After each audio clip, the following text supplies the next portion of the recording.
Hello guys. What are you up to?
Okay.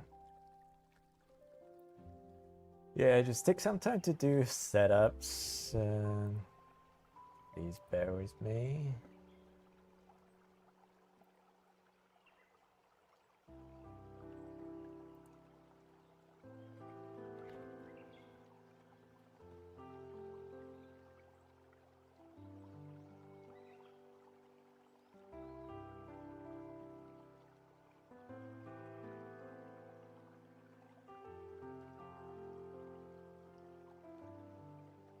Hello, Himansu.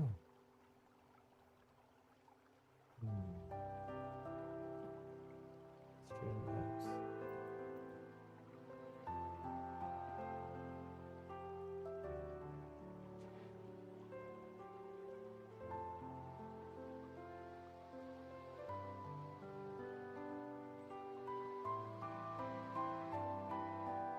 Where is my chat?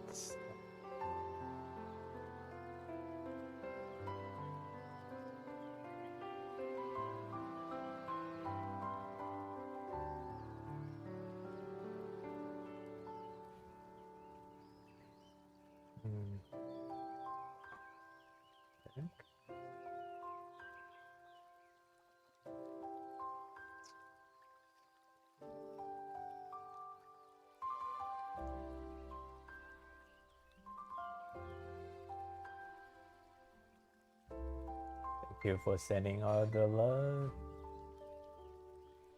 Not Joy can.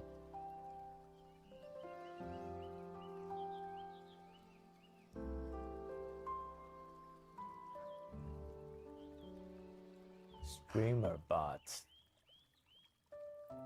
I have a hard time recalling the app that I'm using. Streamer bots.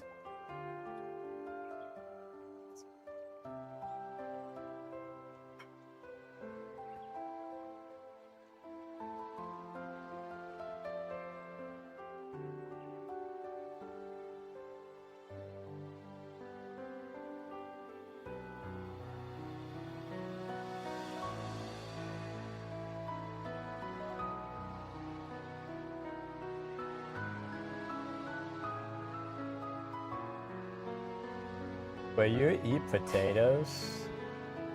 I tried not to eat potatoes if I can.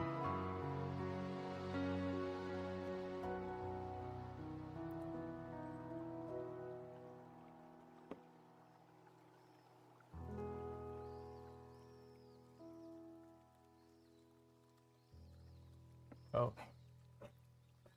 Here we go. Chat. Okay, now we're back. Got chat open. Ballsy, what's up? Musashi Miyamoto. Oh, you're leaving. Okay, bye.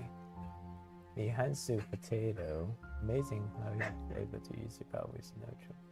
Remember when that was a big complaint about Ray? Hey, if you want, call me Hey Laohu. No, I don't. I only speak better. Hi, Hey Laohu. Ni hao. Is it true that Tiger represents? Oh, that was fun last stream.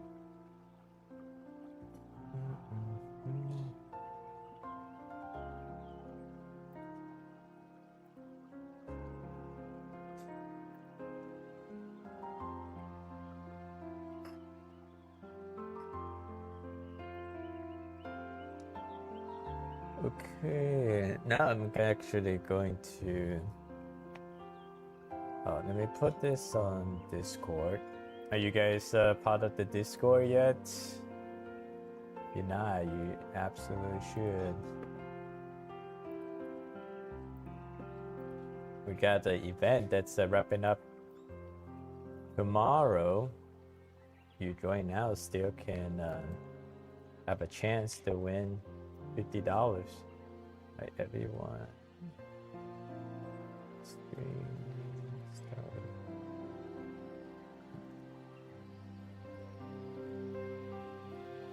Go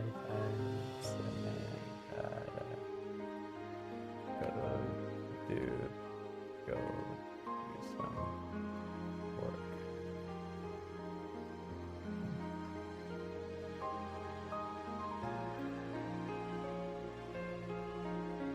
How? Alright, let me send you the Discord link first.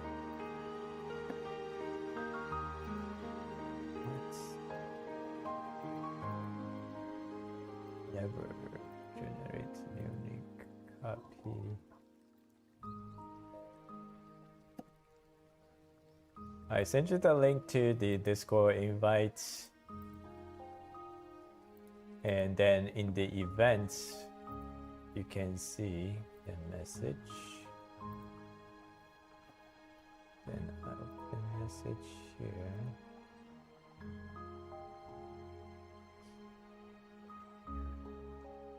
No, I didn't draw this one on stream. This one, just a quick. Man, don't want to see my hair. Like if I push the camera forward, then my sketchbook is lower. Maybe I needed this. You would figure I've streamed for almost 2 years now. I should know the better setup. But no. It's feel like every time something new comes up.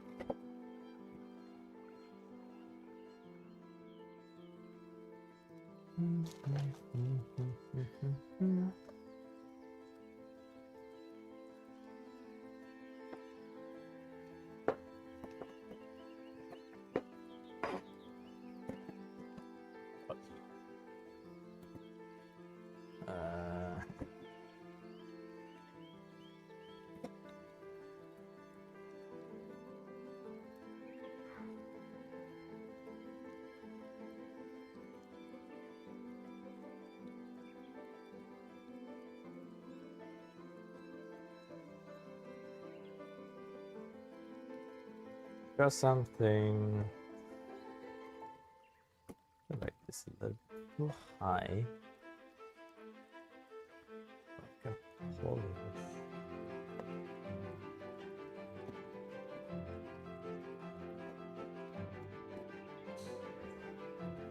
I don't like it.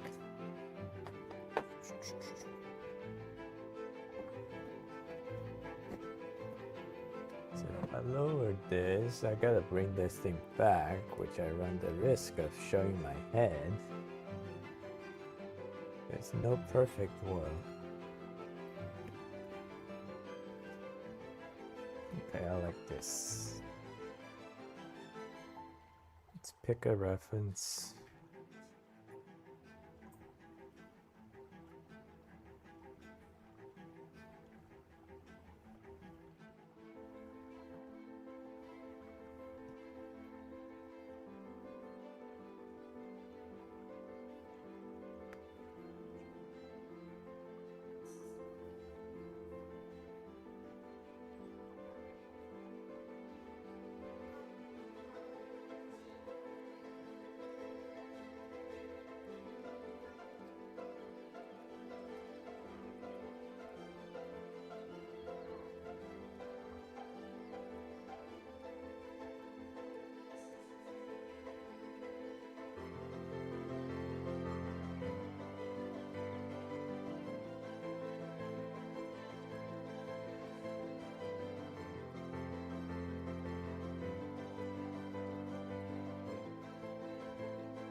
I'm gonna try this one.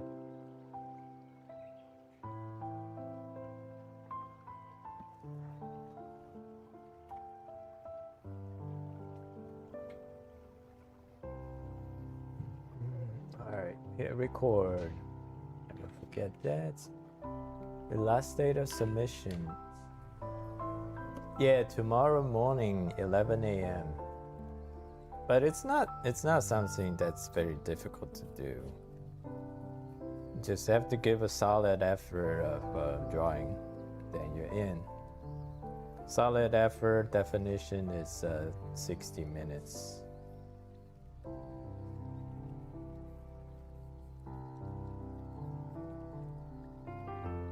Yeah, I just hit record.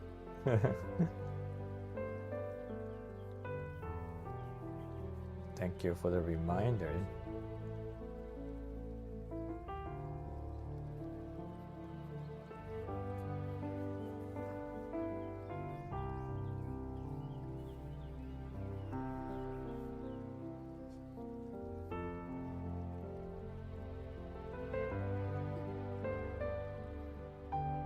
My hair is coming in, even though I just got a new haircut today.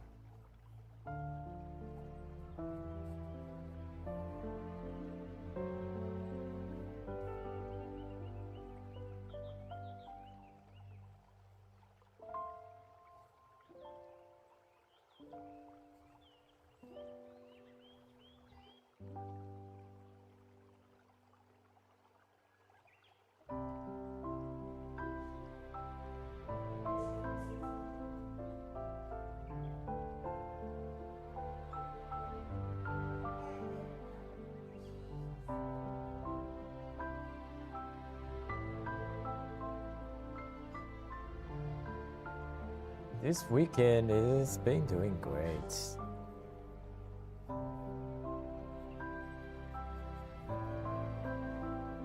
It's my newborn's 100 days yesterday.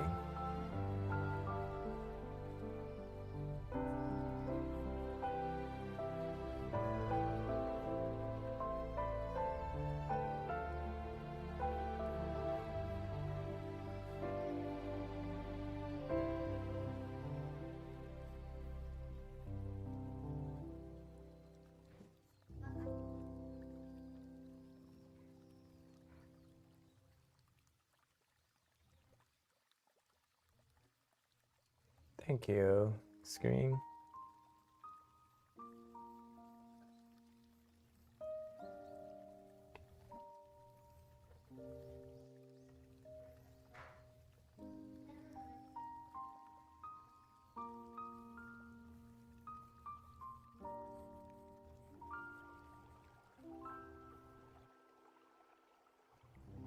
How about you guys? Got any good plans for this weekend? Besides finish our entry enter the September events that needs to be on your agenda.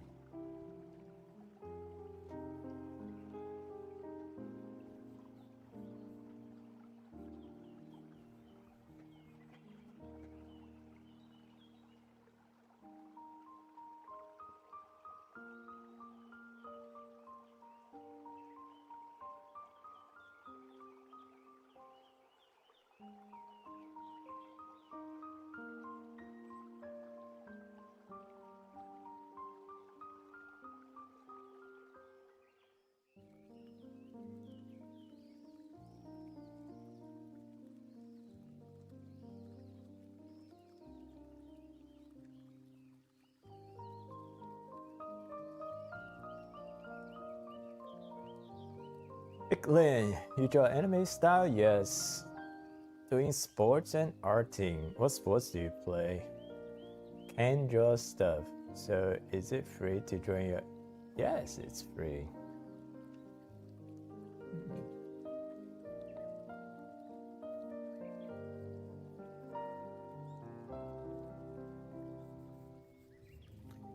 Yeah, the more you come to my stream, the more you know more about me. If it costs money, I'll let you know. I'll tell people. I always treat people like how I would want it to be treated. So if there's something that costs money, then I would like to know from the get-go. I don't like to be deceived. So that's how I treat others. So if there's something that I'm charging for it, I will let that person know up front in the get-go, so we don't waste each other's time.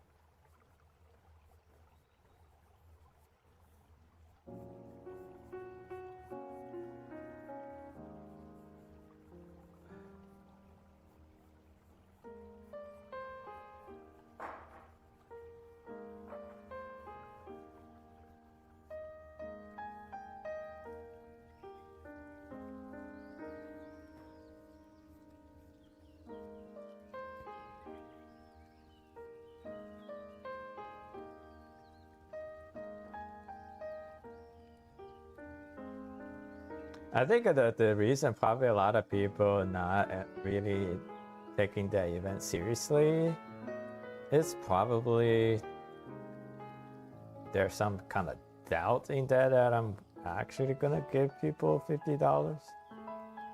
But we'll see that tomorrow.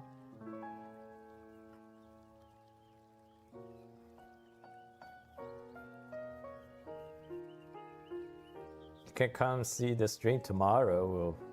I will draw the winner live. Then I will give the winner $50.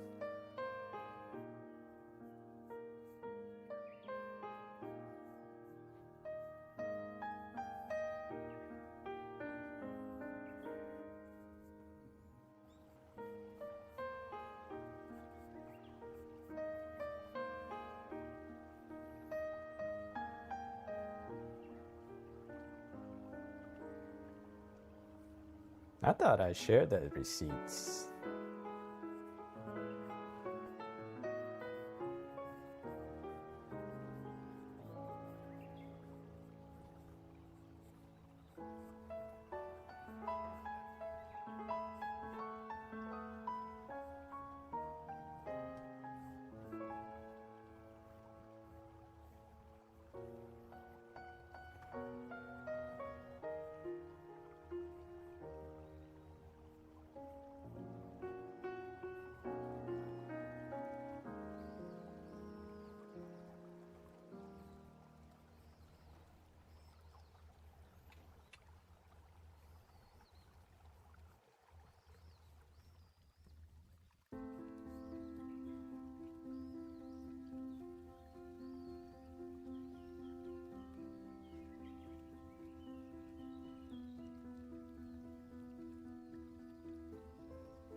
We did, Screen. Glad you found it. It's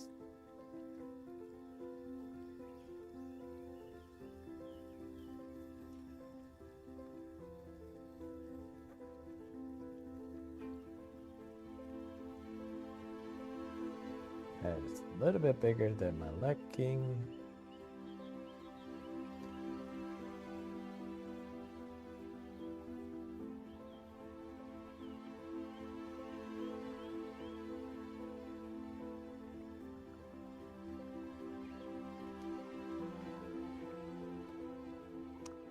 The leg in the right is a bit slimmer than the left, I think. Great observation.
You see the timer, what the time zone? Yeah, 11 a.m. Eastern time zone.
Hello guys.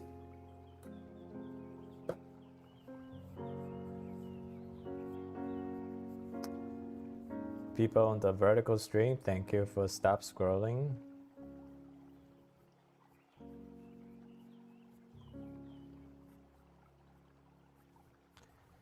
Not just you stop scrolling, you decided to lift your finger and open up the keyboard and type in some nice message.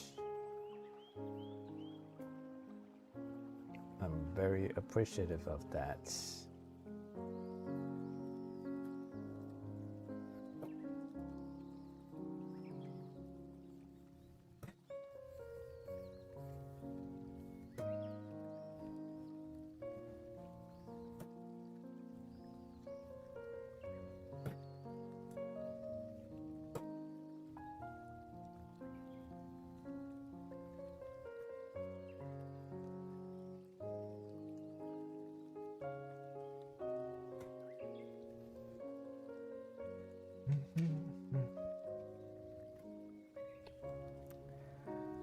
Okay, it's time to remove the rough sketch, but I'm gonna sharpen my pencil a little bit. How do you learn to draw so good? Drawing is more of action. If I have to categorize the time between me learning drawing versus the time drawing, it will be somewhere in the 95-5 or 90-10. where the 5 and 10 is the learning part. The 95 and 90 is the drawing part. So if you want to get good at drawing, you just have to draw a lot.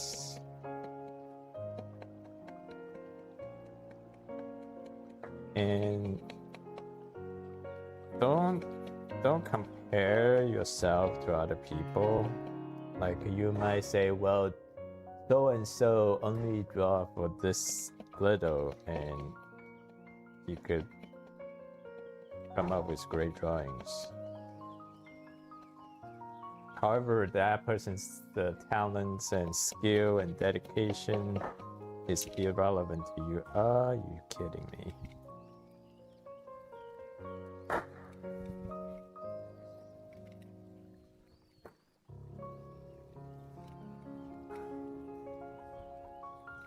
Just snap my lid, so I got to resharp my pencil.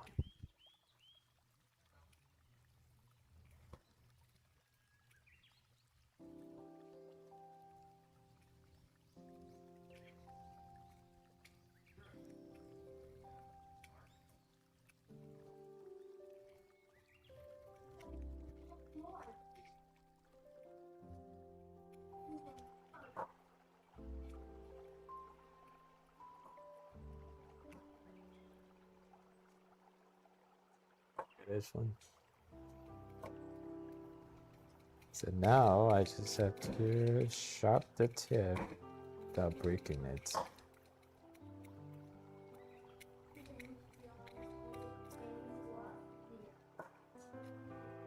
Pingrino, hello.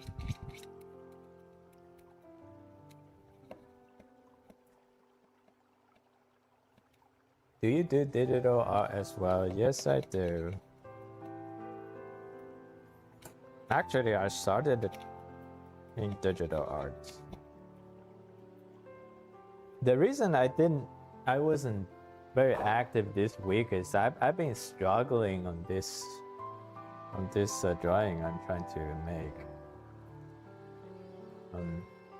So let me know what you think while I'm sharpening this. I want to see if what's your first reaction. Obviously, it's not very detailed, but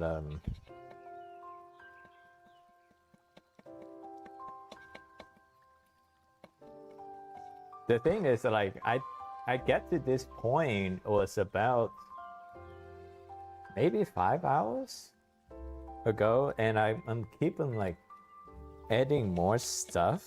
I spent probably like 5-6 hours adding stuff to it, and then I reverted back to this one. Then I like this one better, so I was not really making progress.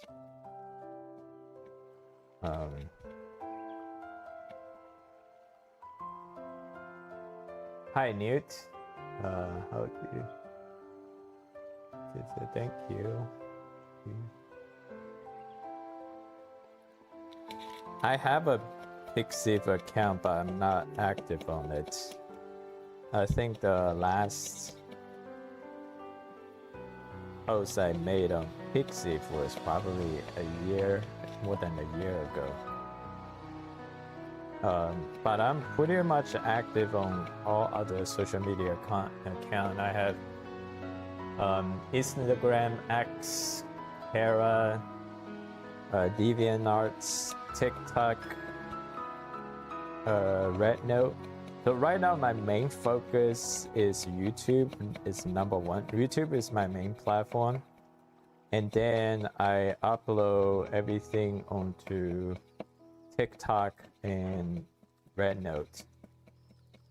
I was pretty surprised that TikTok actually was gaining tractions on TikTok. The thing about TikTok is different things perform differently. So some videos that perform well on YouTube will not do so well on TikTok, and I have videos on TikTok that blew up on TikTok, but that video didn't do so well on YouTube. But I had a decent amount of followers on TikTok and at Red Note as well.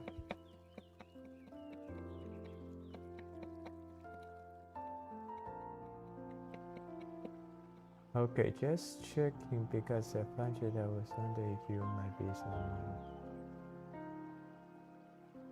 Mistakes equals creativity. Yes.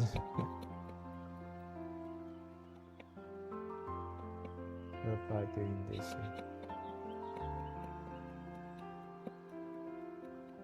Do you earn on internet? I earn some money through AdSense. I have a Patreon too, if you guys want to show your appreciation. You can subscribe to my Patreon. My Patreon, I have a free membership where people just subscribe to get some updates. I also have some exclusive content on Patreon. And then there's some other tiers of paid membership where you don't have access to most stuff. It just there's some kind of your showing of appreciation.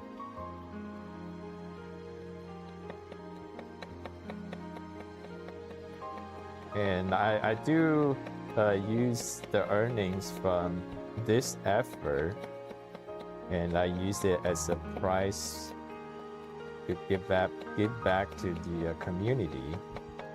That's why we're doing the September event in Discord. So right now I can sustain pretty easily to give out $50 a month to a winner. $50 a month, it's pretty much the equivalent of my 50% of my stable income from YouTube AdSense. YouTube I make about $100. It fluctuates, average $100 a month.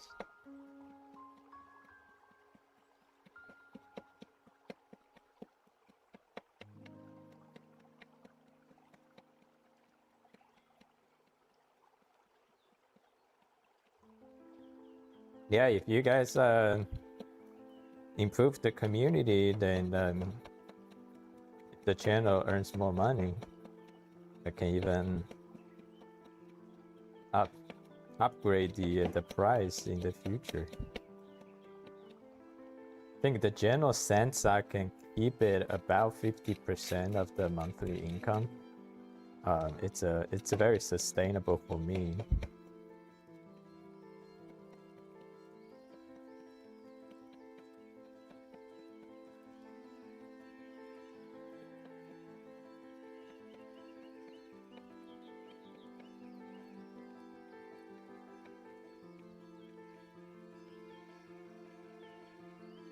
I'm trying. Thank you. I appreciate you. You're one of the OG has been trying really hard for me. That's I wouldn't ask for anything more.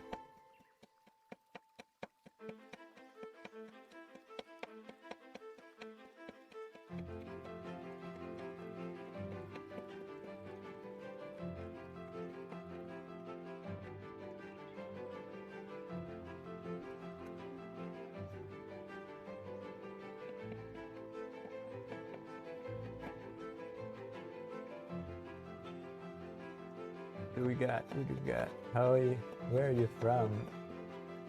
I'm from Florida.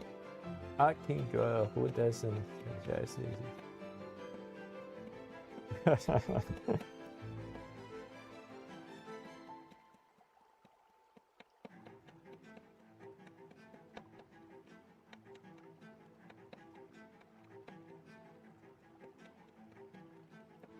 Oh, stop breaking.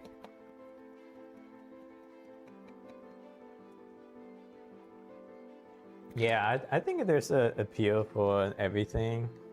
If you want that super sexualized content, then definitely I'm not the place for that.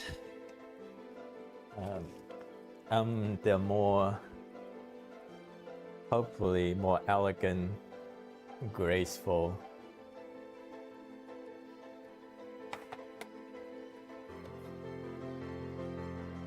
But I should really consider using next user for this stream to not confuse the Discord. So what is TK like your personal account? Mistake credit.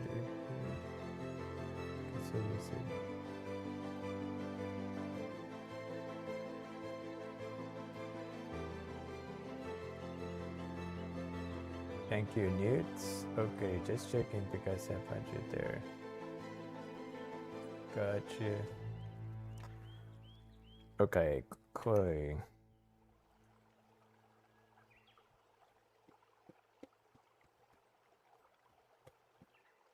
Have enough pencil sharpening.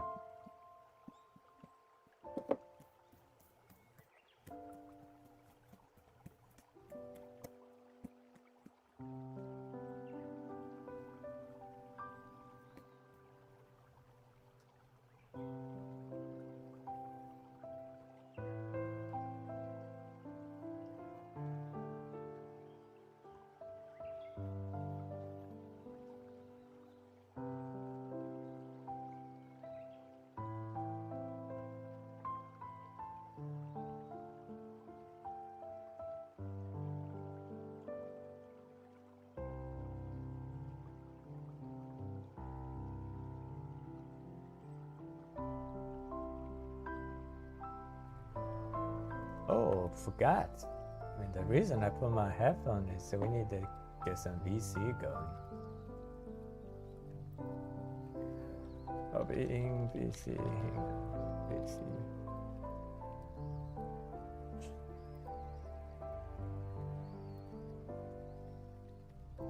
Another benefit of joining Discord is that we can do voice chat, so you don't have to type.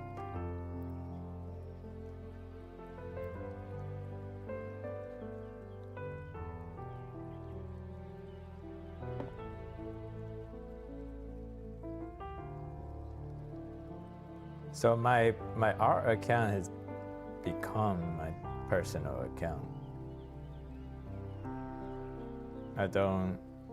I hardly log into my personal account anymore, my original personal account. So I just use my professional account to browse YouTube.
What's up?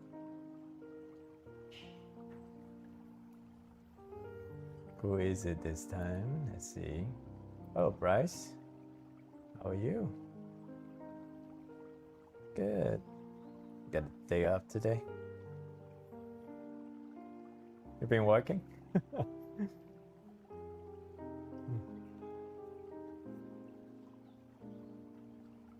Ah, it's weekend.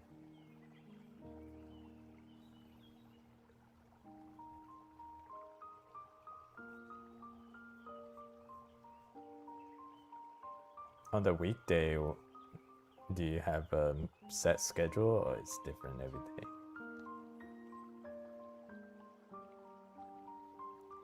It's wake up or go to work at 5? Wake up, yeah. Yeah, I wake up around like 5:50. Then gotta take my daughter to school. That's the only reason why I wake up that early.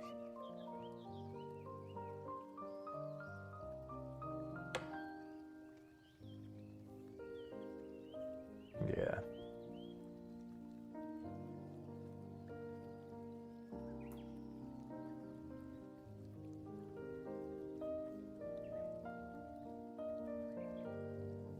Okay.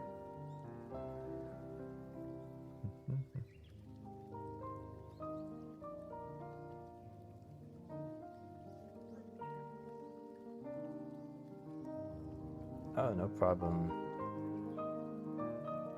What's BW? Oh.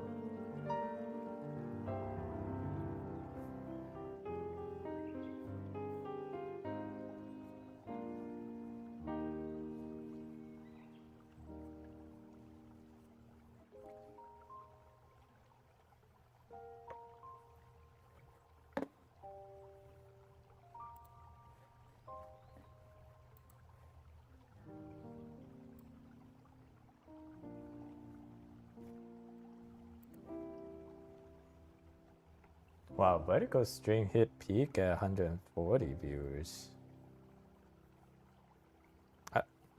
Yeah, I mean, I was hearing you fine.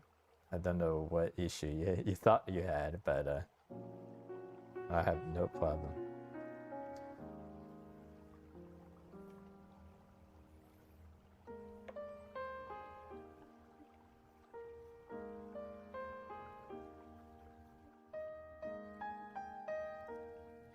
Oh, okay.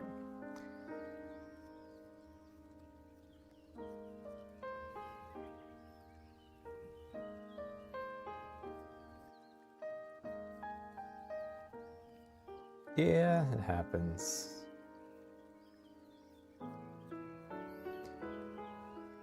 Buffalo Wild Wings.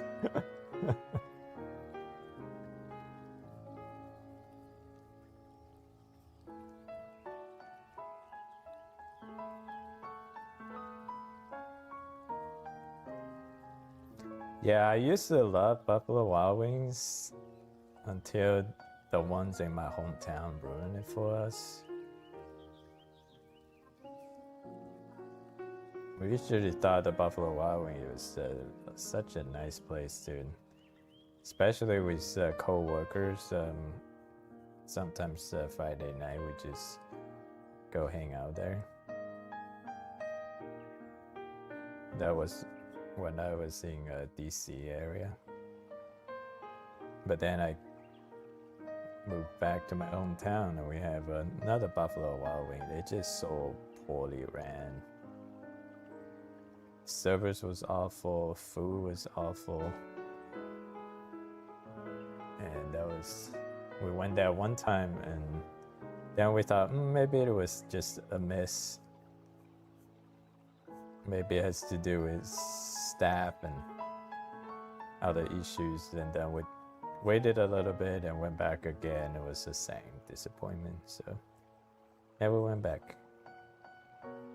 Never been back since the second time.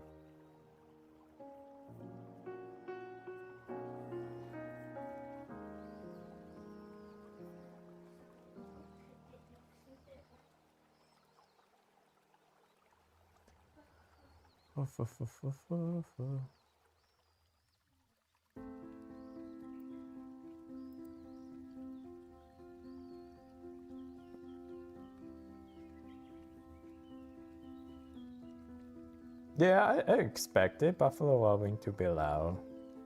It's the Friday night vibe, right?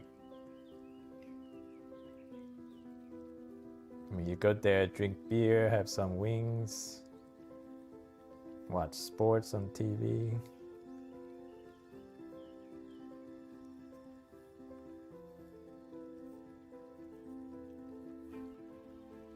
The one in my hometown, the chicken, like it gotta be the driest chicken I ever had.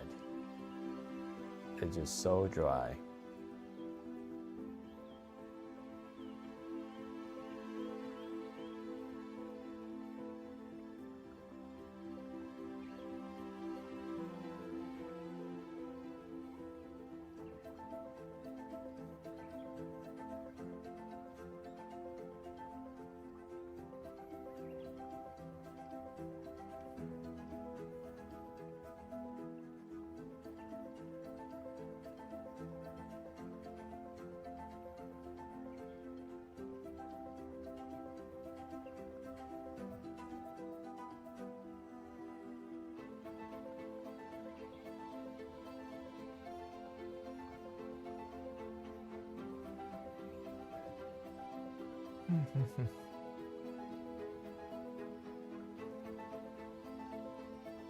Cool. You seem a little bit just too loud here. I'm sure I've been annoying myself for you guys. Oh.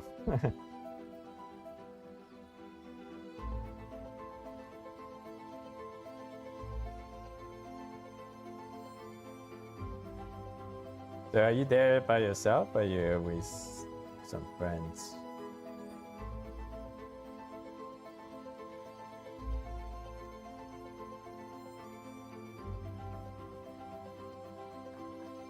Probably based on the fact that you're chatting here, maybe it's more likely that you're by yourself.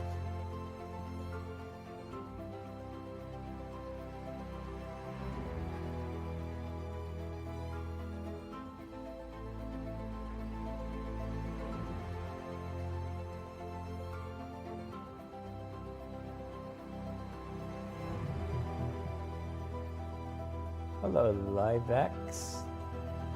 Harvey's wife. There was a guy that was tweeting about crying so happy and sweetie and stuff.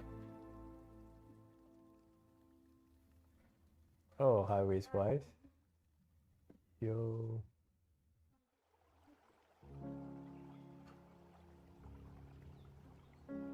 Are you Harvey Specter's wife?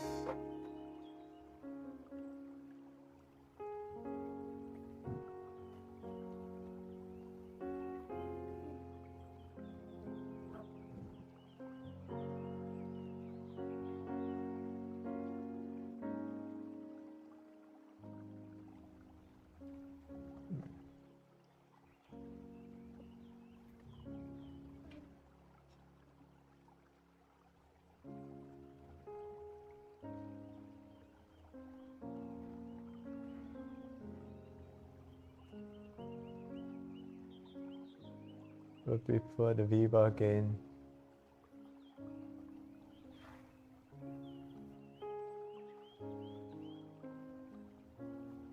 Yeah, that's always a relaxed day that you can spend your time on.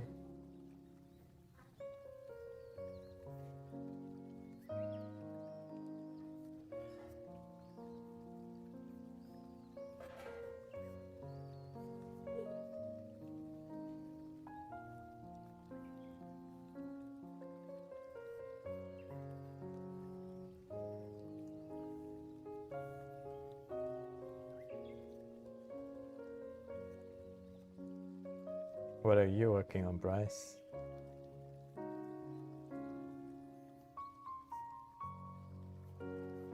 Ooh. What is your aspiration of arts? Do you? I'm talking to you.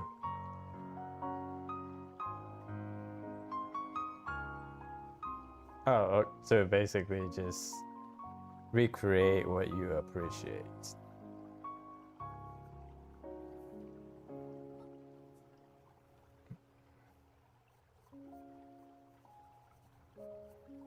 Oil paint or other mediums?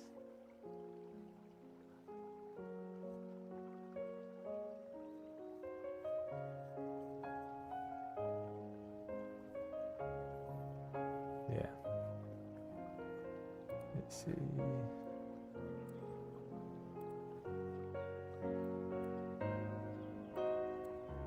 Yeah. Yeah.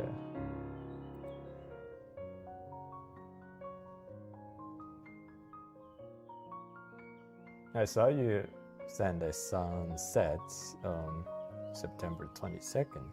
Pictures like that? Yeah, yeah.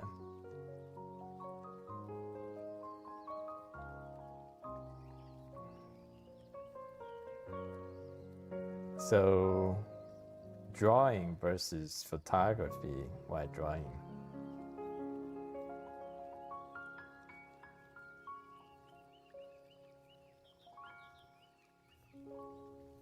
Mm-hmm.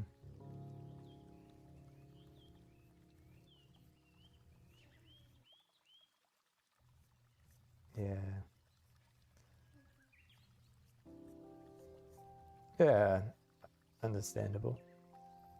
Nice, very beautiful.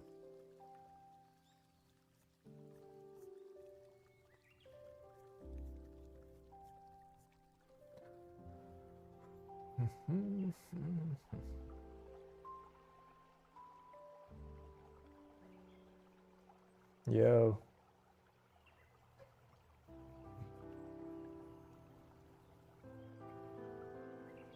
Oh, Tyler.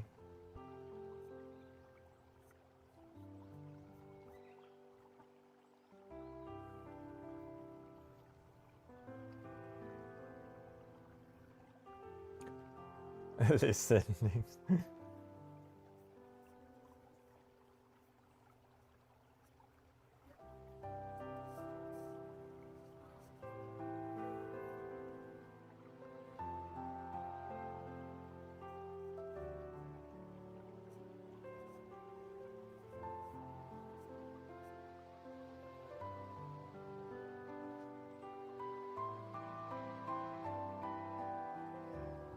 Oh, horizontal.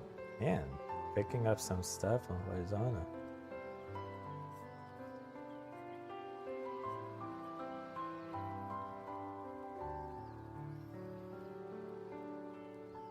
Thank you, Kumi.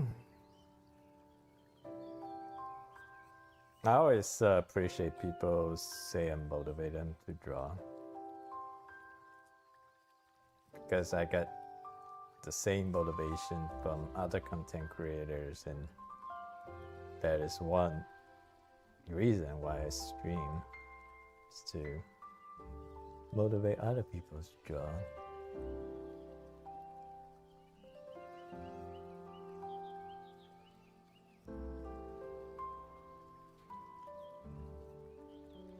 Hello, Sahi.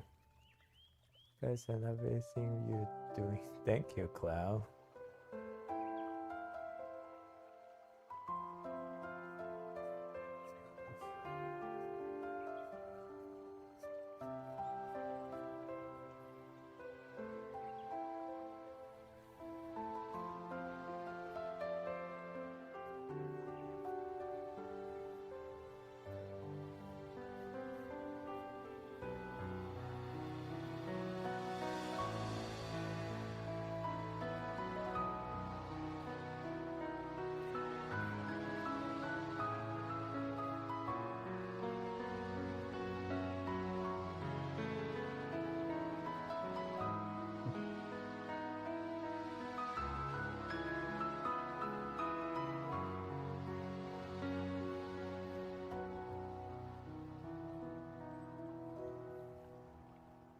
Thank you for the sub.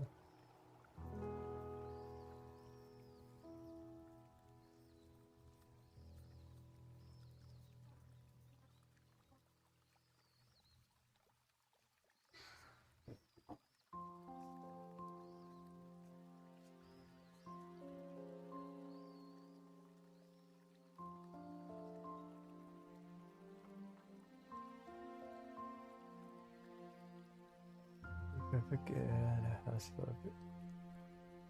thank you, Seki Kuma. Gotta announce the princess. Appreciate the new sub, but the more serious question is, have you joined the Discord though?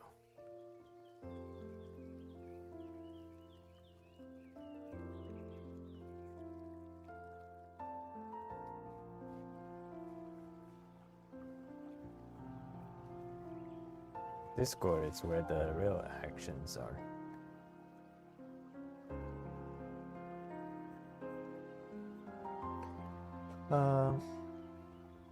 How you want to paint it? This one, I don't have a painting in mind.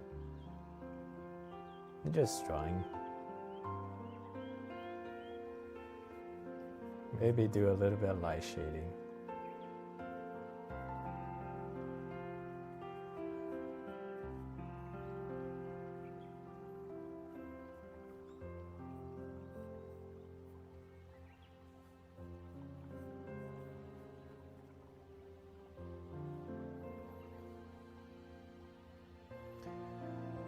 Oka, how can I good in human anatomy? So you're asking a question about how to get good on a certain skills. The road to mastery is pretty much the same to any skill you want to acquire. So first you learn the know-how. Just have some basic knowledge about what needs to be done to take the first step, and then you just start doing it. From doing the act, so you get some feedbacks, then you just you reflect on it, and then go repeat that process again and again and again. Once enough time has gone by, you've done enough times, then you become good at it.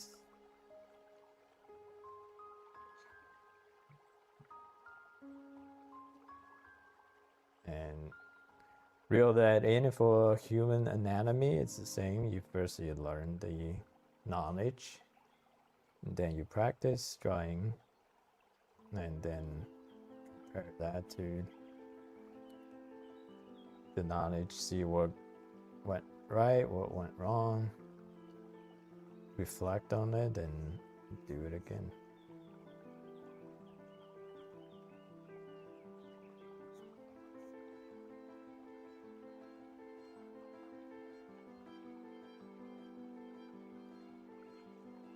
Oftentimes that people are afraid of wasting time and want the direct path.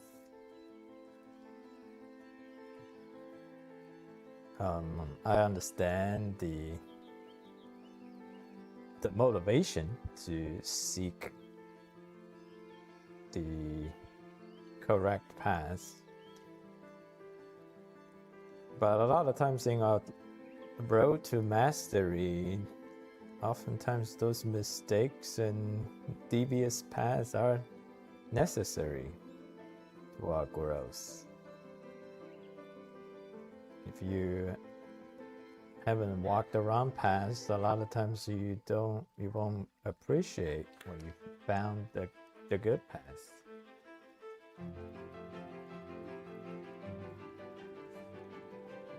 So I always tell people, don't worry too much about right and wrong. The only thing that you need to be really concerned about is, did you draw today? If you have enough passion in this craft, you will find your own path to mastery.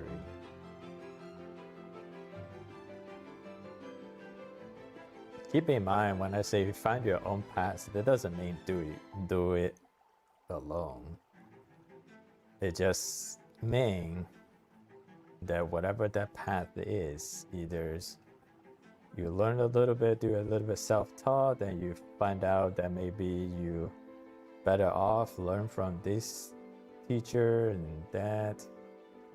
Whatever that path is, that's your own path.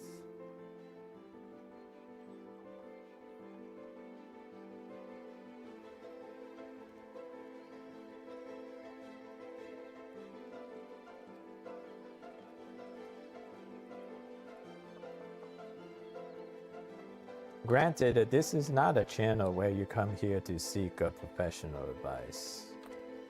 Like, say if you have some kind of like a deadline that you have to meet, or you say my application to this art school is due next month, so how can you build my portfolio to maximize my chance? This is not the place for that. This is a hobby channel where we show appreciation for art with no agenda but for the love of the craft.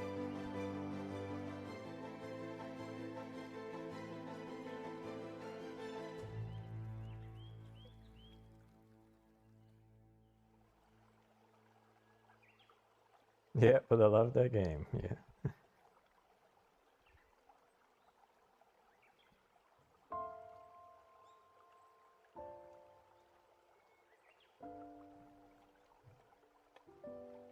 Yeah, that's human nature. I understand it. I mean, for my own path, my passion is too much. I'm addicted. I cannot help but to draw every day. So, I mean, sometimes that kind of hinders my growth, but I don't really care.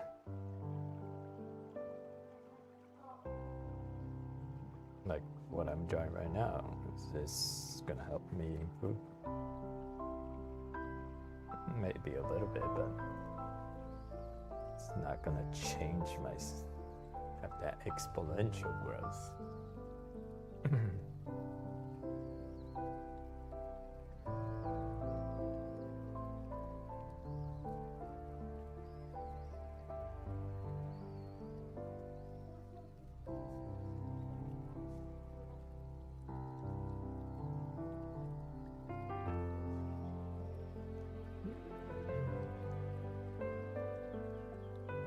Oh, you do draw every day? That's a great step that you're being taken, that you're already better than 90% of the people in this world who doesn't draw every day. 90 just a number I pull. I have no statistic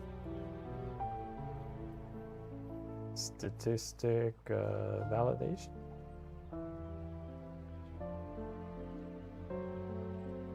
I think it's more than 80. Probably like 99%.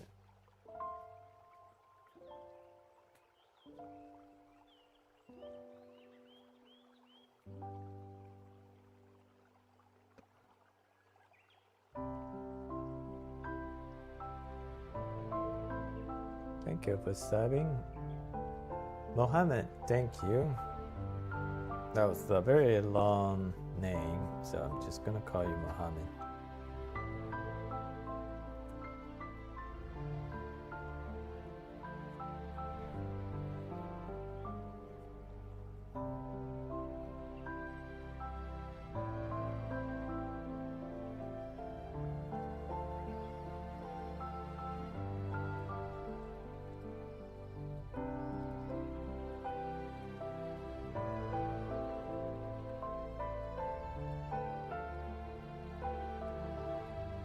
Hey, Nick.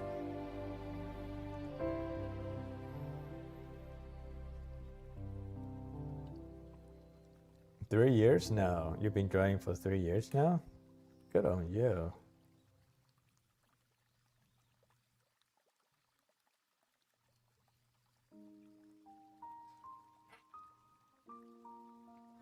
Do you want to share your art in Discord?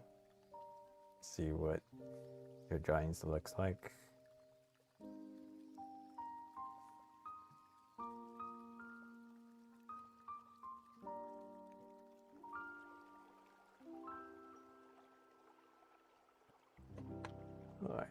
do some business.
Find something, we're gonna do that thing. Oh, Muhammad, can you draw Shadow and Kurito from the Shadow Garden anime, Shadow and Kurito from Sword Art Online, please? I don't take a request, but I'll look into it. If it's something I'm interested to draw, I'll draw them. That's a good thing about not taking money is I don't feel obligated to draw things I don't like to draw. Sometimes I have people ask me, can you draw this, can you draw that?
What isn't improving specifically? Do I need some tips? I draw too much for 2-3 years, but my improvement is very slow.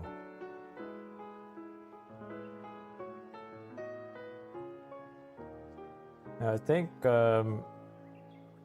if doing that you're not getting the result that you wanted, that you probably want to find a teacher, enroll into a course.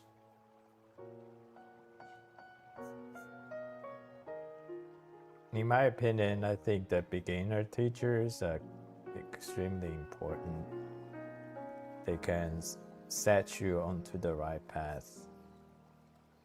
And then once you kind of graduated from the beginner, then then you have a period where you feel like you can pretty self-sufficient. You can stand on your own. Where if you want to pick up a skill here and there, just enroll into another course. But in the beginning, you don't even know what's right or wrong. Doing it on yourself requires a lot of talent and luck.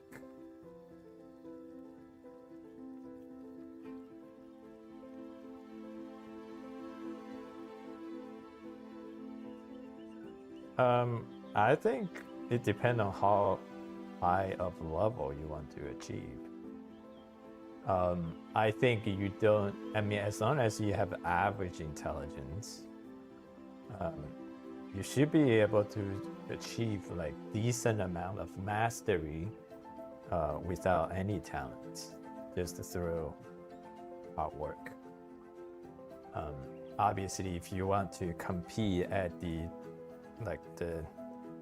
like those 1 out of 1,000 chance or 1 out of 10,000, then you absolutely need luck on your side. But if you just do like self improvement, like you can. I mean, I think I'm a good example of like I'm kind of just doing my own things. Improving on my own pace. Sometimes I feel like there's some skills I want to acquire. I just enroll into a class and hopefully learn that skill. And then sometimes I feel like I'm pretty happy with where I am. Like right now, I'm just focusing more on creating than improving. But obviously from the creating process itself, I will run into problems, then I will attempt to solve the problems. And the more problems I solve, the more experience I gain. That also gives me more confidence, where in the future I might not see the same problem, but then I might run into similar problems in the past, where I just know that as long as I just keep working at it out, I will figure out a path to be successful in that piece. Like even right now, the digital piece I'm drawing right now, I'm not happy with where is it at, and I don't have a very clear path on where the right path is. But I just have the confidence in myself that I know eventually I will come to a place where I will be satisfied with it. That's purely based on experience.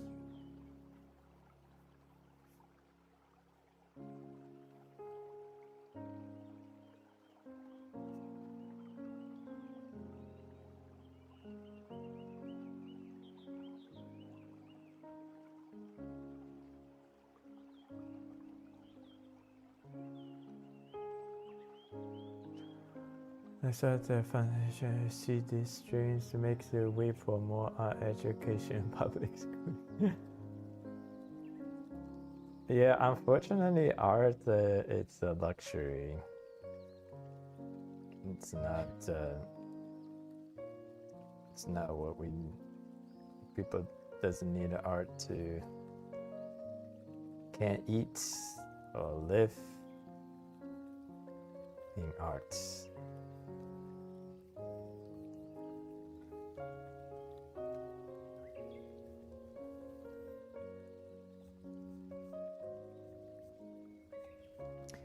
But for this, you got to really show appreciation to anime.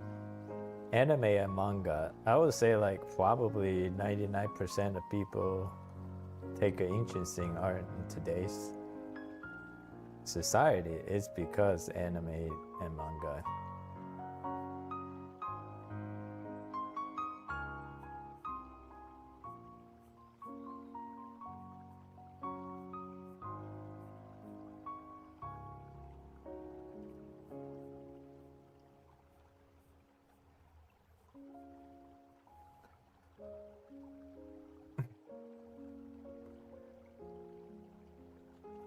Sweezy. I think.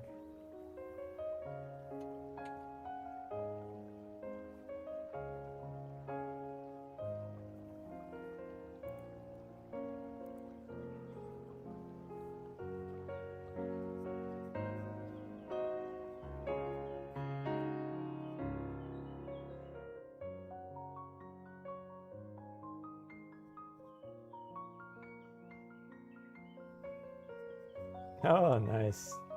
See you later.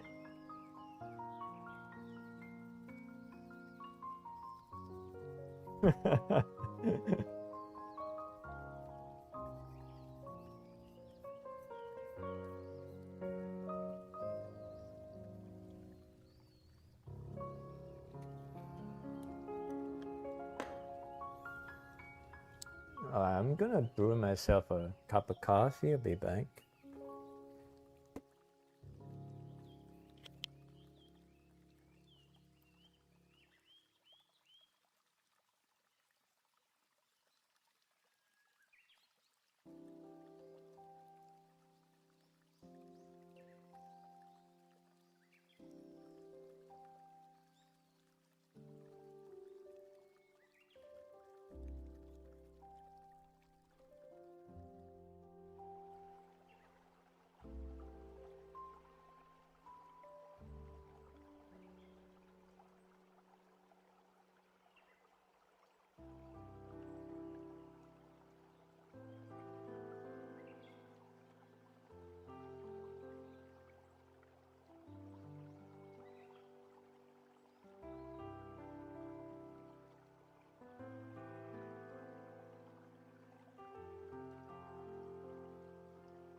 What's up? What's up? Back. Got my French press. Who loves coffee?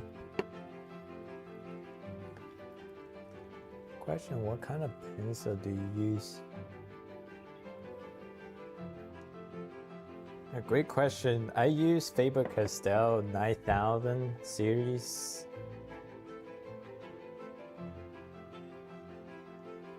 I just got a new pack from Amazon. Faber-Castell.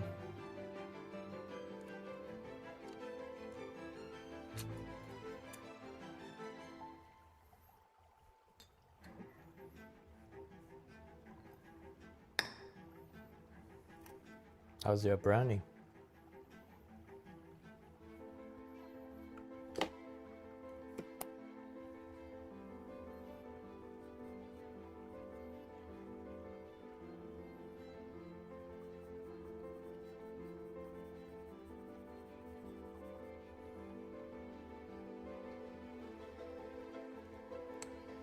How do you get the tip of your pencil to look like that? So you gotta use some utility knife to sharpen your pencil. You can use a pencil sharpener to get your pencil like this.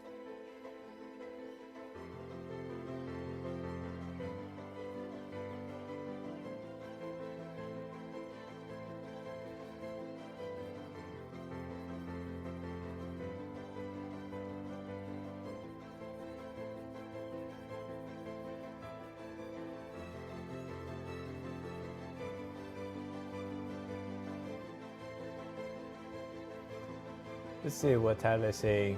Tell Kenan and ask a question before that comment about art education. I mean, you could also help answer it since you live elsewhere in the States. What was your art education like in, say, middle school, high school? It was in the vertical chat. I had such a good education. I thought more US-based art education was at least similar to that, and then as far as other countries, I'm getting the impression that no, it's non-existent. I tell you that. Basically, my daughter, she just entered middle school, and for her elective, she was in art. She is in art class, but she thought it was such a disappointment that. The teacher doesn't teach too much of a substance, so to her it's more like just a free period that she can just do whatever she wants. She's a pretty good artist for her age, and she's very creative as well. And same with her elementary school art teacher. She say I'm a better teacher than all her school teachers.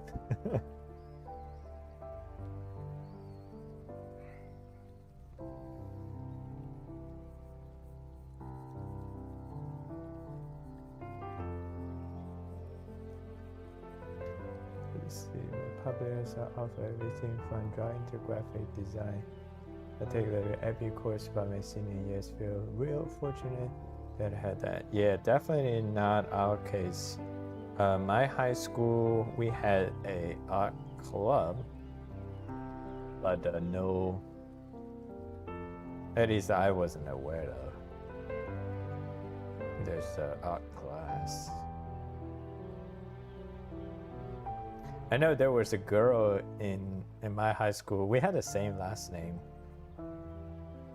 She's also a Chinese, but she's an American-born Chinese.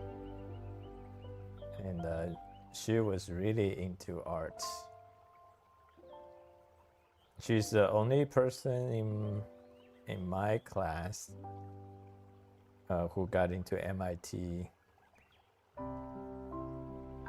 Me and the other kid apply as well.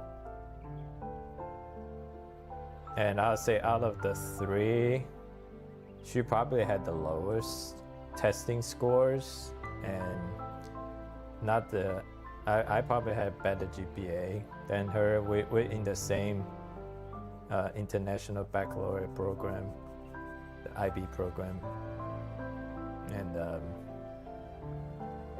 And the other kid who also applied was regarded as a genius in our class.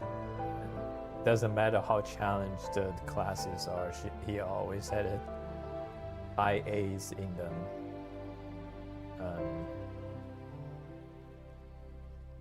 But that person also didn't get in. But this girl who only she did three extracurricular activity I knew in high school. She did I don't know if she actually kept up with swimming, but she did swimming, she did cheerleading, and then art. And her grade was good, but was not exceptionally good, not like geniusly good. She only had she got 1200 on her SAT, which is just not like, that was a bare minimum score to get into Ivy League schools.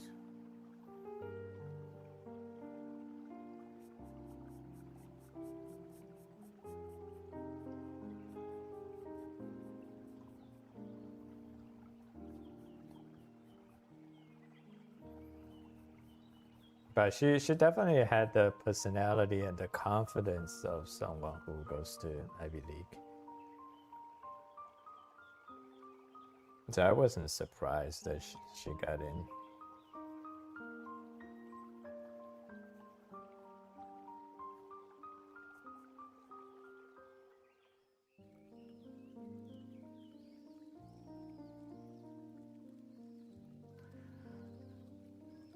Vinland Saga, Yashi.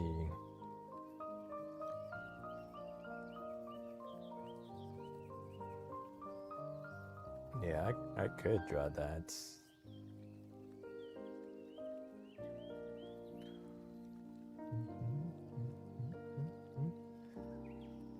But it was all in one class, so we got to spend like a week to learn the whole subject.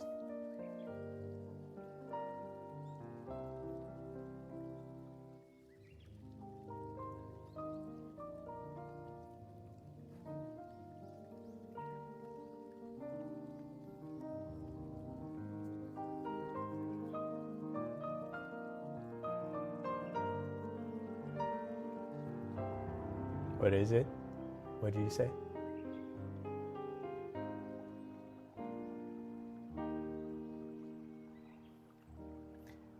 Yeah, Tyler, swimming, cheerleader, sports in general was all extracurricular. Yeah, it's all it's extracurriculum. Like in my high school time, if basically like everyone, I mean, if you're applying for Ivy League school, it's kind of like assume that your academic it's already meeting the mark.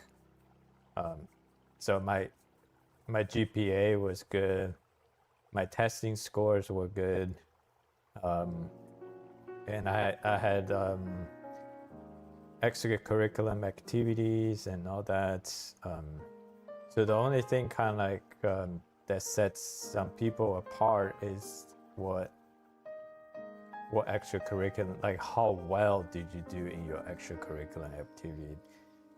That for me, that's why like I forced myself to do swimming, forced myself to do wrestling.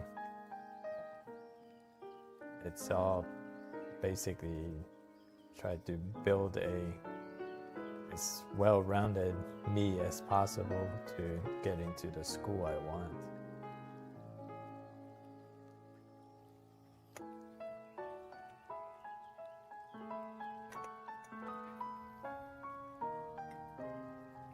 But I definitely I did like pretty much like anything that I was kind of like extracurricular activity whore.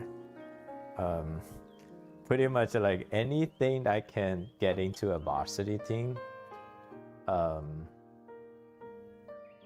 that I can get the varsity letter, I will do that. And that's why that was one of the main reason why I did wrestling. Well, first of all, it was my friends who like really tried to convince me to do wrestling. But then he was like, yeah, like we don't have anybody in there that like if you join, you're gonna become a varsity. Yeah. Then I thought, I mean, it's a good workout, all that jazz.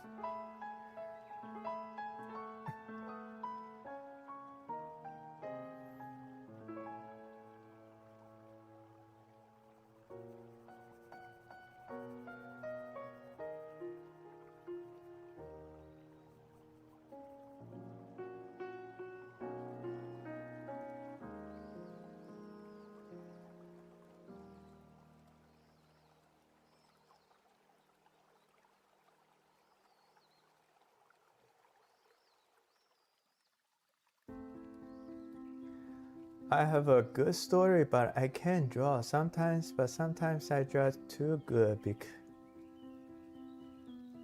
please give some tips. Yeah, if you want to make a manga story, don't let your art skill hold you back. That's the advice I would give, even though I haven't created my own manga. But that's what professional mangaka gives, that advice, and it makes the logical sense to me, so that I will just repeat their advice.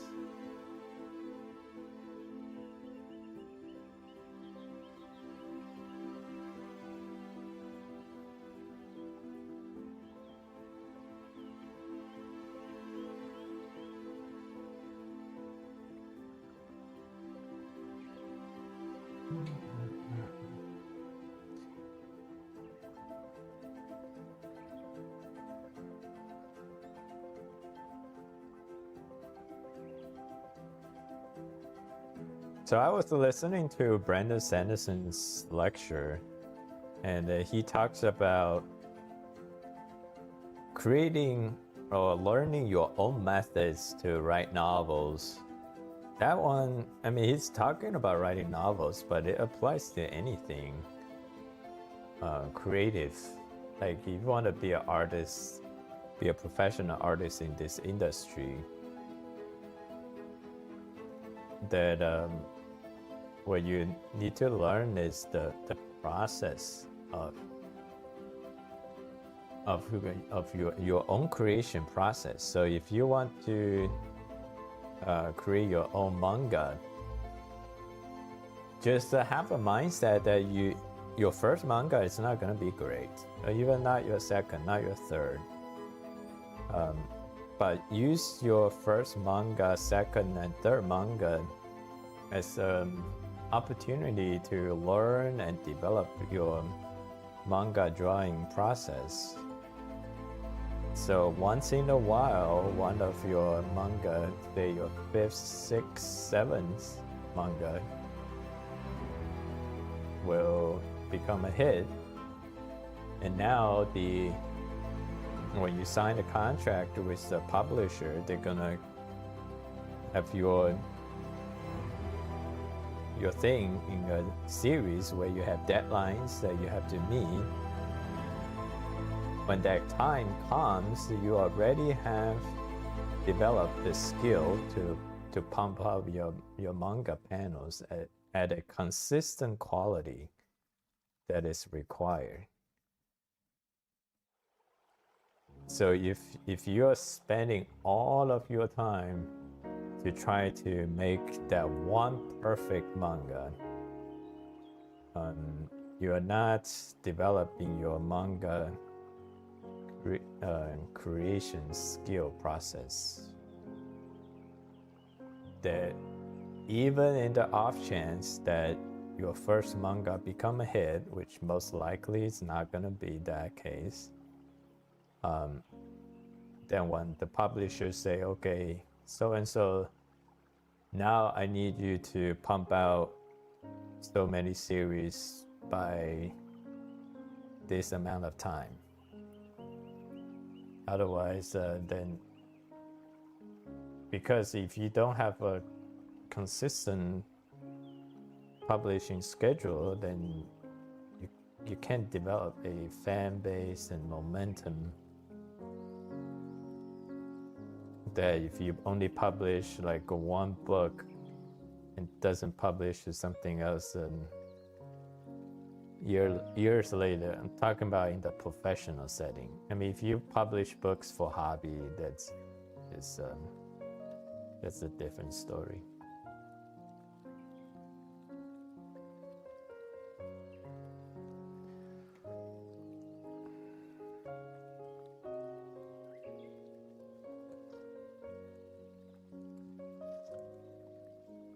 No, I would say you do a lot more than learn. Keep your doing and learning ratio somewhere in the split of 90 10, 95 5. Especially in the beginning. The beginning is more doing, less learning. I would say once you become very confident at doing, and you can dial a little bit more onto the learning. But yeah, doing in the beginning stage is the most important part. Do more, learn less.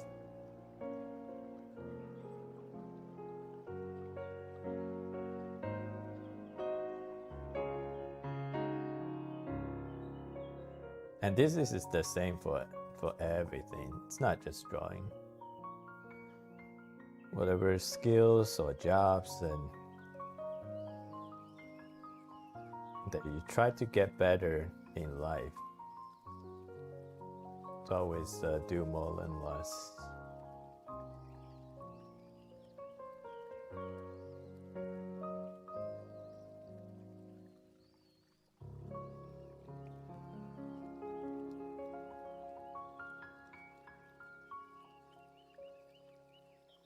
I would say once you have reached a point where you know you have no problem with doing, but you are still not at where you want it to be, then it's time to seek out a coach.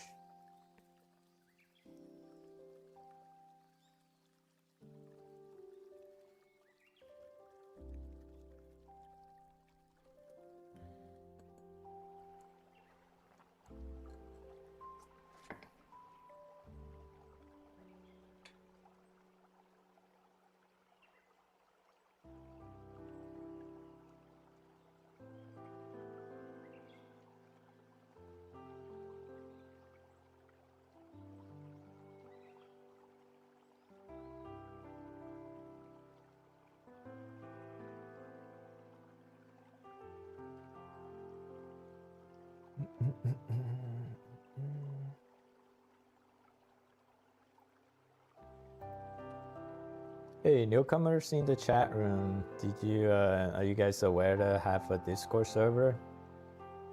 We got an event that's in tomorrow, but you still have a chance to participate.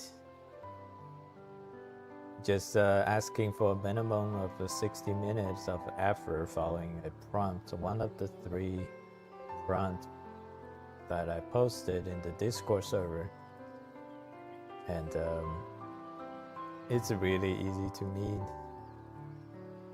You submit it, you enter a raffle, then we're gonna do the live draw of the raffle tomorrow's stream. I'll pick the winner. The winner gets $50 cash or $60 of Steam credits.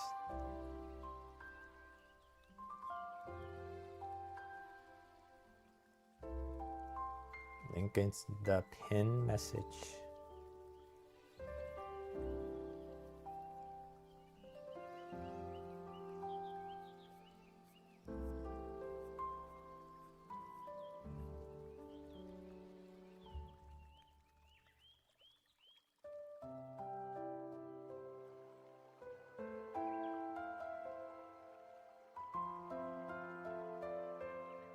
Hi, Dio.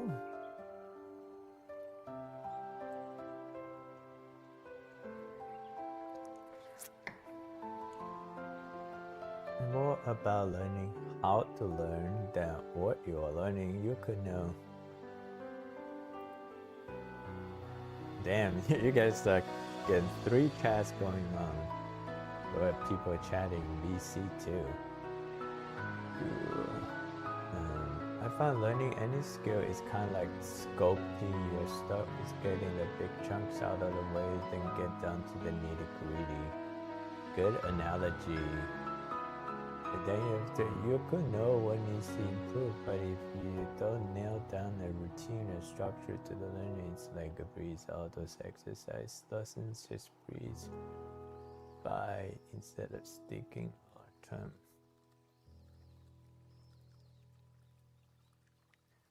Great advice. Hey, but Tyler, you're doing that advice in a VC of 3 people.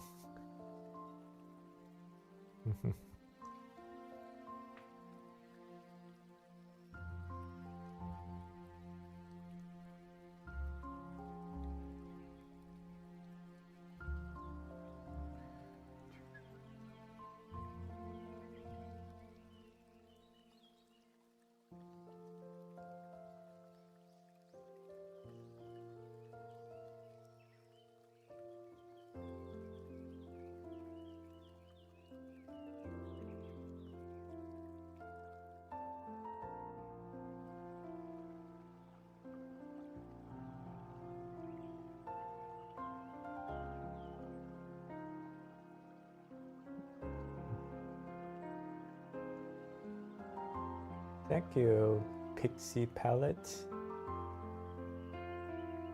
Hey, Dio. Wait. Oh. So, Dio, I see you in VC, but also you're not in VC. How did you get into the VC chat without being in the VC?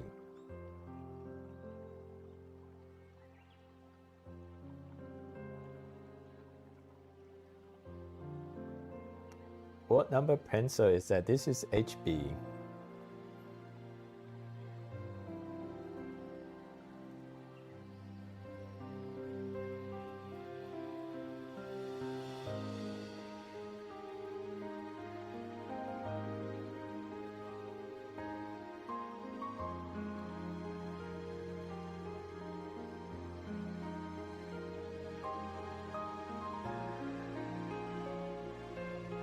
Do you use mechanical? I sometimes use mechanical. I used to use a lot of mechanical until I discovered Faber-Castell. I feel like the pencils the feel is just so good.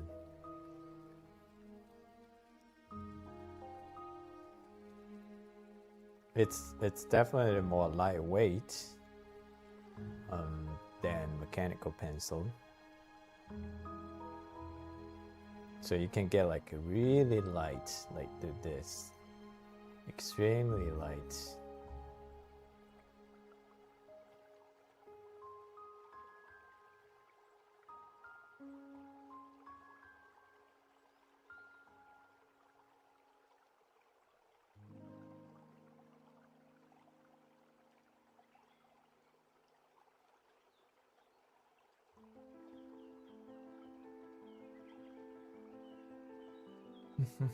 I just bought a 0.3mm pencil and I love it. I've been a manga artist for 12 years and love 0.3mm. Sounds good. Yeah, I have a 0.3 as well.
Hello cats, what's your biggest problem when drawing? Mine is perspective.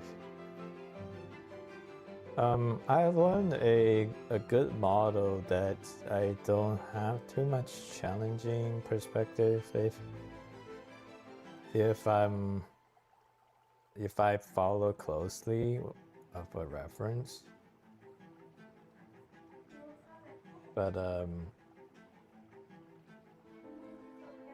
yeah, in creative drawings, spatial features, I still have a challenge with perspective, especially the nose.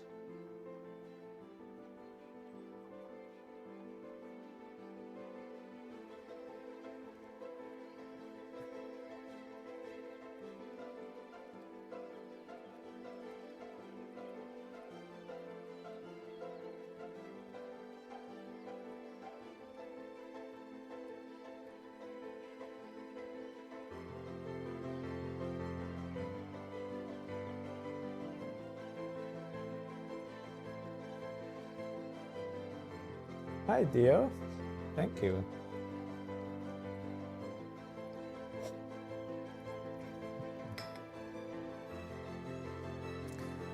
Glad you found me on YouTube.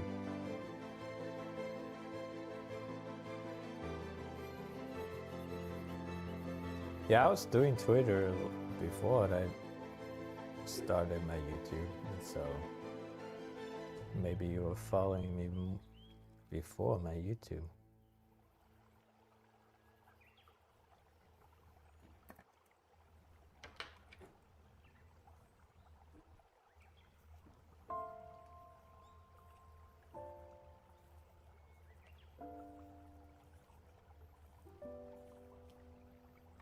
Oh, which drawing do you remember?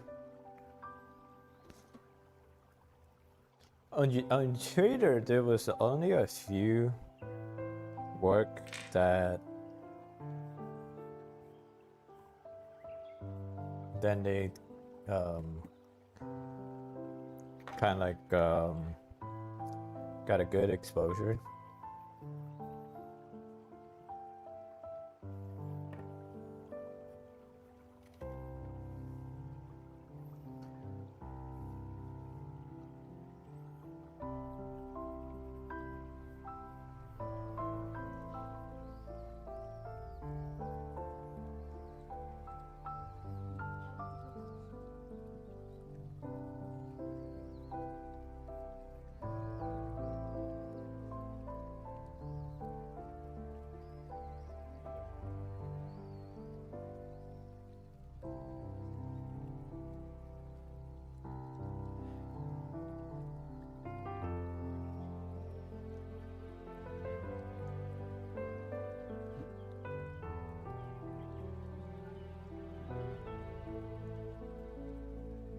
What's harder than line weight is inking. Ink for 9 years, still messed up. Can you explain how to get straight?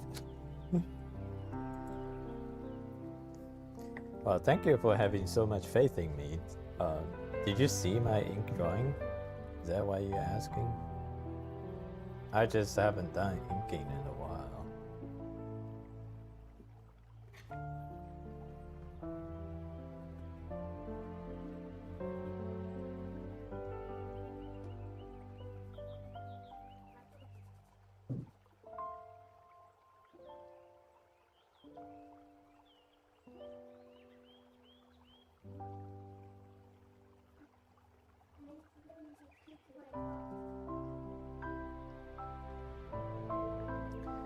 Another thing is you guys shouldn't beat yourself up too much on the if you're doing creative drawing and things is not coming out as how you hope, because creative drawing is really hard,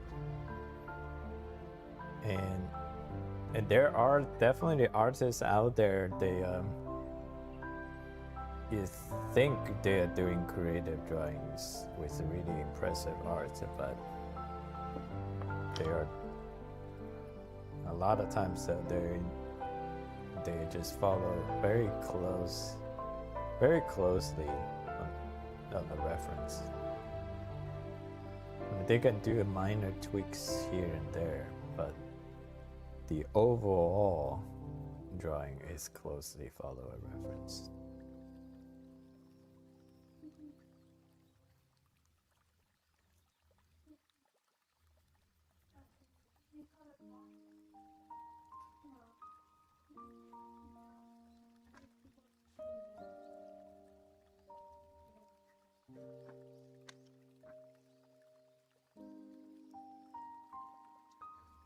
Pretty sure that I'm still not that good.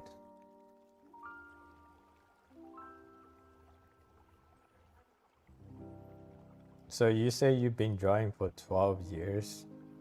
Do you reflect on your drawings?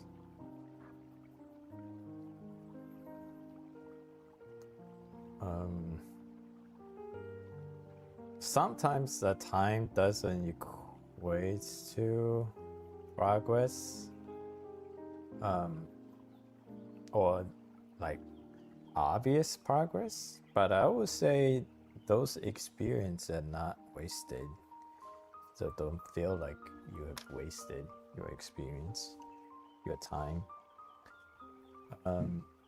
because there are definitely times that I did not improve, but I was drawing every day. But I built up those experience, and when the actual time came, where I have the opportunity to learn from someone else, those experiences were kicked in and allow me to be super appreciative of those learnings and new skills.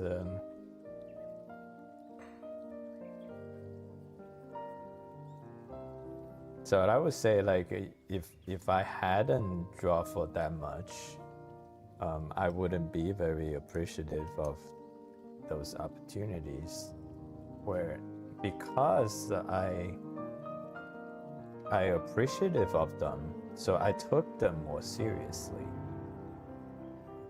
If you're less appreciative of them, you might overlook of the benefits that those opportunity presents to you, and then you maybe just didn't give it the attention that you needed to give them, and maybe miss some of the important skills that was taught in that course.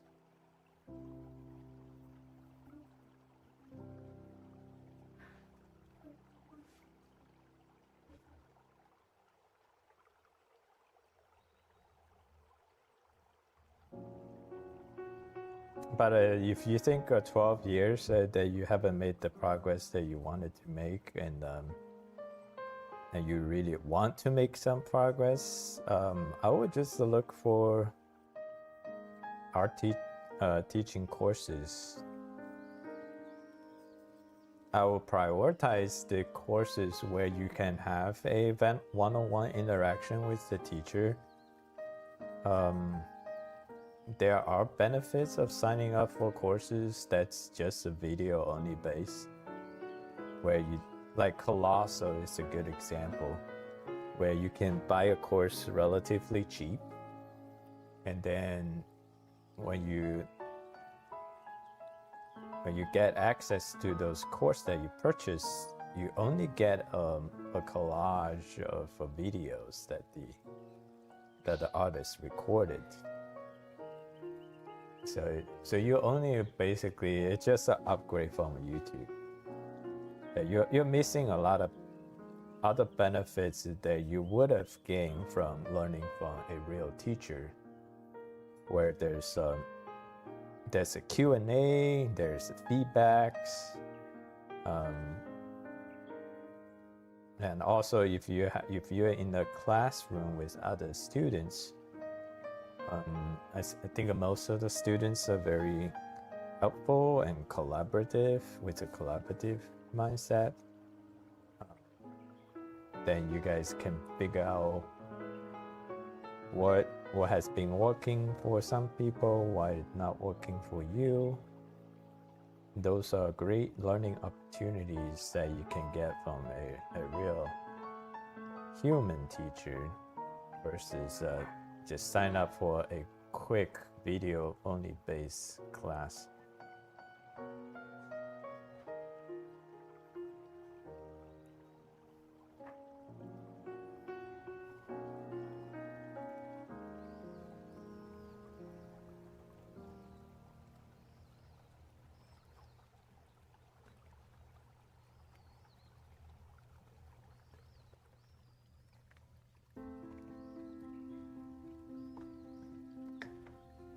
Some reason guidelines don't help me. I know why guidelines don't help you. Because you haven't developed the sensitivity required in your observation skills. That the guidelines, they, like in your observation level, you think it's close enough, but in reality, it's not close enough where it needs to be. That's why the guidelines is not helping you.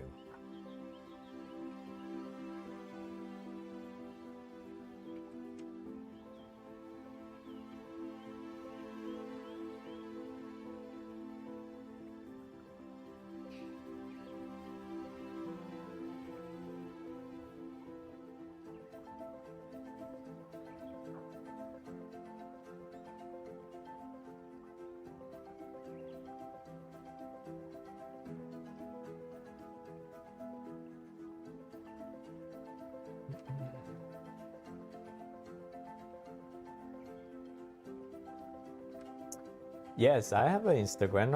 I'm pretty much on every social media account. My Instagram is the same handle. If you click on my YouTube profile, there's a link tree that has every one of my account. I think the best thing is to actually sign up for my website.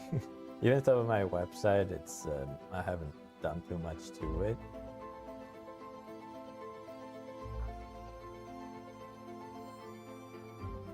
No, I can hear you fine. There's no background noise, but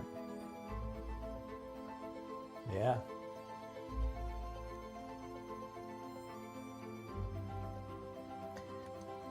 Yeah, here's my website. My website, it's basically my OC, but it's kind of like my outdated OC.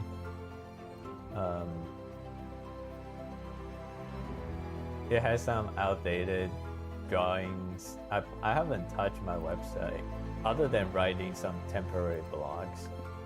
I haven't touched my website for years.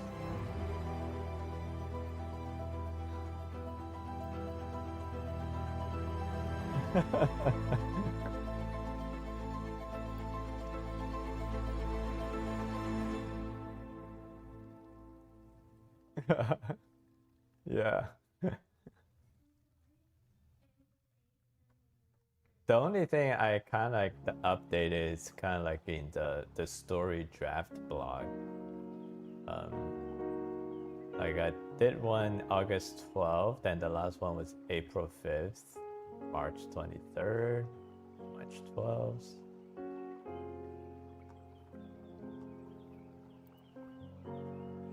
I mean, I haven't updated my main character's name. That her name has changed.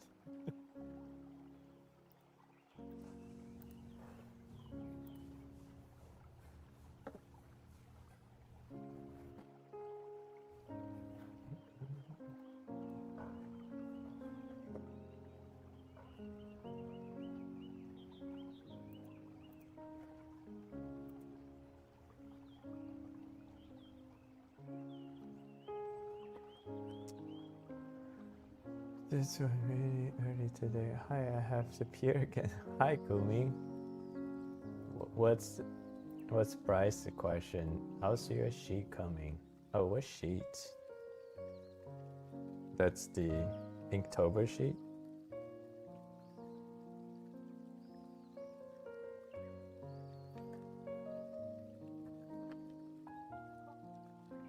I was asking you, Tyler.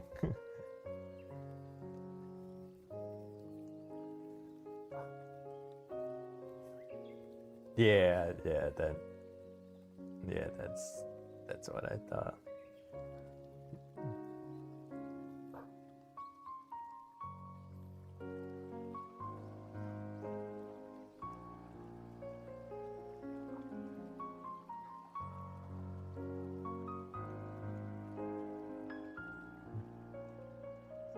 Keep all my lines the same thickness. Yeah, there's some technique that you can try to vary your line weight. One I learned from a teacher was basically try to execute your line as fast as or not super fast, but basically speed it up. For most people, I would say speed it up. So when you speed up, there is you need to create some momentum in your motion. So that's how it creates that different line weight.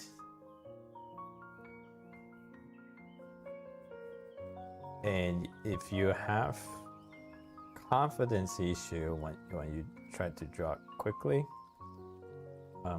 just do more what he call shadow.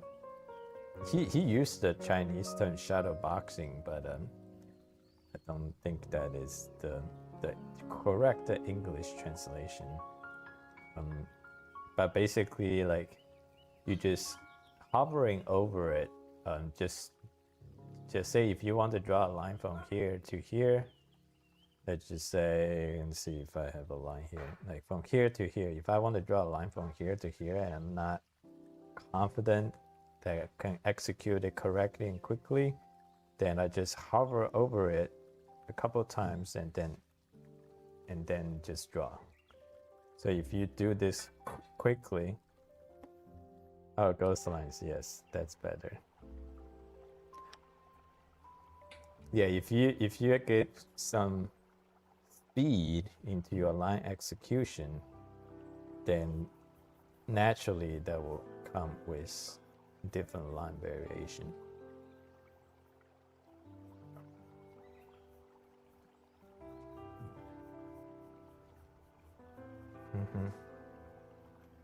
Yeah.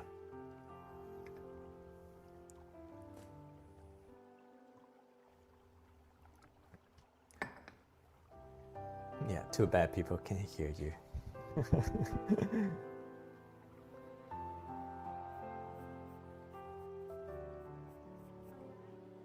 Yeah.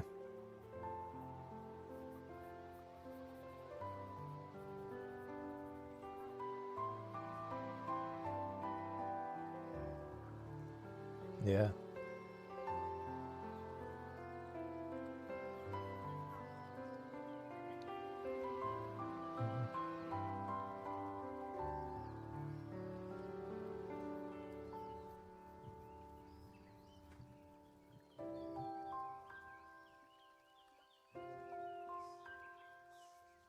Mm-hmm. Yeah.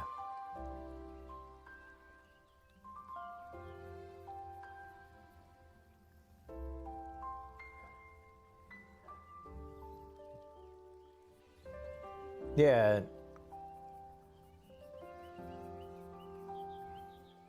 Actually, I saw another good analogy from Retinue. Someone basically just used to throw a baseball analogy. I mean, if you want to throw a solid ball, you cannot give like your full force. I mean that ball just gonna go. Yeah, you lose the accuracy, but still you won't want to do it very slowly. That the ball has no momentum. But you need to. Yeah.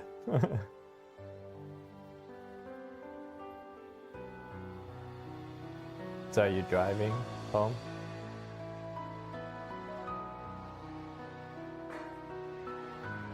Are you driving home right now?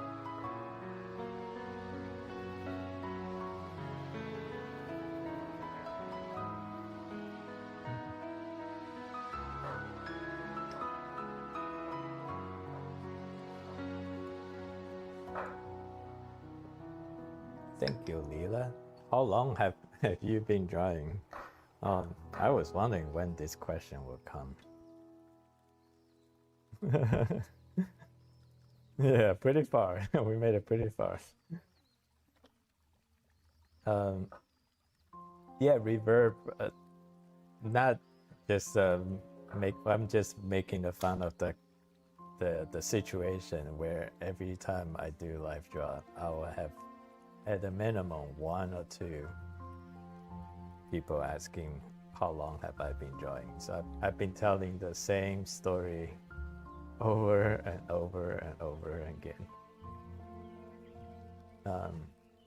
The thing, I mean, the quick answer is all my life, but I don't want people to get like scared away that they say, oh my god, like he's been doing all his life, and then like if like say if someone who's like 60 years old now, like say like well, am I never gonna be good at drawing since I didn't draw all my life? So I don't like if I give a quick answer, a quick honest answer, that's like all my life. That's the real quick answer. But the nuance to that is, I mean, I wasn't fully drawing all my life. I started with a lot of learning when I was a kid, and I kind of like stopped. And when I was a kid, when I was learning, I wasn't like really passionate about that learning. So I was kind of going through the motion, really not really making the connections in my brain to develop that the development that was needed when you try to learn something. You have to be focused and have those reflective moments where you execute, you make a mistake, and then you reflect on it. If you don't spend time on the reflection, then you're not really learning from your mistakes. So you're missing the opportunity to learn, to grow there. So yeah, like when I was a kid, even I did spend about 10 years of from age 4 to 14 working in an art studio. but like how much was I really learning? Questionable. I don't contribute too much of the skills I have today to the development that I had when I was early. But I would say like my most significant development came from only recent couple of years. But do you say like the experience I had throughout my life, would that contributed to this like breakthrough moments? I'll say possibly, or most likely, but I don't think that's necessary for other people to replicate my level of drawing with shortened amount of time and experience.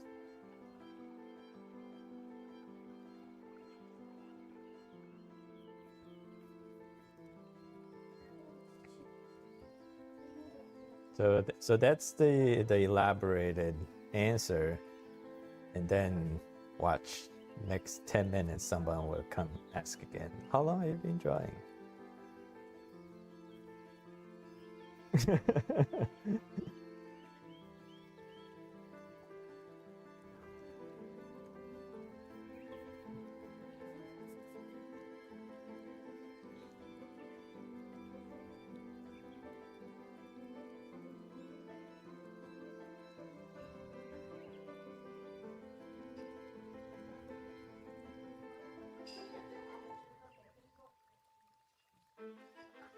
Mm-hmm. Yeah, I mean I did.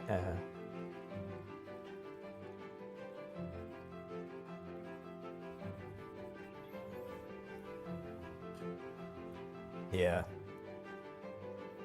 I mean I also draw the similar analogy with me playing guitar or learning French. I mean I learned 4 years of French, but I have like no French skill now. Same with guitar. I mean I was really working really hard on my guitar being throughout high school years, and I was very dedicated. I probably like come home and play guitar every day in my bedroom. But at the end of the day, like even after 4 years of really hard playing guitar, I have nothing to show for it. So that is one of the things that I would say I kind of regretted, because I never asked my parents to sign me up for like appropriate guitar lessons, because I wanted to do it the self-taught way. So I can see that why sometimes people think just draw it's not good enough advice, because I did have people commented that like they have been drawing for 4 or 5 years and they feel like they didn't improve at all. That's like the equivalent of me playing guitar. Yeah.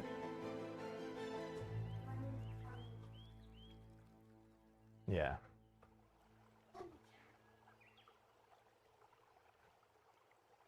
Yeah.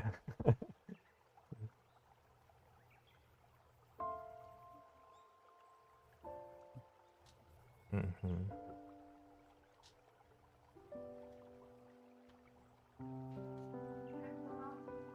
Yeah, no dedicated. Yeah, yeah, yeah. Mm-hmm.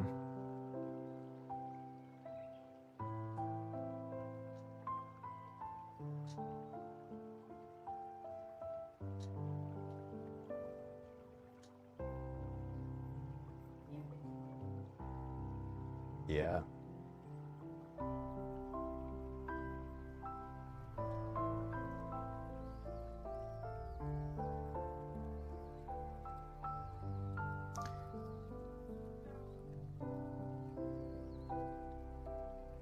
Yeah, those, I mean, those, the self-taught way, it's definitely requires a lot more discipline than if you have a coach that it requires a much less mental fortitude if you have someone who is your accountability coach, where, yeah, otherwise, like, yeah.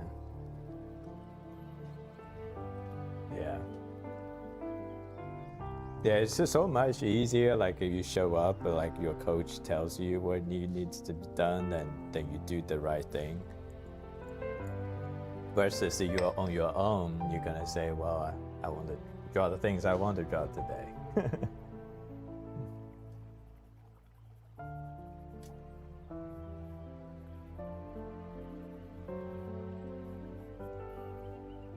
Yeah, I would say that.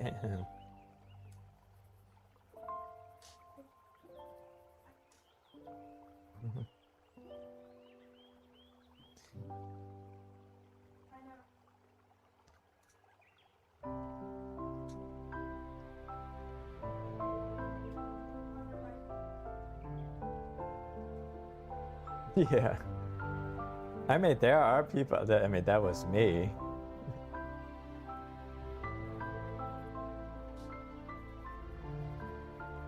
Yep. Yep. I mean, there are certain skills that people think automatically that they need a coach to get good at, but then other skills where they think they can just get good at on their own. Unfortunately, drawing is one of those skills that people think.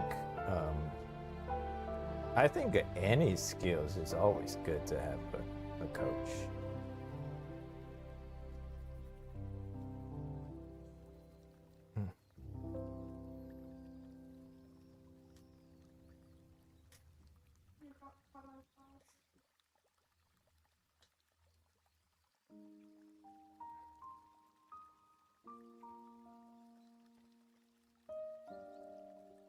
Yeah. Mm-hmm.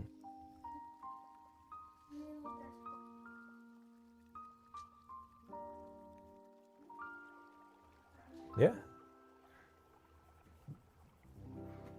Cool. Sounds good. Hi, Shing. Yeah. Hi, Shing. Is that a? Do you speak Chinese, Shing, or that's just some cool character that you put on as your handle?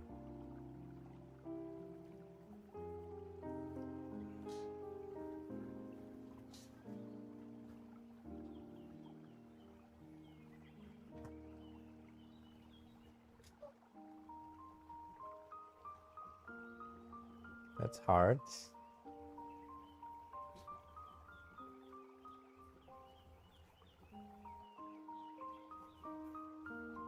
Jess Shing, MLBB.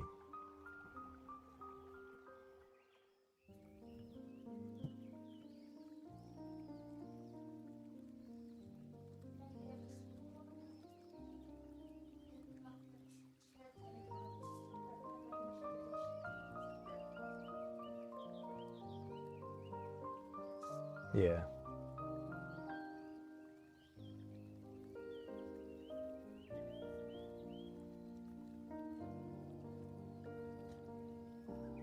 I mean, it's hard. Yeah. Yeah, I can read a lot of the kanji, but I don't actually know if they all have the same meaning, or some maybe have slightly different meaning. Some even have completely different meaning.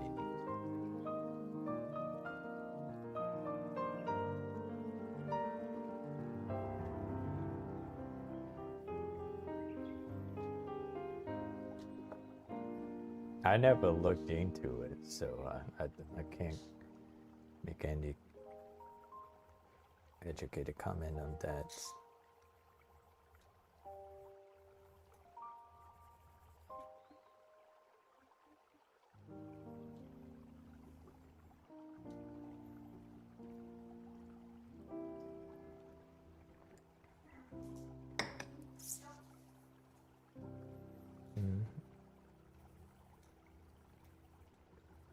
Are you have you learned any language other than English?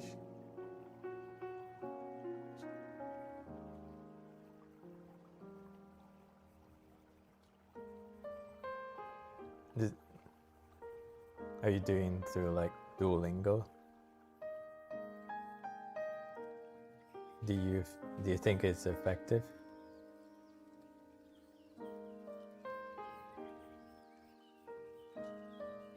Ah, okay, yeah.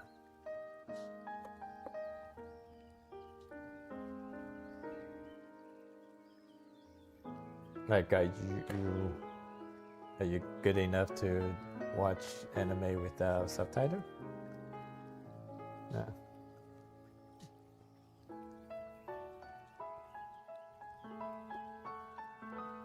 And are you doing the free version?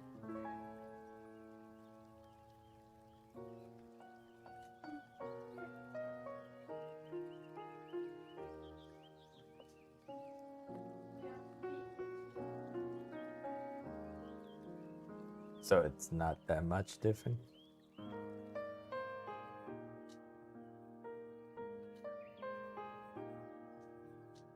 I gotta look into that one.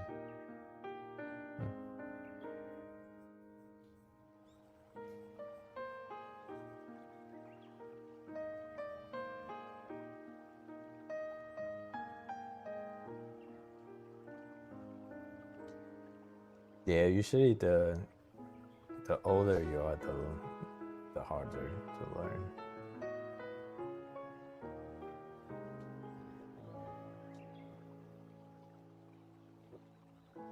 Yeah, pretty much. I think there's a study that after age 12, you will not become a native speaker. I mean, you can get really, really close to like a native speaker, but you not become one.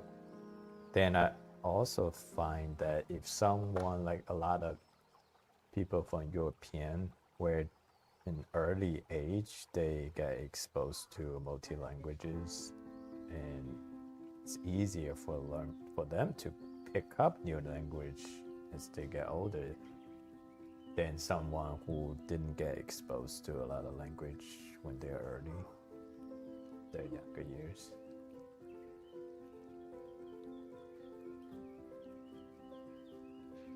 Did you take Spanish in school? Your school wasn't require you to take second language?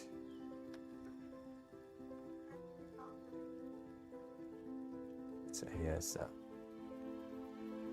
Oh, gotcha. So how are you fluent in that one?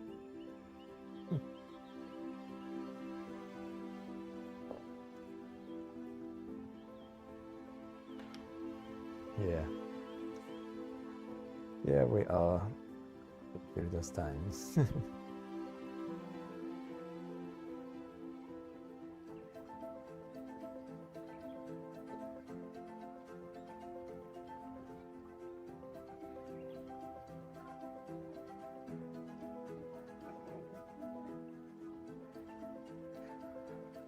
I'm enjoying, but oh, thank you, Medic Gaming.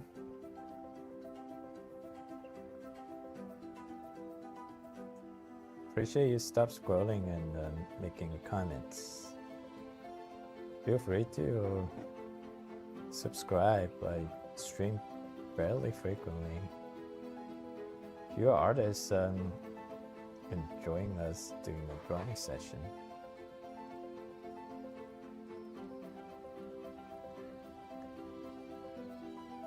Hello, Ghosto.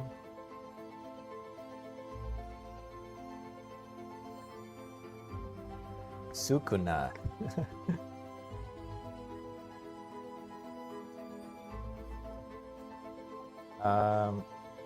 I will probably draw Gojo. That's probably the only Jujutsu Kaisen character that I don't mind drawing.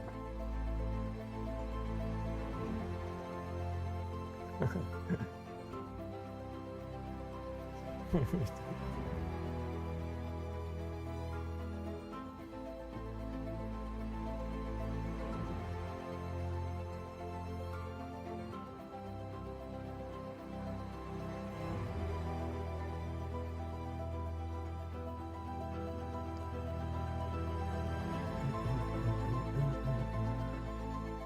be honest, I need to start my art session as well. Yeah, start your art session.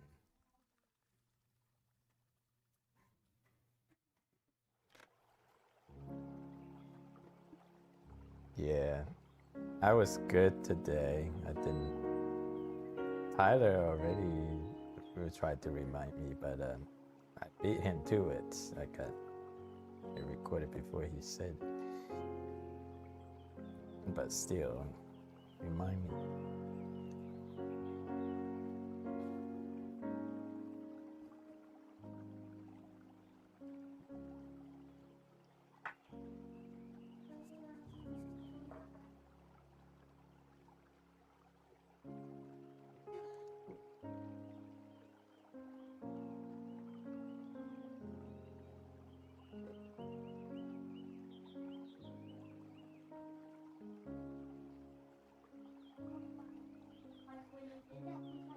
What? I'm doing this for 2 hours and 30 minutes. Who just joined?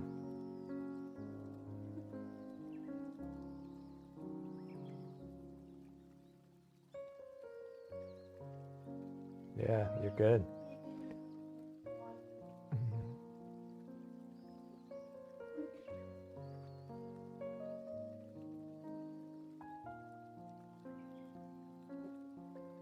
Yeah.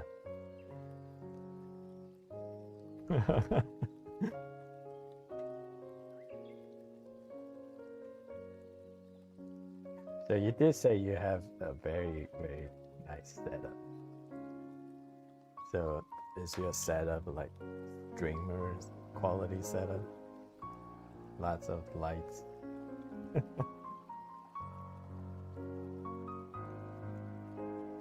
Yeah.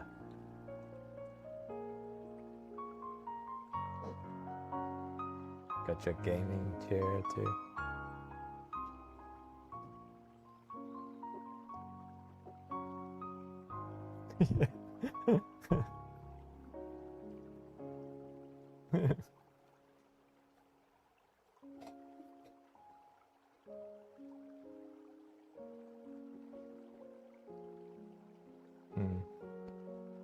Good. So Tyler, do you find yourself like once you get really deep into a piece that you kind of just sit there for a long time? Or are you disciplined enough to like get up once so often and walk around? Oh, you do? Oh.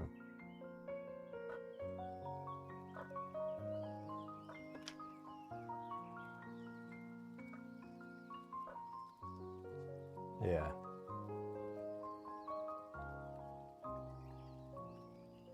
Mirror. Yep.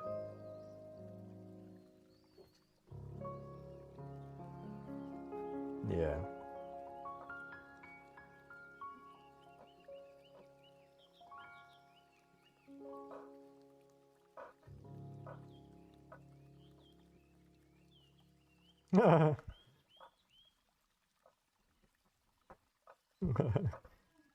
Do you set a clock for it, or you just naturally know it's time?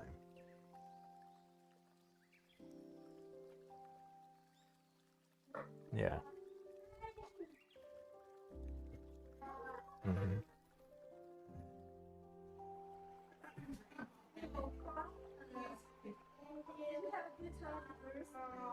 Well, you're certainly doing better in that aspect. I'm just always get lost. Like when you saw that the 3D the video I made, I was so lost in that process. Like I was all day for a week. I did nothing. Like I was just so addicted to it. Like if I'm not working on it, I'll keep thinking about it. And then when I get a chance, I just sit there like I would say like 10 hours. Just yeah, the obsession.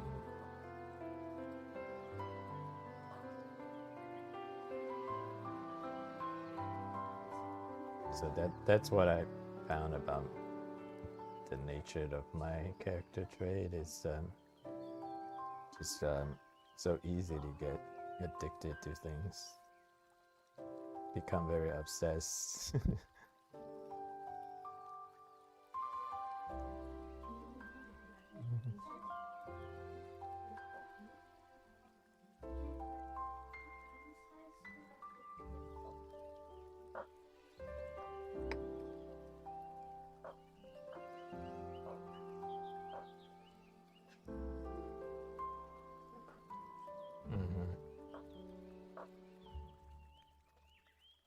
Yeah.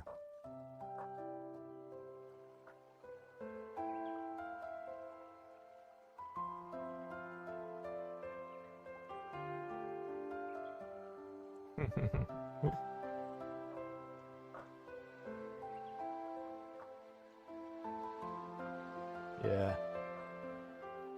Yeah.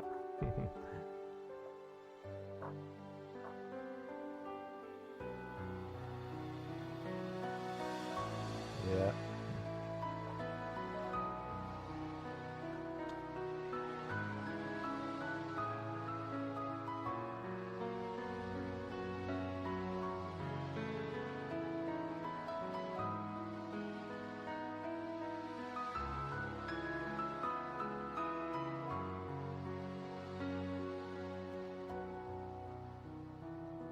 Yeah, I've been watching a lot more chess lately. It's the, I mean, it's the same concept that people, they're really good at something and they need to make a living doing that thing they're good at. Like the number 2 chess player in the world, Hikaru, he streams 8 hours a day on chess. That just because, I mean, he's really good at it. He's a pretty good personality. I mean, I can just watch him play chess for hours. Like he basically just plays chess online against people, and he just explains his moves, why he's making that decision, why he's making certain decisions, and just because he's like the number 2 players in the world, so he has that instant credibility where people will listen to his ideas. And yeah, Magnus is still number 1. I'm surprised you know him. Yeah, Magnus.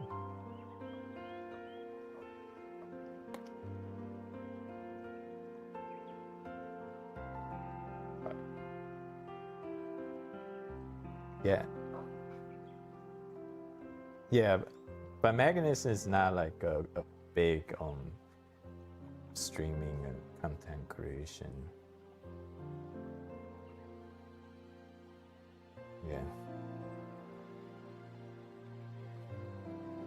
Yeah. He has a pretty catchy celebrity-worthy name, Magnus.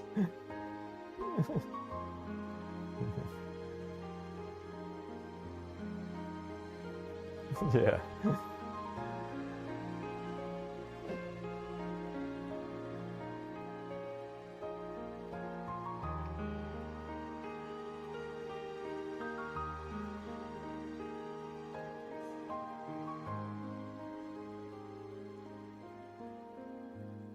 I wasn't planning on. I thought it's usually when I try to do a little bit of background, it definitely adds a dimension to the piece.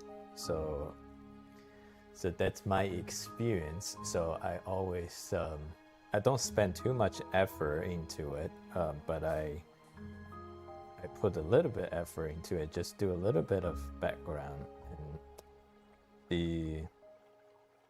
the return on investment on that usually is pretty huge. Like this one, I think that background is too much. Like for this one, the Raiden Shogun, like I just put a little effort into drawing the shadow. I don't know if you're on vertical or here. You're horizontal, yeah. Yeah, just that little effort into drawing that shadow, it just brings a different dimension to the overall piece. So yeah.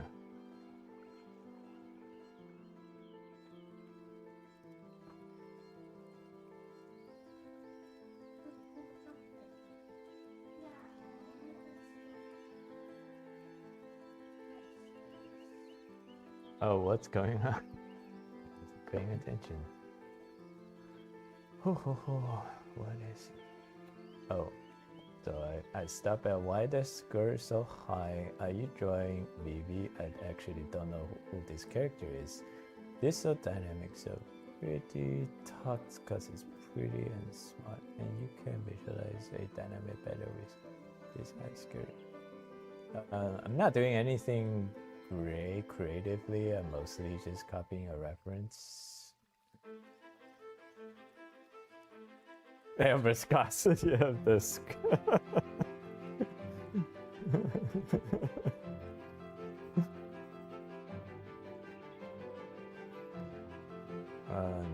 Yeah. Oh my god.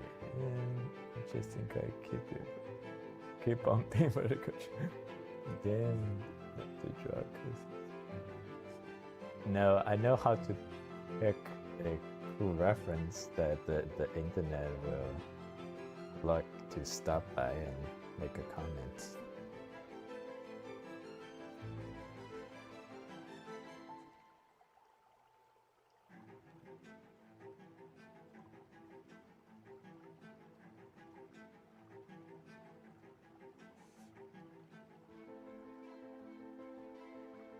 Yeah. Yeah. It's unfortunate but true. Like I definitely noticed a uptick on my horizontal views whenever I'm using this AI generated. Basically, I just use the reference of the AI images as my stream thumbnails.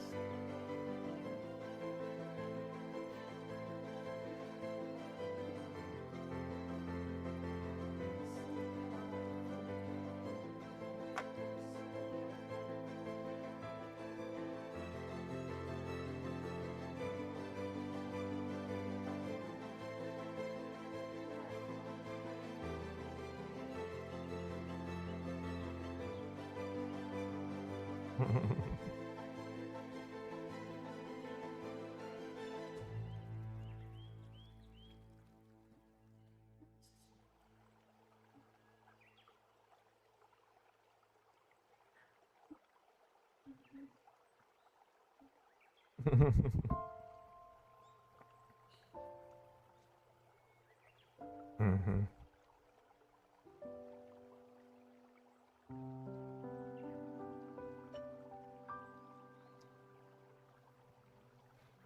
Who just joined? Oh, someone post something to our share.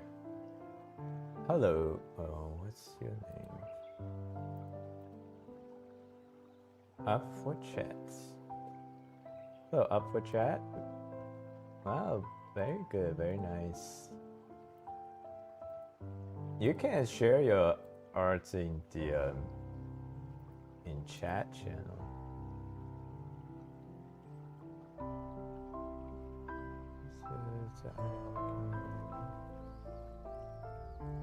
Good work, Alpha Chat. Oh, someone sent me a private message. You must accept. Oh, hello. Send him my Picasso.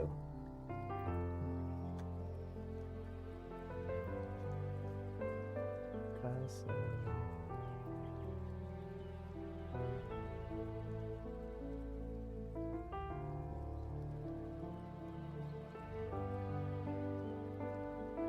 Yeah, we got Dio, and we got Upward Chat.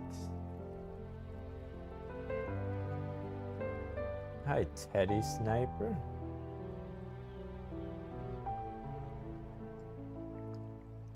Hello, my friend from Pakistan.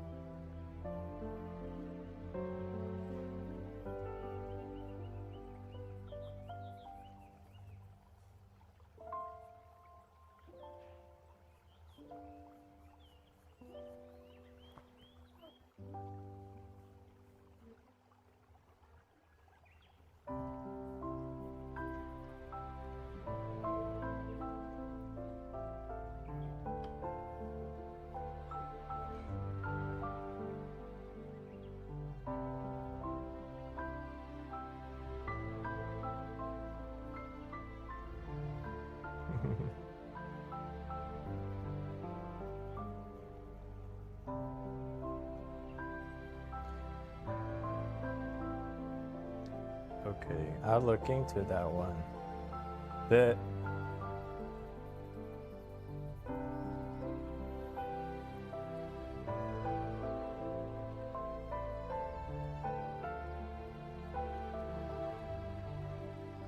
I think you can try it, but I just don't have expectations that people will follow it.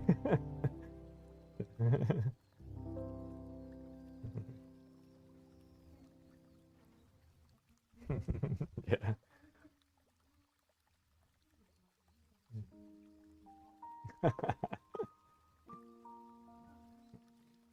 All right. I think I've finished this piece.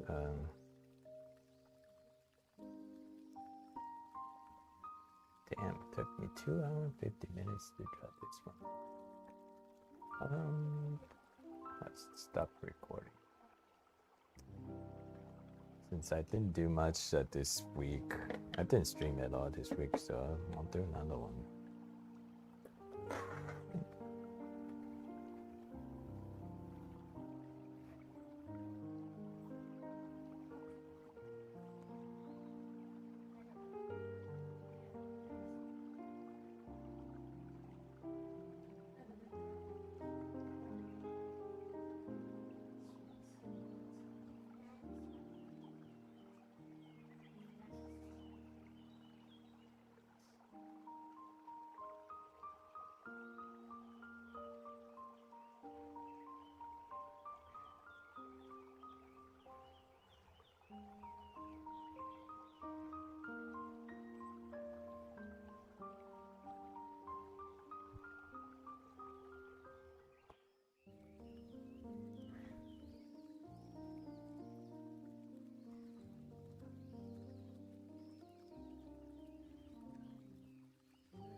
That's dead? Oh, congrats. Oh, nice. Beautiful work.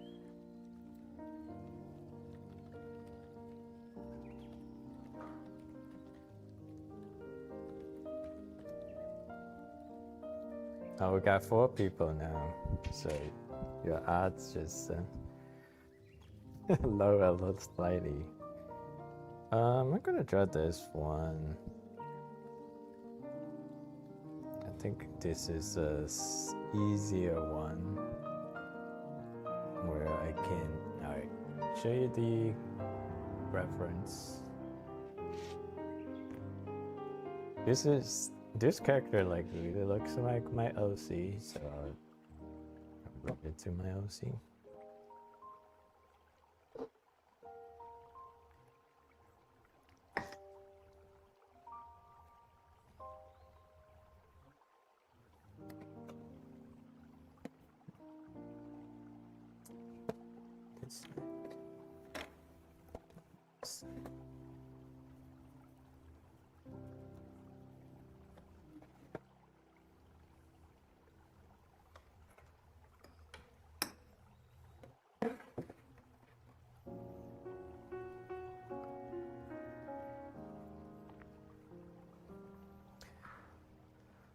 Teddy Sniper, no problem. Thank you for coming in, joining. See you next time. Oh, start record.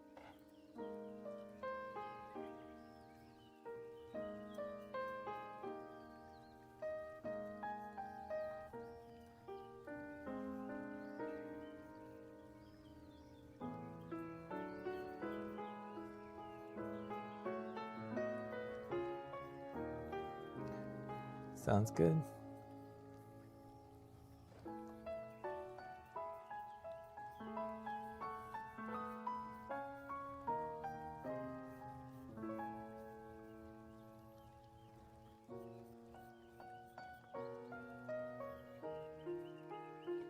So Inktober is about to start.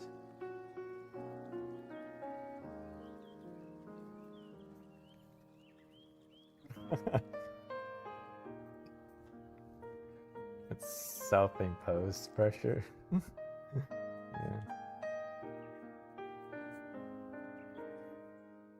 So you're in the Inktober.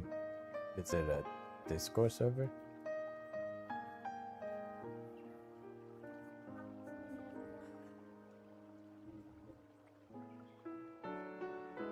Oh.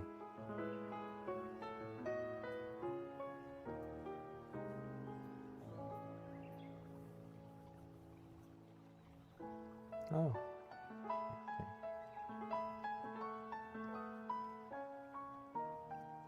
Mm-hmm.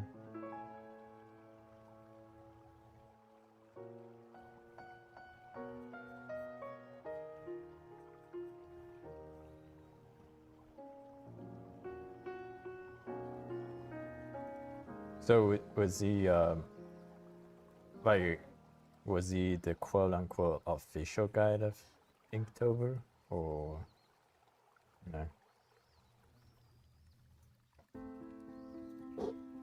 Yeah.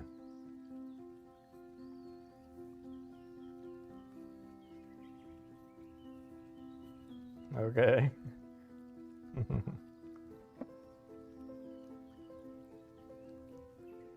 Does he draw professional like manga or cartoon, like cartoon, but comic?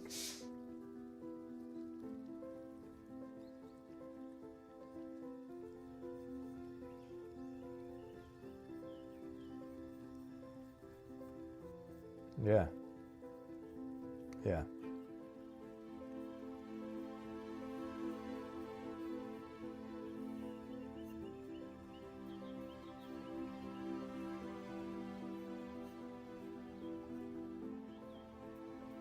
Mm-hmm.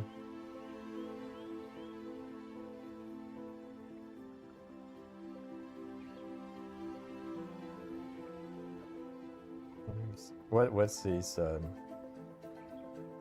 so I assume you found his social media first before you joined the Discord?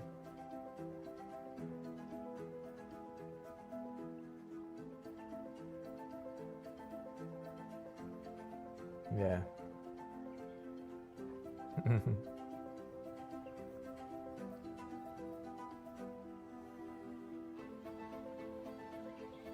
Yeah, can you share his stuff? Oh, okay. Yeah. I know that guy. Okay, I don't remember, but is he American or he's does he? So he still lives in Turkey.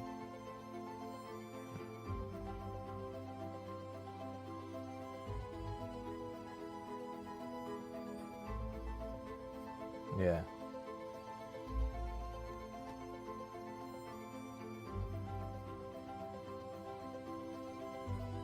Yeah.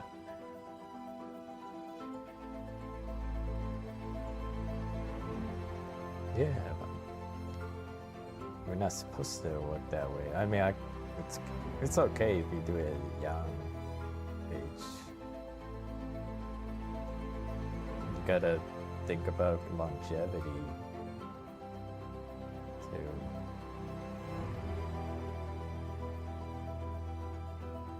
Oh, who do we get? Oh, we got V, we got Kumi. We got new faces in the voice channel.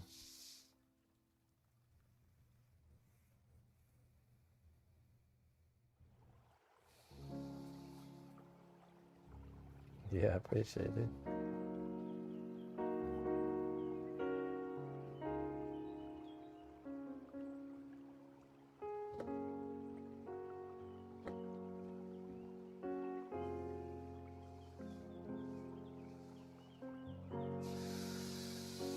Oh, we got a rabbit. Pinky. Feel his technique. It looks pretty already. Thank you, Ick. Just wait. It looks beautiful. Okay, the group is gonna start the video. I'm gonna say the date of the group. Sub KTZ archive. What's on the Discord specifically? There are definitely several benefits of joining Discord. I think the main ones that you can just collaborate and have a conversation with like-minded artists around the world. Can share your journey, something you're struggling with, or something you think you just draw one of your lifetime masterpiece and you want to share. Do that too. That's benefit one. Benefit two is I do run a monthly event for people on the Discord server. It's only participation effort is required. And you'll be entering a raffle pool where we draw a winner every month to win. Right now, the prize pool is set to be $50 every month. So every month you have a chance to win $50 from doing art. I'm basically using a portion of the income generated from this channel to do that. So I think it's a pretty healthy way to drive more tractions and then also give back to the community. The last thing is we we do live chats. So instead of just being one of the texts in the text chat, you can actually join us in the voice channel. That's why you hear me talk. Seems like I'm talking to some people. These not spiritual people. Imagining in my head. These are people from the voice chat in my Discord server.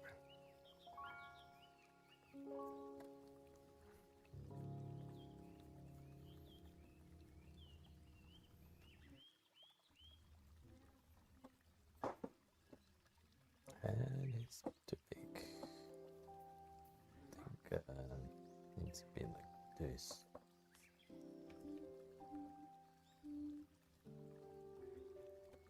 Oh.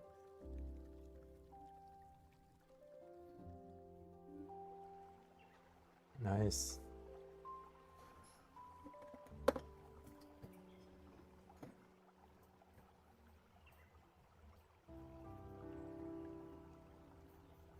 Okay. Yeah, they're probably asking where is the event. Alright. I'll tag again.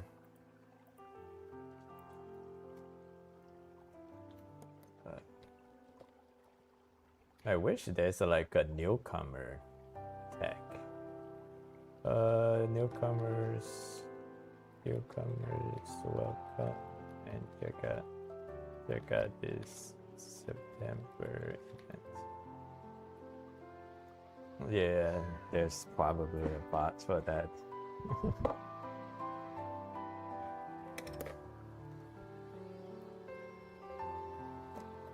I was like, where did my pen go?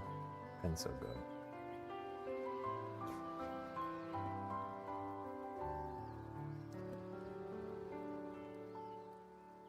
Now I am know why the artists do speed paints.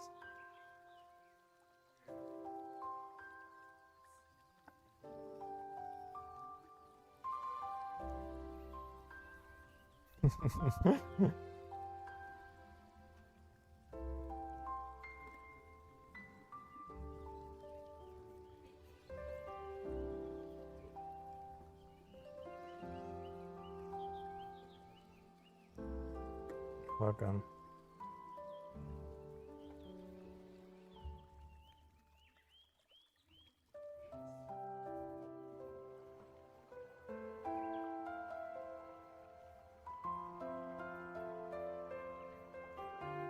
Yeah.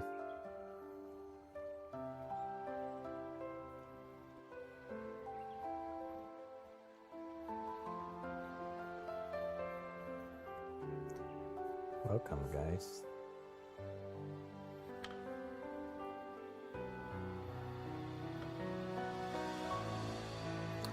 That is, let me see.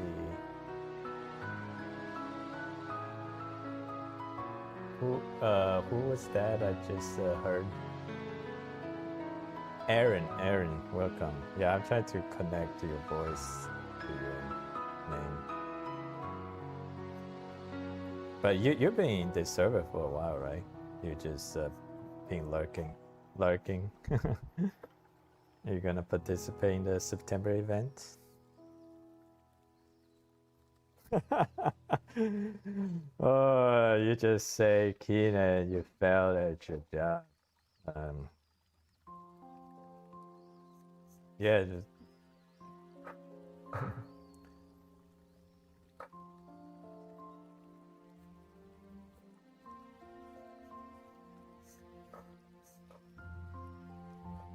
yeah. Just participation. Just just a little effort. No skills required.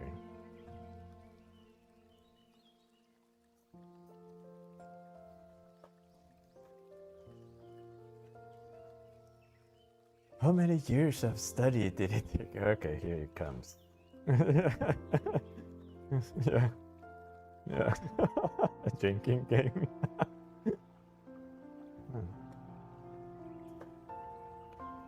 How many years did it take to get where you are? Can you show it in number, please? Oh, to speak English. Let me type a number.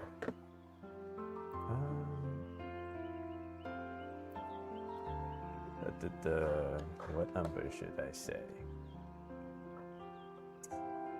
Let's just say 5. 5 years. Sounds like a good number to say.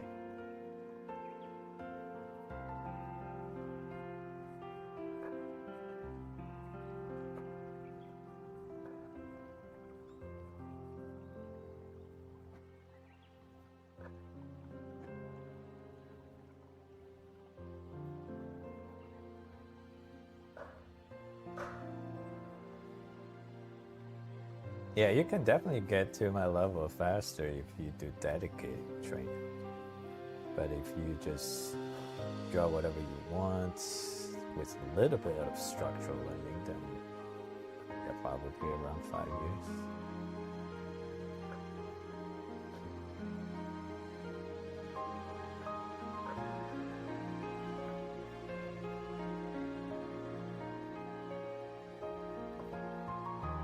The 80s guy. We are 80s guy.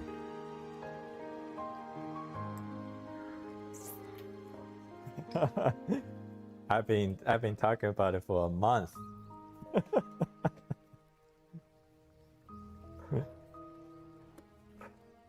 Only 60 minutes. Or how about if put in some effort.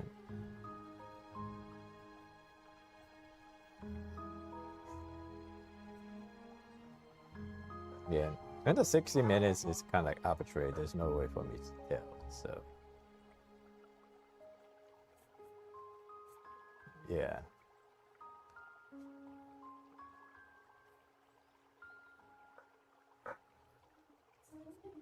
Do you have a game that you want to purchase on Steam that you just haven't pulled that trigger? You don't play games.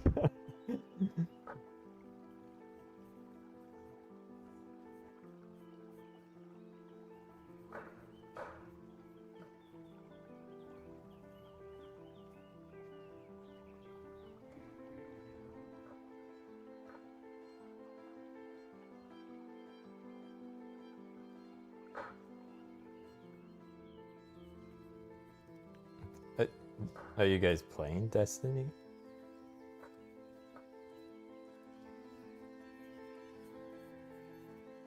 Yeah, that's something like long time ago for me. Heard that game. That's something like the Halo kind of game, right? Yeah.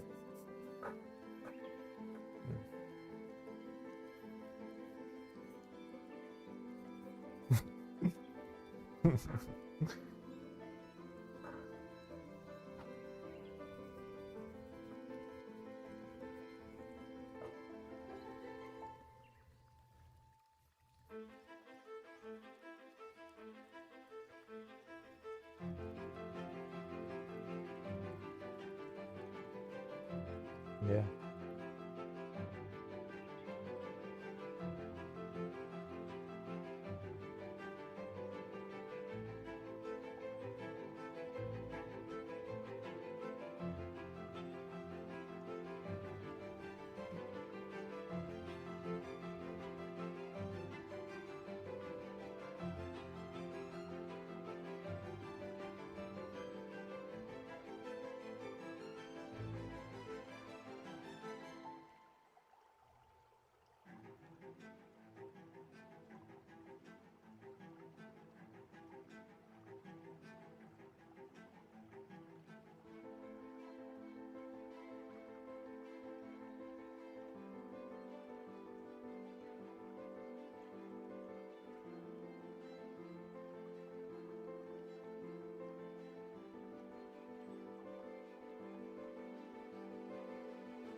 Oh, that's Sam.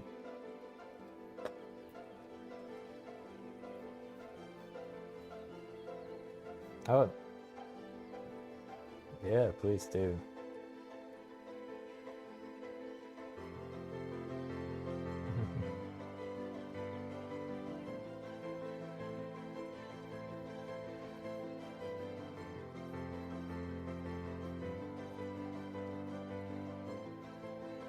Yeah.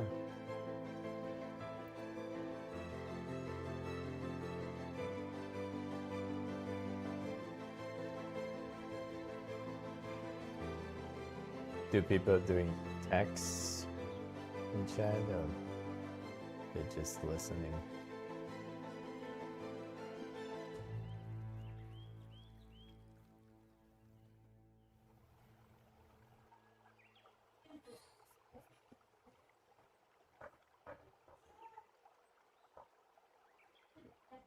How to hide? They're in the way of the art. Dimitri, which comments are you talking about? I think that's a YouTube thing, that my thing.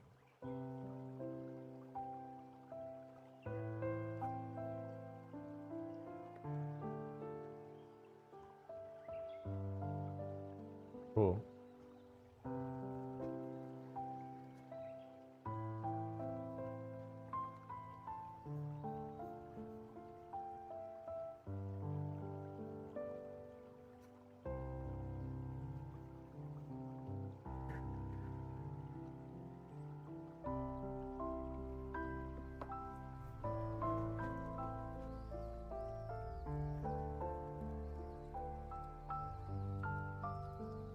What is it?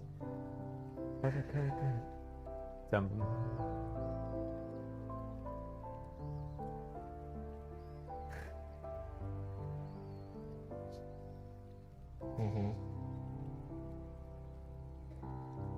Huh.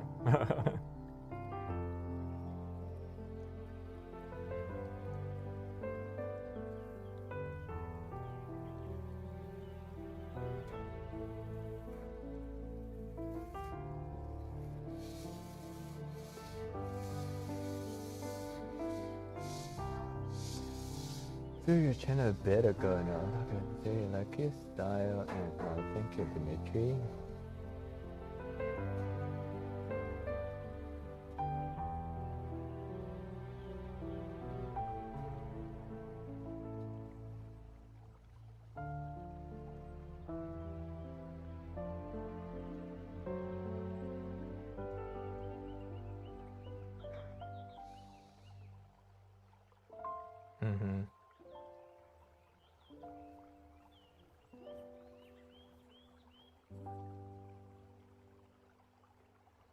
So when you click on them, what does it show? I can click on them and it's go.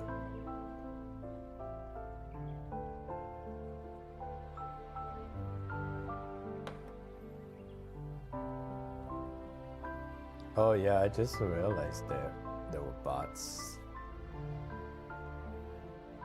in my comment section, especially on the ones that the videos that do well. The bots, they comment something like that's irrelevant. They got me noticed, and then I look into it. I said, like, what's the reason of having bots comment on somebody's video? And then Reddit told me that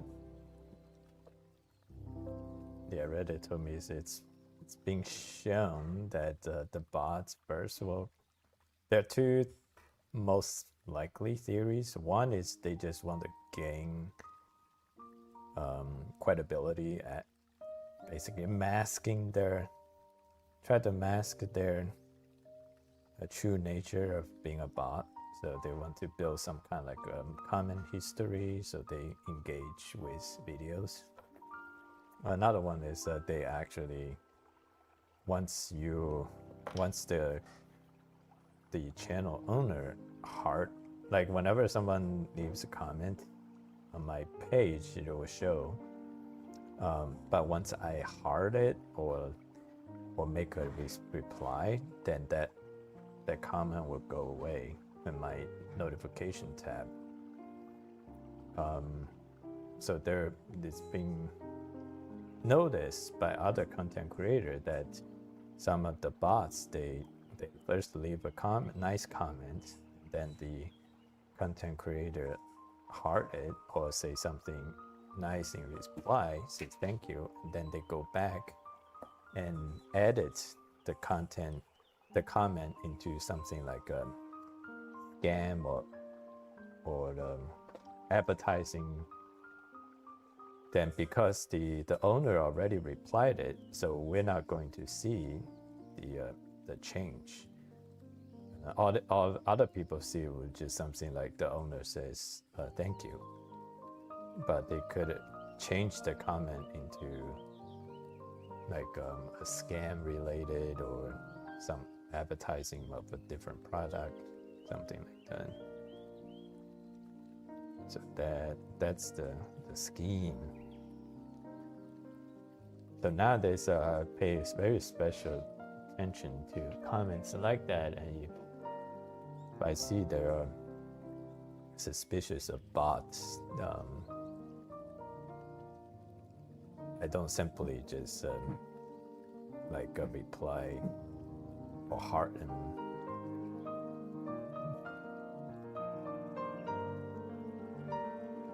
poison. No, I usually don't comment. Yeah, go.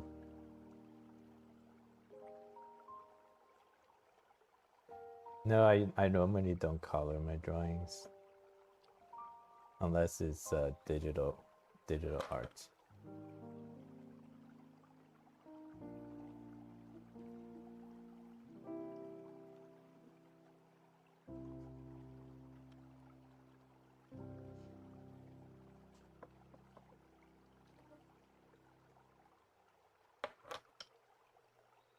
I do shade though.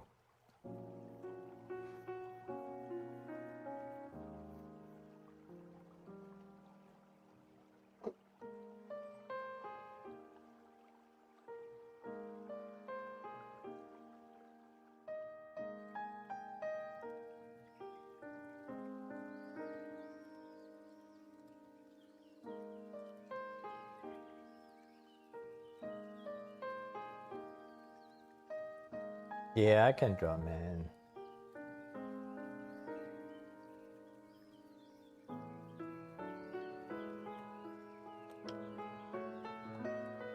Last time I did a poll where it was 80-20 guy versus gal.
Not to look like Ray Ayanami.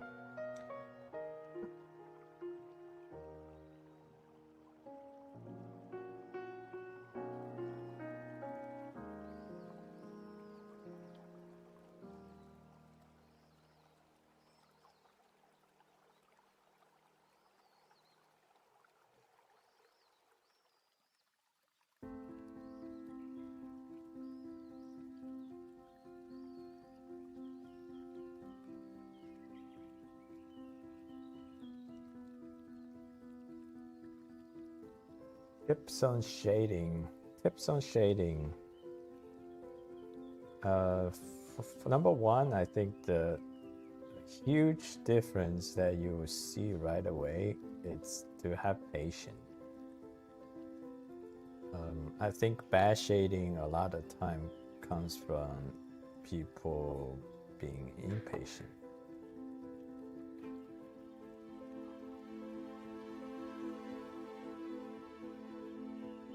It's more patience than usually you see, but it's less patience than you expected it need.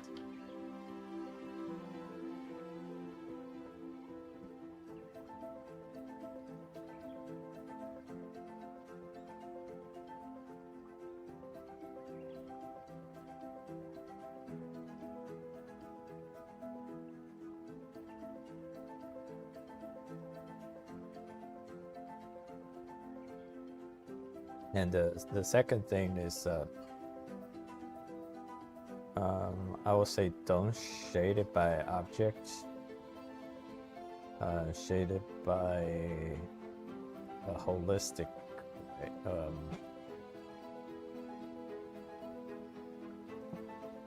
Basically, shade the whole picture or the whole drawing. Don't shade the by object. You got to keep the whole drawing in mind.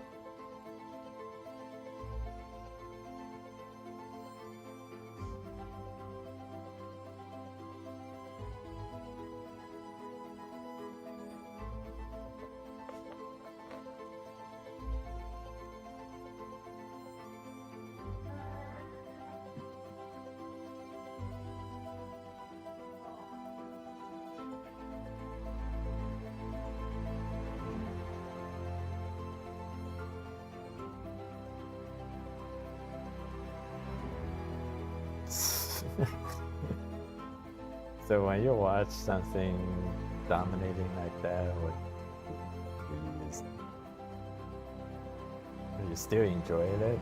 It's the gaggle letting. Yeah.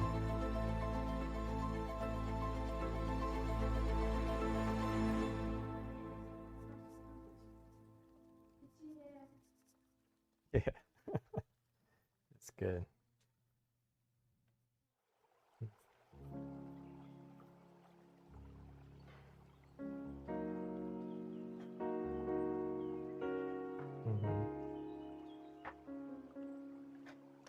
Yeah.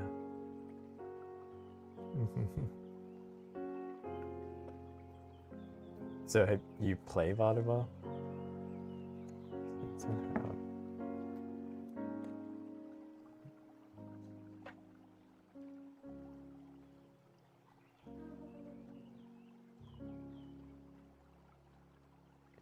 Take care of some business.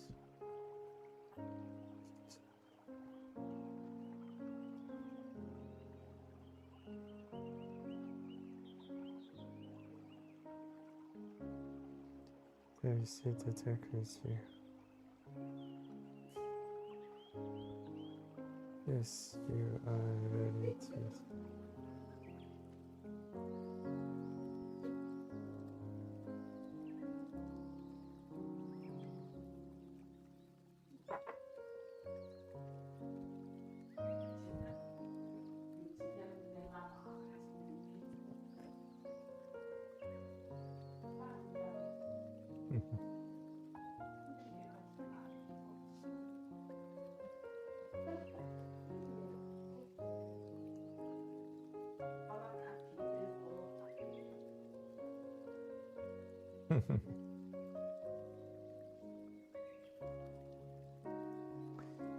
To music while drawing.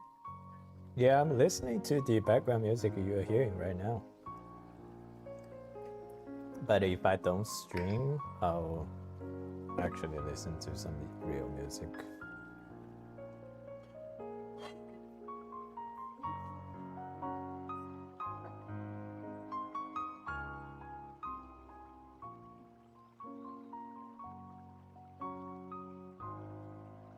I should say, if I'm not streaming, I'll listen to some real music.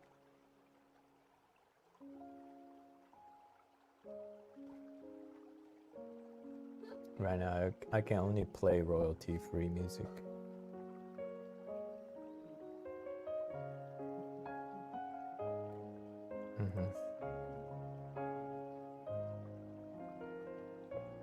Yeah. Okay.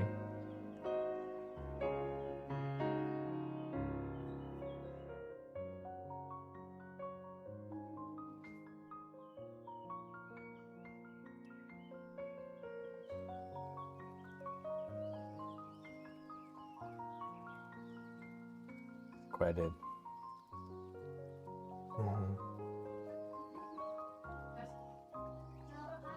Oh, good. What is the genre?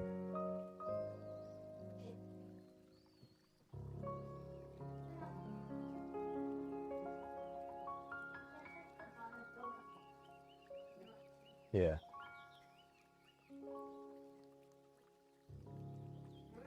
Are they is it like, do you know, are they all human created or they are AI?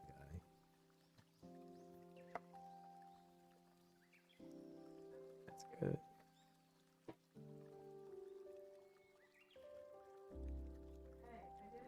Mm-hmm.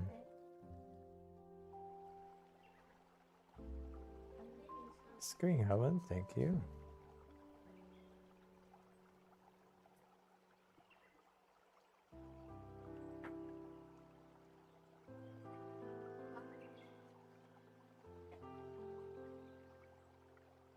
Mm-hmm. Mm-hmm. Yeah.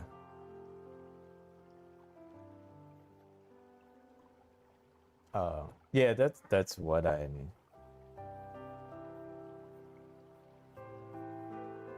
That's what I do already.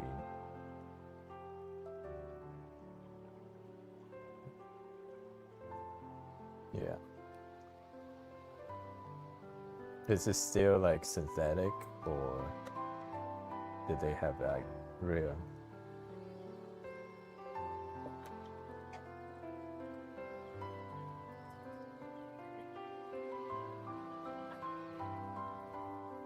Oh, like the instrument are played by real artists, not synthetic instruments.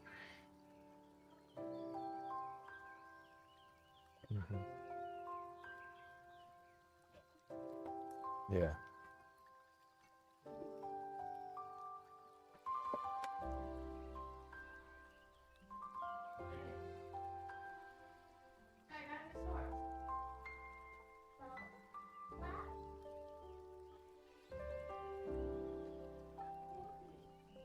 Sure, that's fine. Or you can do like non-art related. It's fine too.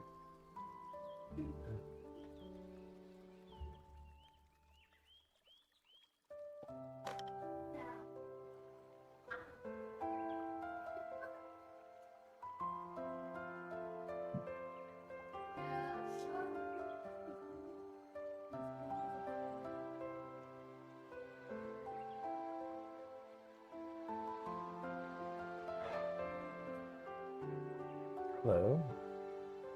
Got someone, the name I can't pronounce. Speaking the language I cannot pronounce. No, it's Arabic.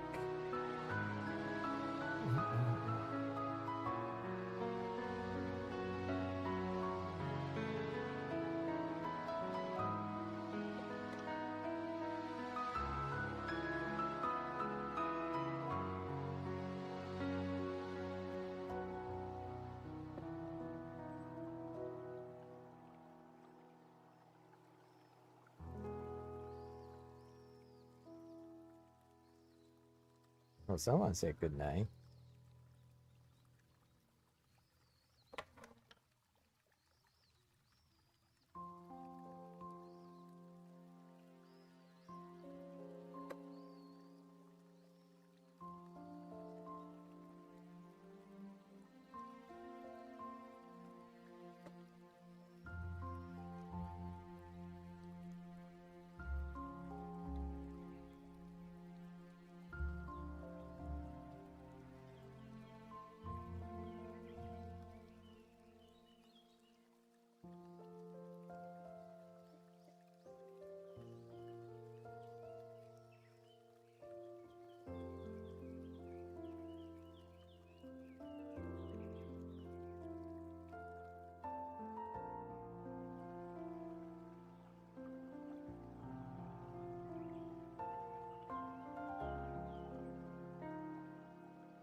Oh, where did you post it?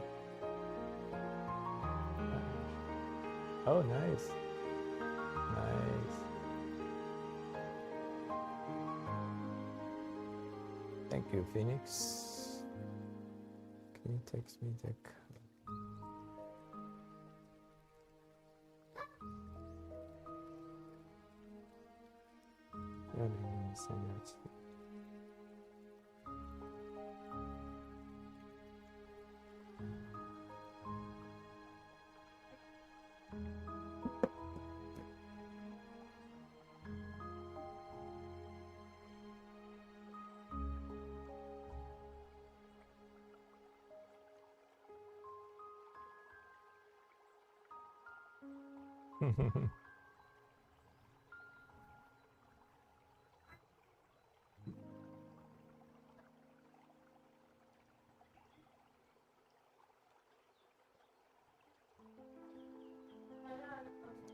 Are you done? Just that's just saying progress. That was done. Yeah. So right now you just yeah.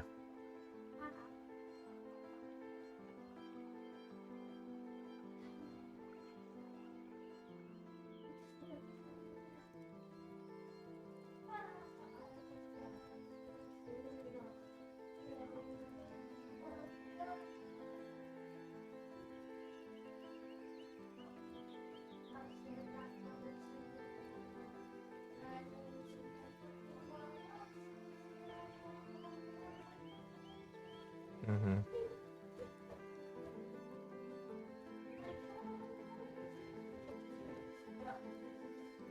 Yeah. Yeah.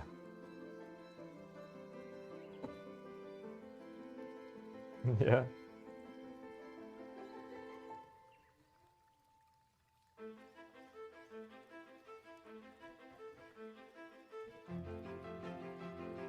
Yeah, they say quantity, it's a quality of its own.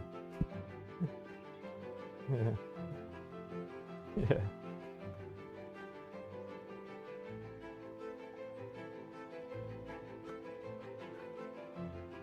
But yeah, that wasn't me. I did not know that conversation. No. No. I mean, that's the first time I'm hearing that story, so I know it wasn't me. Yeah.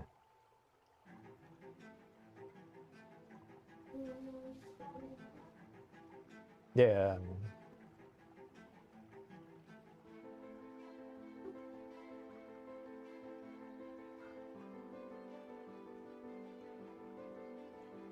Mm-hmm.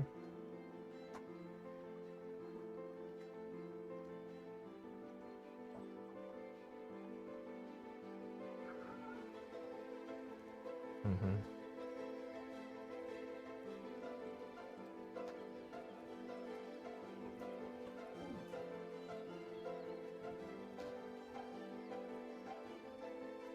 Yeah.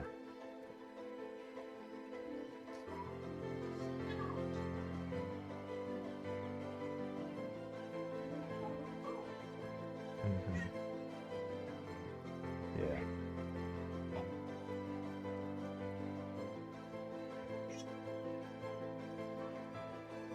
Yeah, I believe it.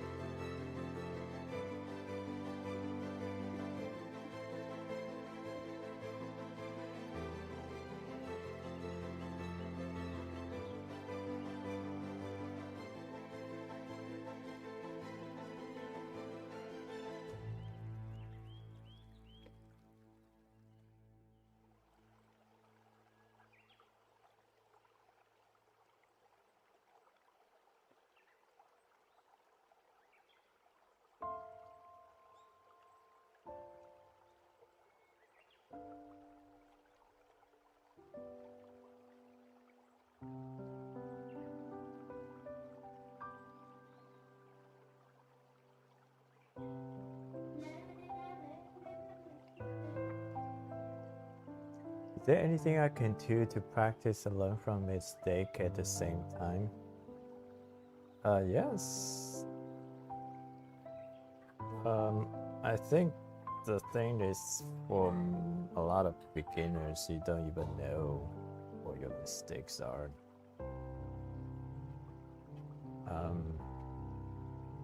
And it's really not like just for art. Watching Hikaru play chess, I feel like it's the same concept too. Where, I mean, a lot of people think nowadays with the existence of chess engine, then technically you can memorize all the best moves there is to memorize and become a chess master. But that's not how humans. There's no human, strong human player that does it that way. Basically, all the top players they learn the concept, and then they practice so much that it becomes intuitively to them.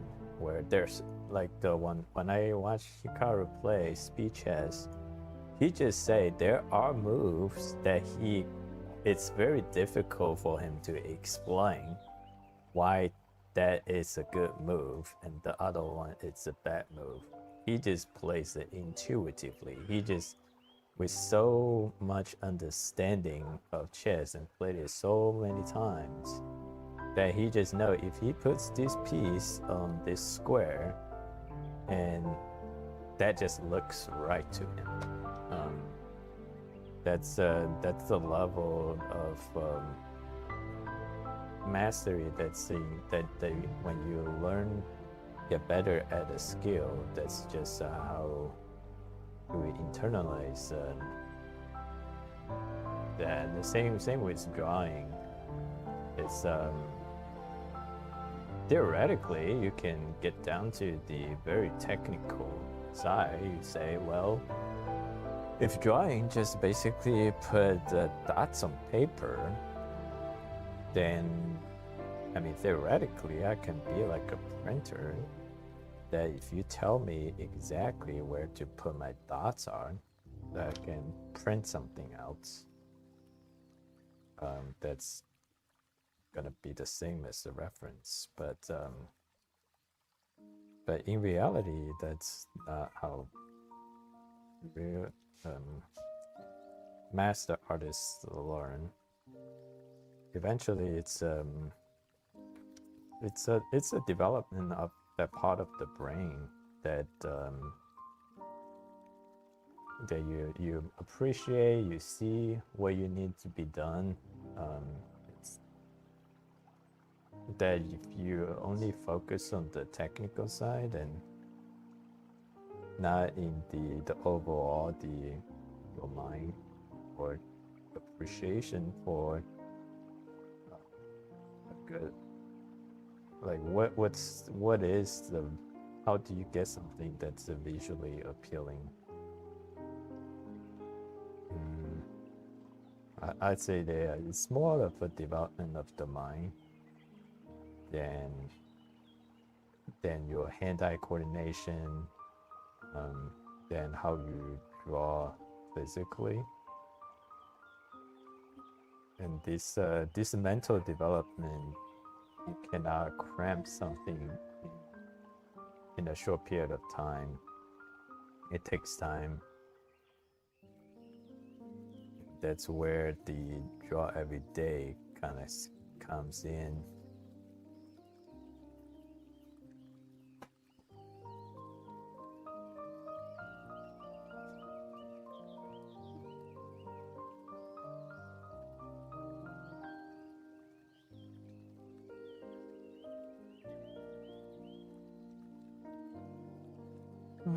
Struggle with hands though. Hands.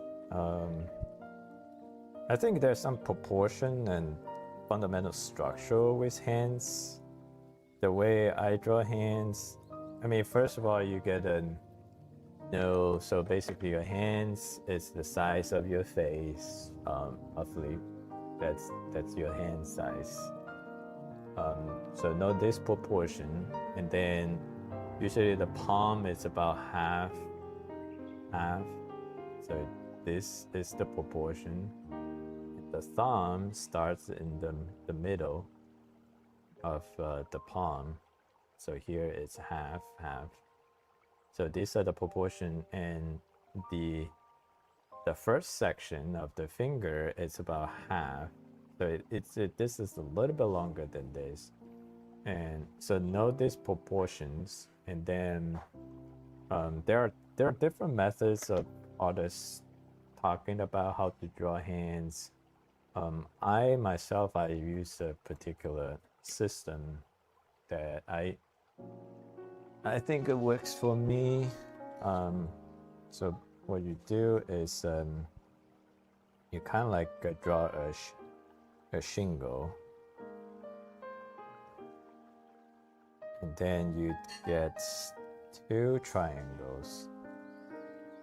So the shingle, the main part is you got 3 fingers, and here you got the pinky, and that's the thumb. And then you can draw. So the one I like to use is I specifically draw the index finger, and then for the middle finger and the ring finger, unless this is like kind of like doing the thing, but typically I draw the middle finger and the the ring finger together. So you draw the outlines of these 2 fingers, and then you kind of like just do a little bit of negative spacing to breaking them apart, and then you draw the pinky.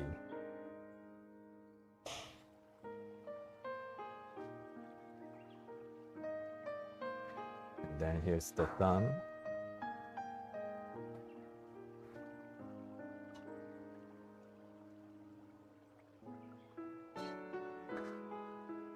So that's the pretty much it. So the thing you have to pay attention is you got this kind of webbing going on here.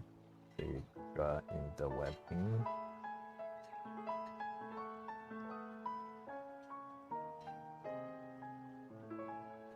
So I'm actually kind of surprised I just did this. There's no reference. Came out pretty good.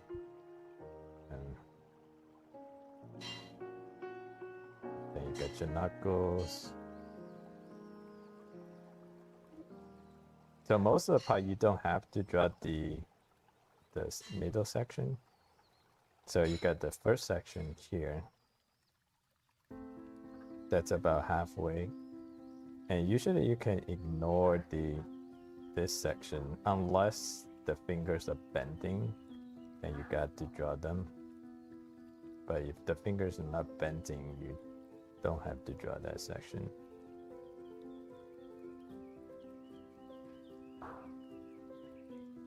Wow, I'm kind of surprised myself that this can turn out pretty good.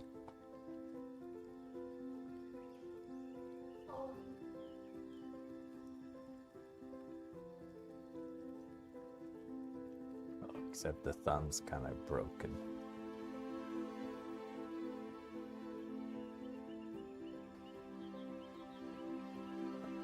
This.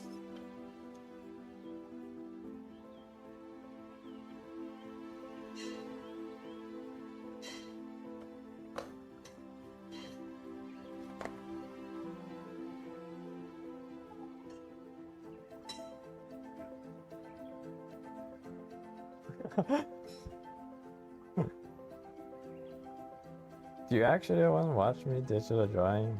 Do you know what you are getting yourself into?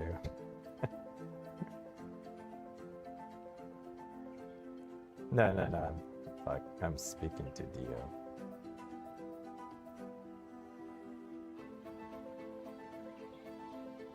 did where did he say that?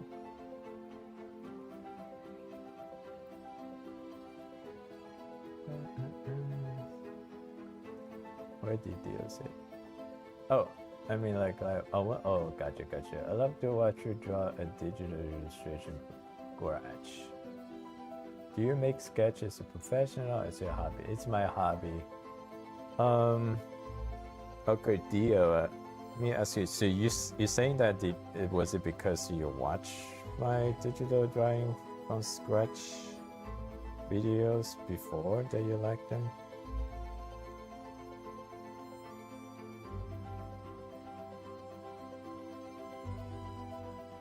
Like my digital process is I don't have a good process for original digital art. I mean, I can copy a reference pretty good, get it, put it in like 100% on the reference on digital arts. But my original ones, it really depends on, like, in my mind, how the reference I find, how close that's to the drawing I want to achieve in my mind. If I happen to find a good reference that closely represents what I had in mind, then usually that piece will come out fairly efficiently and successfully. But if I have something in my mind that I can't quite know what exactly it is, but basically, like, I have some kind of emotion I want to express, and then if I'm not finding the right reference, then that could turn into a struggle. So usually that process is not that fun to watch because I would draw something and then I look at it, I say, not what I wanted, and then I'll backpedal and go back to, yeah, it's not a good process.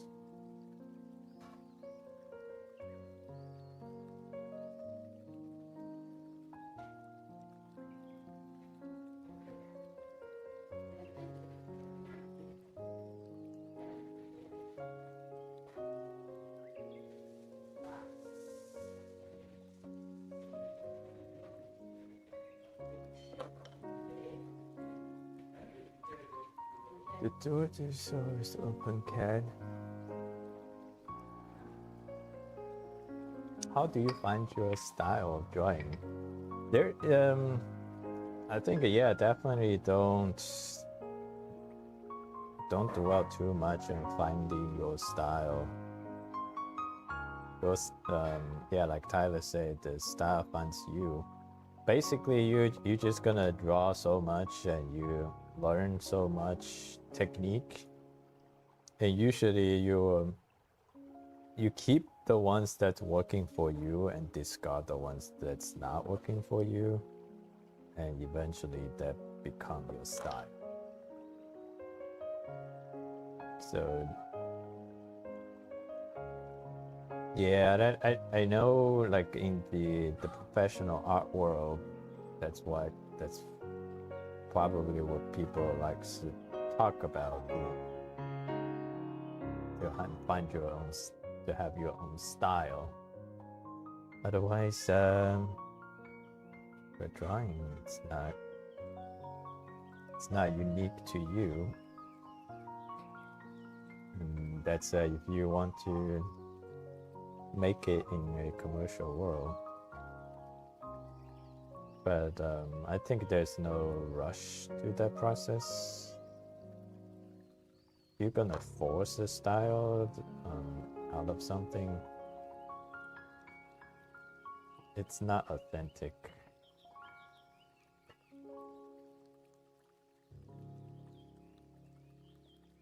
That's why I like art to be more of a hobby than profession.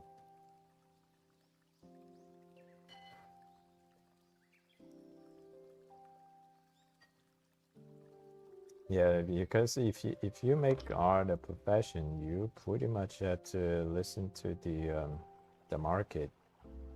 Gotta do whatever the market is required of you to do.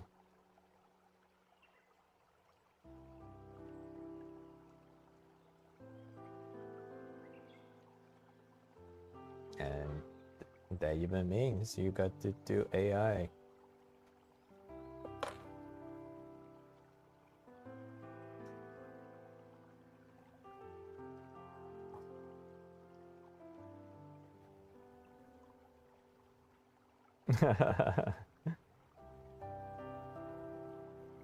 Yeah, I guess that drama. Drama gets views. People craving for drama.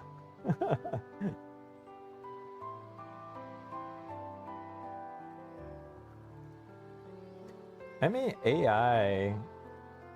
So, like right now, I run into an issue where for my story, I really love to have these like violence metal music. But right now I'm listening to other people's creation. I'm sure they are generated. But I'm not a huge, I don't have a very high development in music. So and I'm sure majority of the audience will be just like me, average people. We not classically trained, so we can't really separate the masterpiece with some pop music that just sounds really good. But yeah, like if I want to have original music for my work, my options will be either commission a band that's gonna produce a original music for me, and then depend on what kind of quality, what kind of bands they are, the price is definitely gonna have a fluctuation. Or I can use AI to create a music that I think will suffice for my work. I think it will be pretty unrealistic to think that at this stage that I'm going to learn the instrument on my own, produce the music I want to have in my story. So in this sense, I reflected on it. I mean, in this sense, I think it would be just the same way if someone used AI to create that art piece, like the same way I'm trying to use AI to create the music piece that I will try to have in my story. So I think like all of these completely fine, except just, obviously don't use AI's creation and claim that it's your own. Like if I use AI to create a music, I wouldn't say that is my own playing. But I think it's a reasonable tool to employ. And if the focus of my production is really art and the story, and the music maybe could be on the secondary front just to help tell the story better, then I wouldn't have any issue with have the AI to create that music for me. Obviously, if somehow like this, somehow my story like really become a hit and it's gonna turn into a huge commercial product, then yes, so definitely actually hire real musicians and composers to actually produce the real music for this work. But if I'm just setting music as a supporting element to tell a better story, then in my opinion, I think it's totally fine to use AI for it. And so if I'm doing that with music, then what do I have to judge if someone using art in a similar fashion?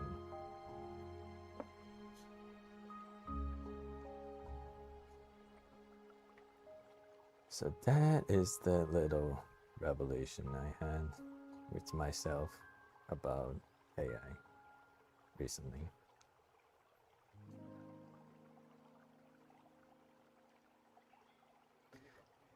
How's the drama going?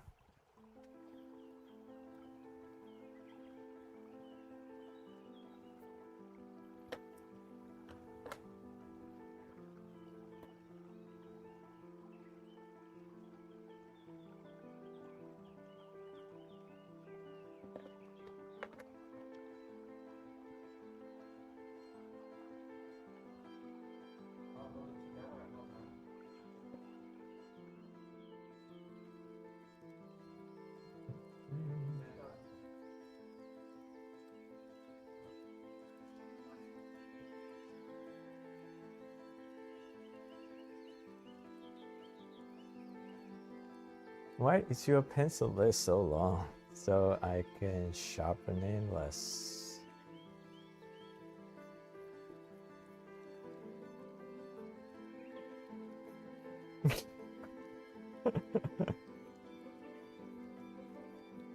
That's a good response.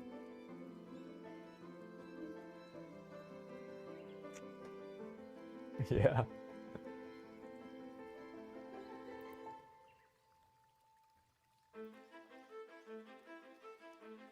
I found AI can be something much more interesting in case of posing and perspective and other pinches in this.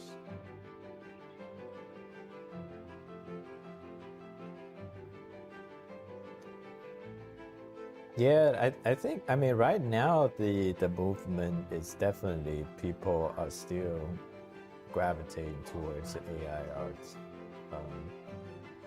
But I will be interested to see that usually it's always shifting. So maybe like once, because when AI art first came out, the usually you will see lots of like a positive reaction to the arts if people didn't know those are AI arts. But nowadays it's kind of like swing to the other end where pretty much any kind of like digital art that's like really fancy that has like that kind of AI flavor, like people just automatically dismiss it and just people just start to saying like it's AI art, it's something like that kind of like degrade the whatever the creators what I say, to degrade the creators worth value. So nowadays it kind of like shifting to that side. So I wouldn't be surprised that the public, once they shift it to where they're gonna appreciate real art much more, real authentic art much more than AI art, where the basically like if the art looks have any kind of AI flavor, then the public would not like it. Right now, I haven't has not been that way yet because I'm on social media. I see all the AI arts gets tons of yeah.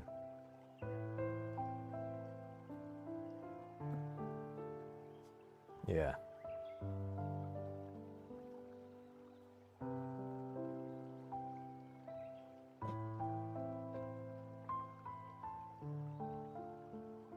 Hmm. Oh yeah.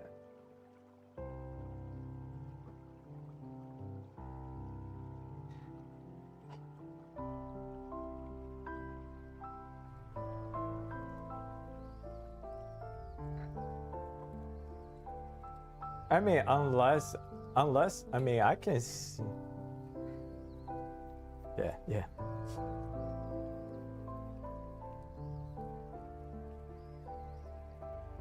Mm-hmm. Yeah.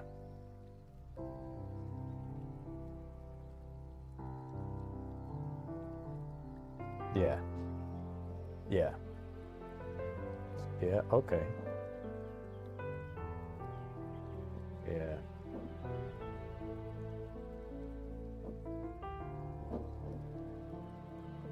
Yeah, that's true too. So yeah, that's the angle I did not overlook. Yeah, I mean, so the AI, basic, the machine will come up with like art that looks like traditional arts, um, or less AI generated. But still, yeah, yeah, that has the styles. Yeah. Hmm.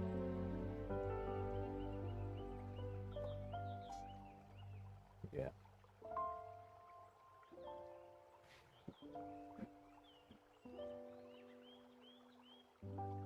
Hmm.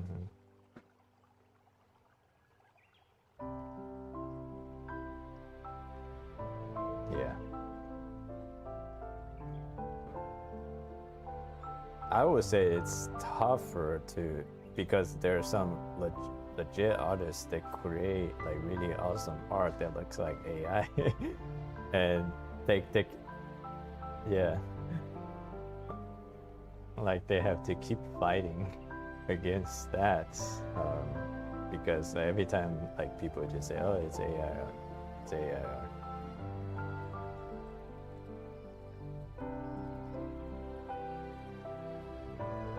Hmm.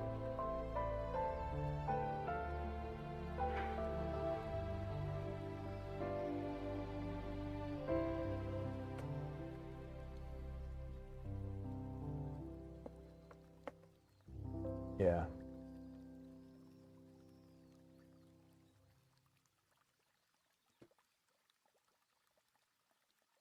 Yeah.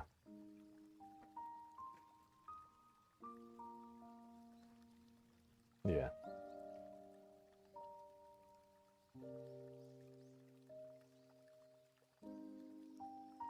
Hmm.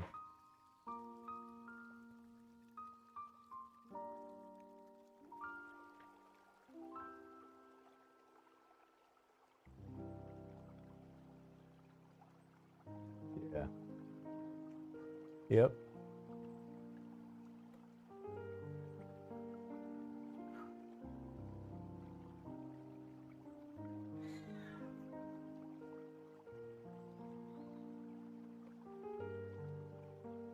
Mhm. Yeah. I think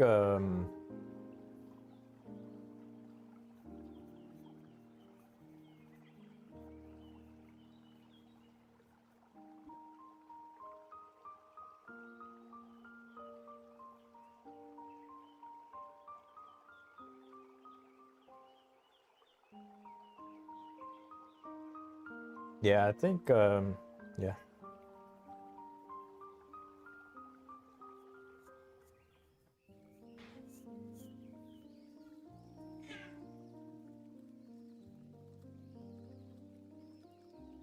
Yeah.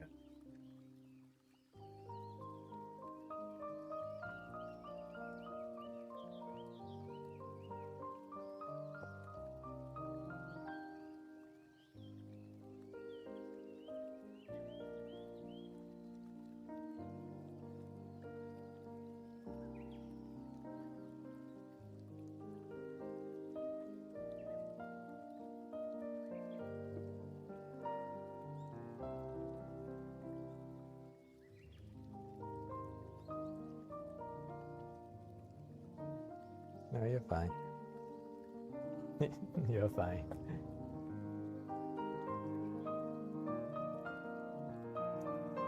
But maybe it's not bad.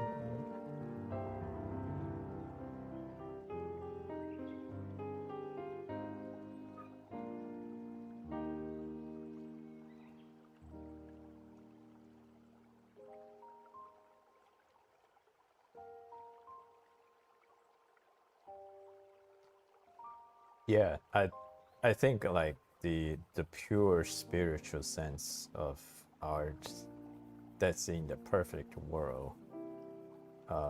But in the capitalistic society, if you're using art to make money, then that's a different story and goals and yeah, yeah. That's why yeah. That's why I like to keep art as a hobby than a profession.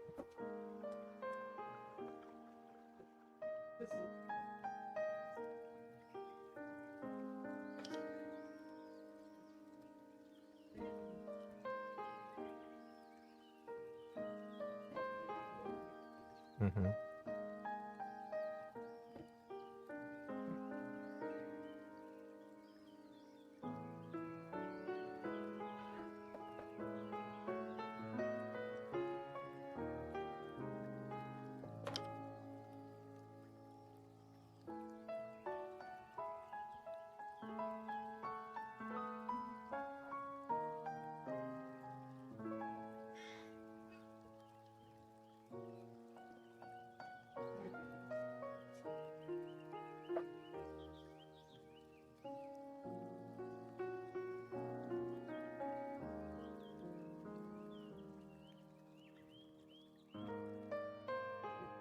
I think the role, I think the definition probably needs to be clarified because I always thought the art director is more important than the artist.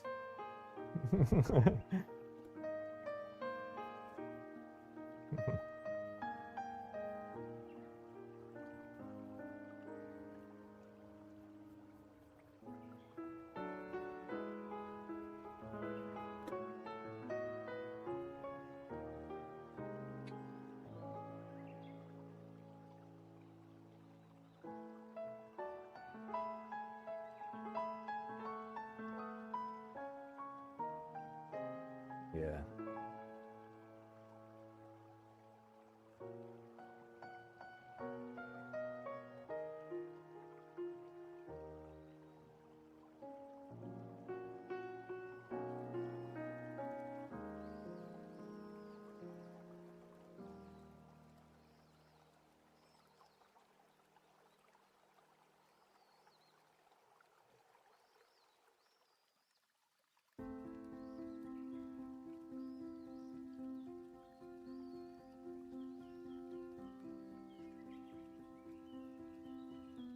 Yeah.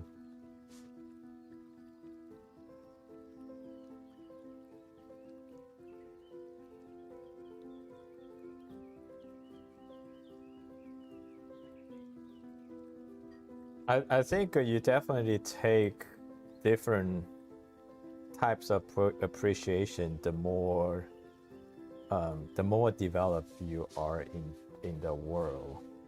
I think like I definitely so like my uncle he's an architect. He's a principal architect. Like he basically he climbed the corporate ladder. He's the VP of the largest defense architect in the United States. There were only like 5 of them, and then like he grew up. He got his master in architect in the early 90s, and then he basically climbed the corporate ladder from a basic draftsman, then up to like senior designer, and then now he's just the principal. Like he doesn't design anymore. He doesn't actually draw anything, but it's like to him it's definitely much more rewarding to be this like the main principle of a whole design project where he basically he leads a team of senior designers. So he basically he doesn't even do the middle level stuff. He doesn't do that anymore. He's there mainly just for quality assurance, and if there's anything tricky that comes out, that he has the expertise, the knowledge, the experience to solve those problems for people. But the day-to-day, the actual drawing will be done by junior architect and senior designers. So technically, you can say those buildings that design facilities, and I mean, he didn't do any of the basic work, but the satisfaction is definitely much better if you're the one who actually hold the entire project together, even though you didn't do the nitty-gritty of it. So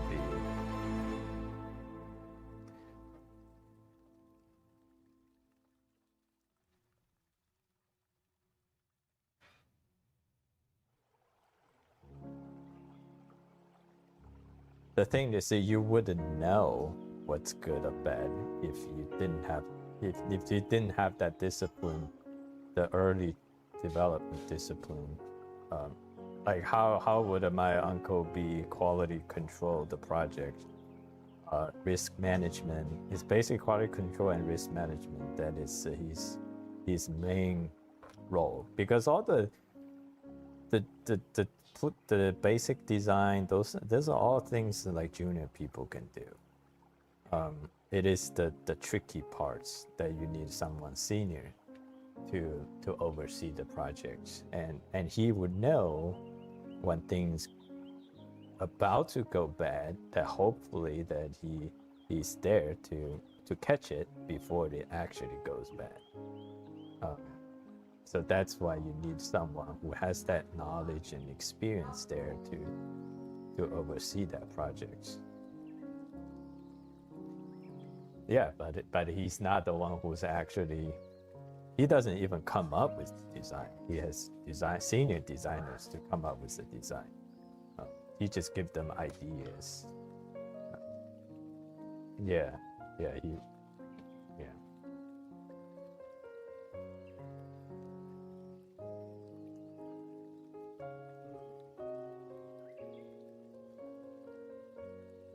But I still feel like AI probably can take over junior drafters' role sometimes in the future, but it wouldn't be taking over the senior person's role, or even middle.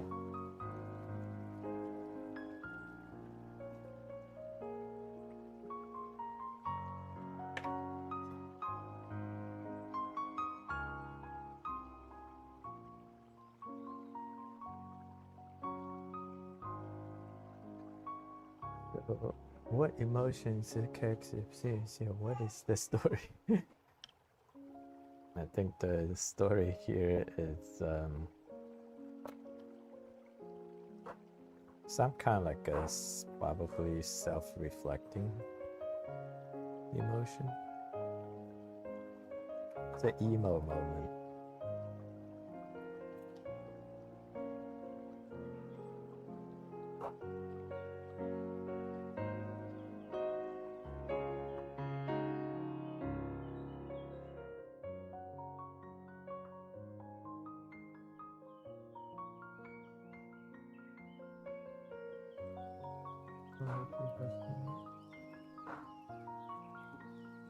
Thank you, Doomstoodle.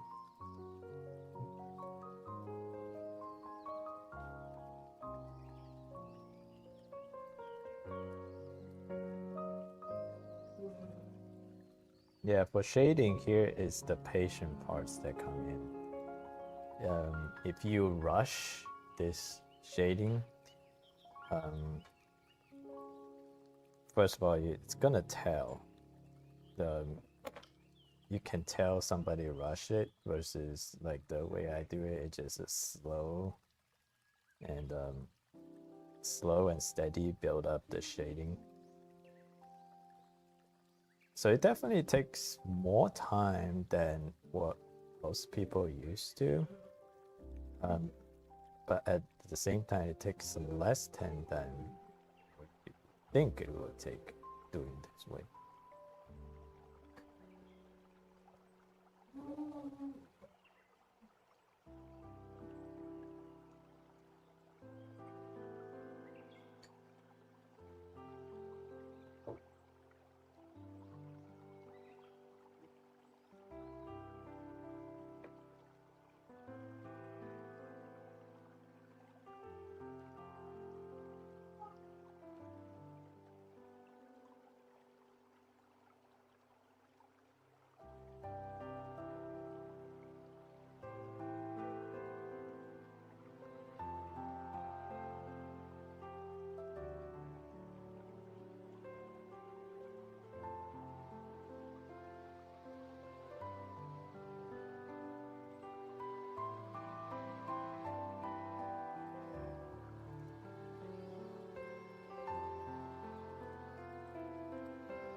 People are doing chat in Discord, VC.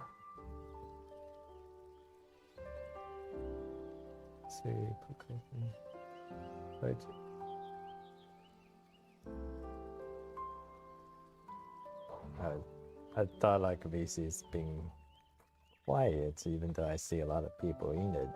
So just wondering why they decided to join VC but not talking. Okay, yeah.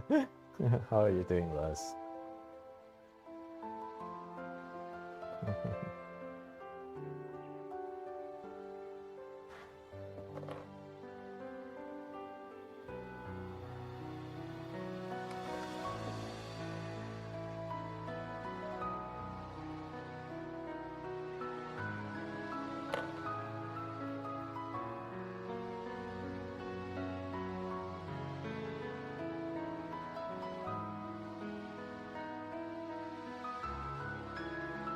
Oh, wow.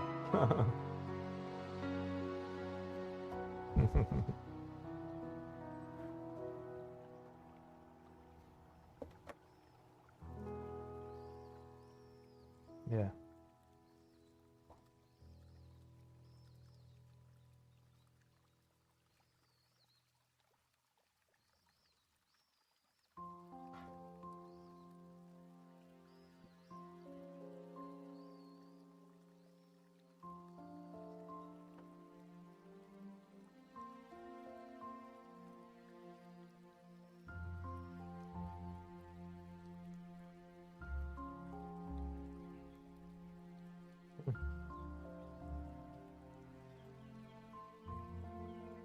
So you're a professional farmer?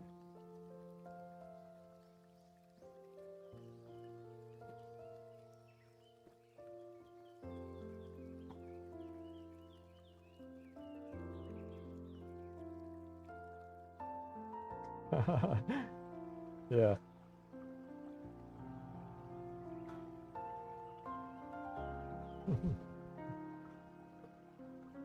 Whatever gets the job done. Yeah.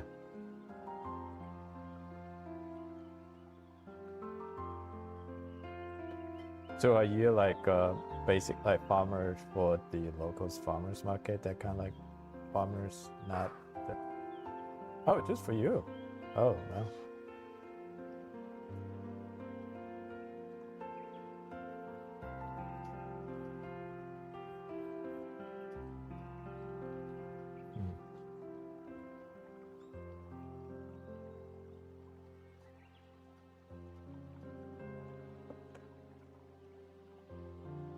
Wow.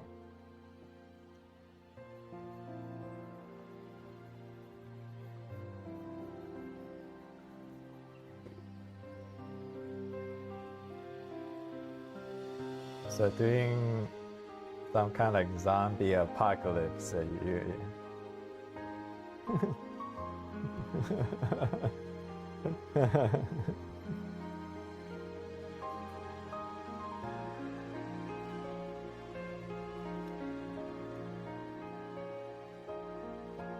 Any free food tastes the best.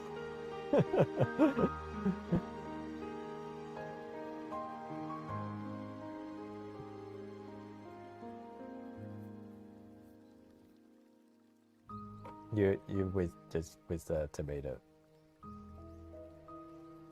You with only tomato.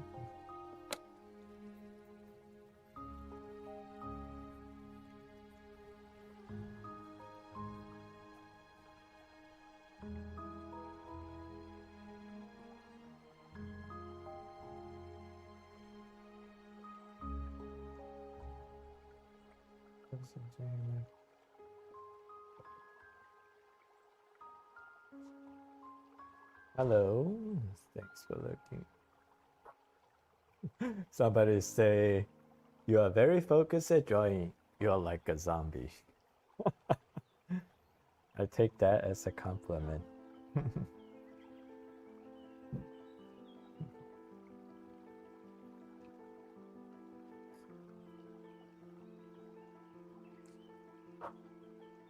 What was that? Who was talking?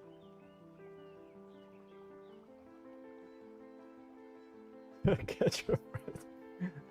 Sounded like you're doing hard laboring.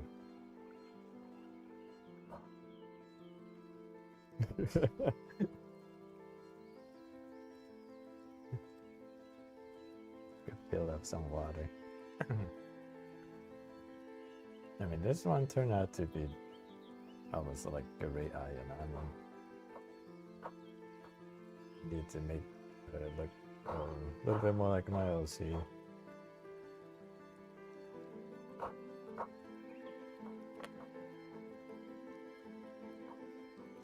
The feature I have for my OC is this beauty mark that I use. That's it.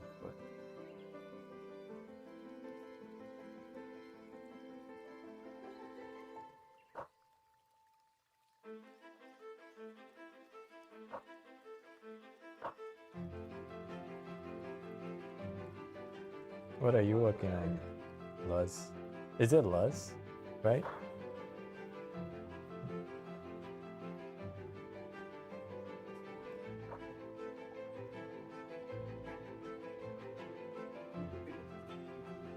Uh-huh.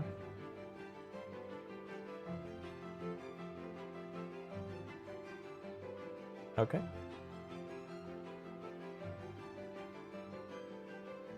Yeah, understandable.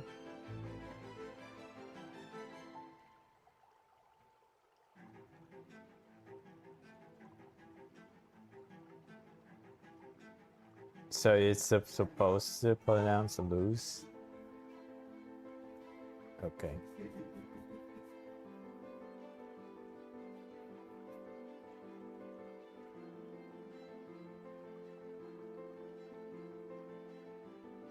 Sounds good.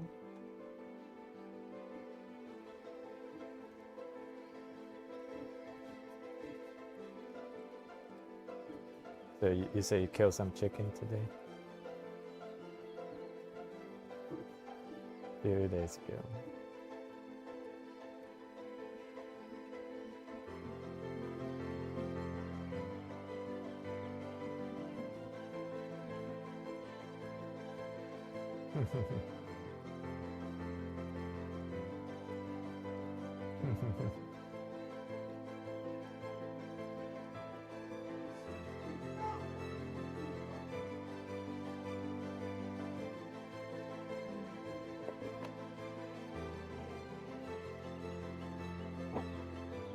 Oh.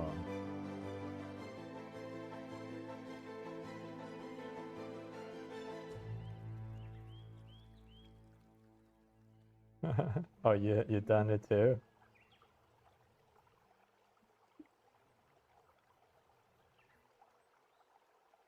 Oh.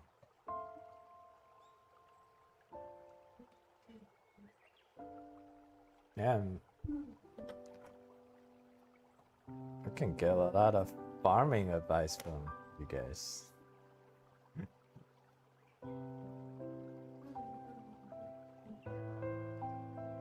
Hello guys. Very good. Thank you, Samant. Is that how I say your name?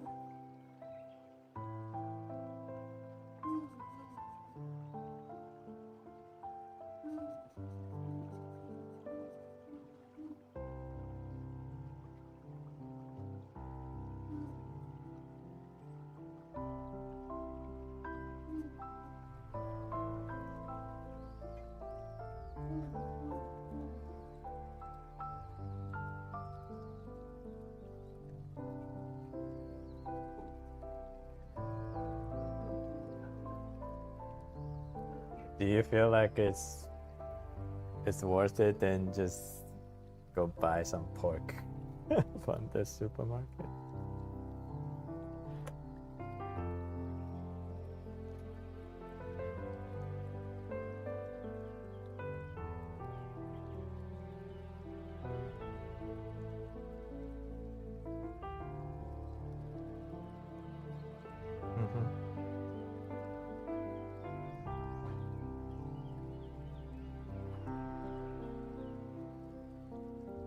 Elk.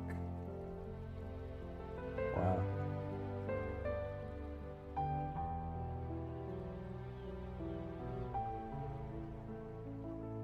What does gamey takes like? I don't know what. Oh, wild taste, gotcha.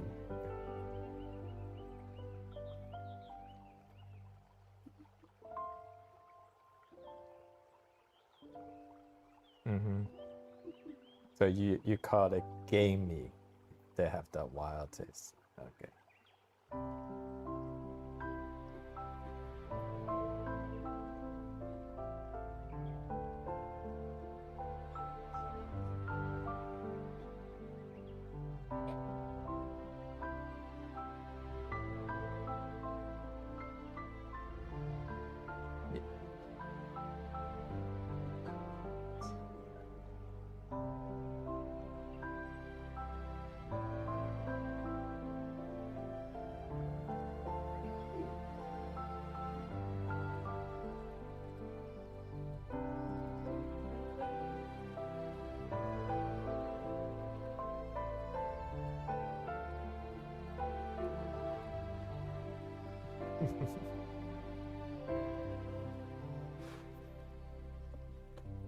Do you get this meat from like?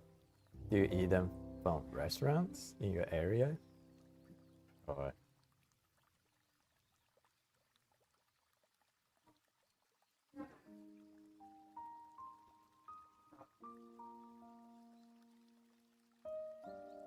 Mhm.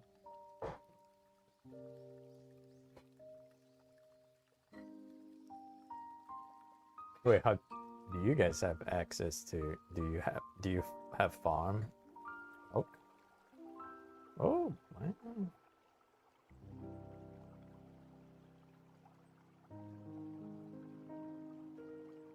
Mm-hmm.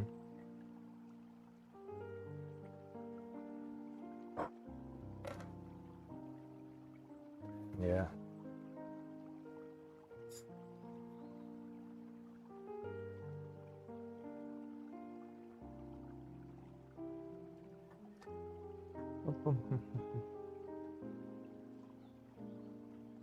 Thank you, Batty.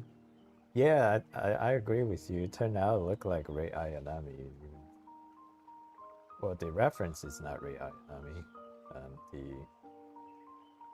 I think, I guess my OC has some kind of like features that. So it was unintentional.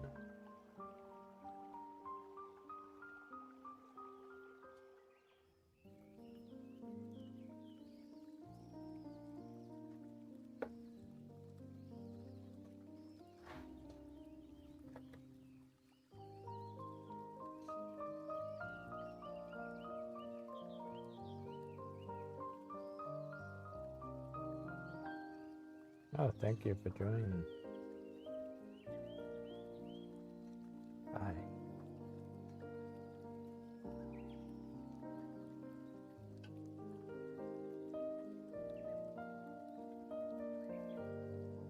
It's a lose.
Yeah, I had to do work training today at work, but I didn't do a bunch of dead fish with like their eyes popping out and rips them.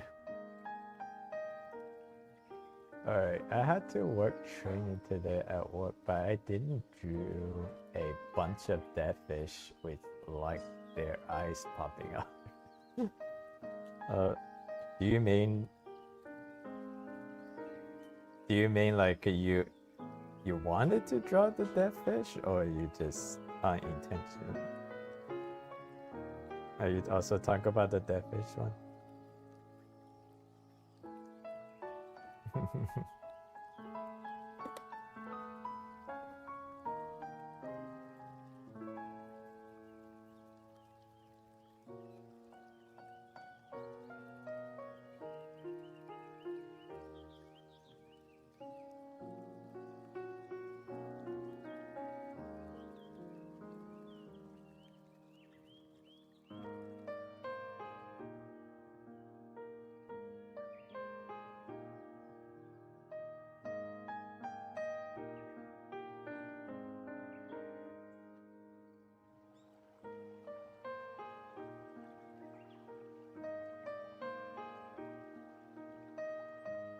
Thank you all for the subs.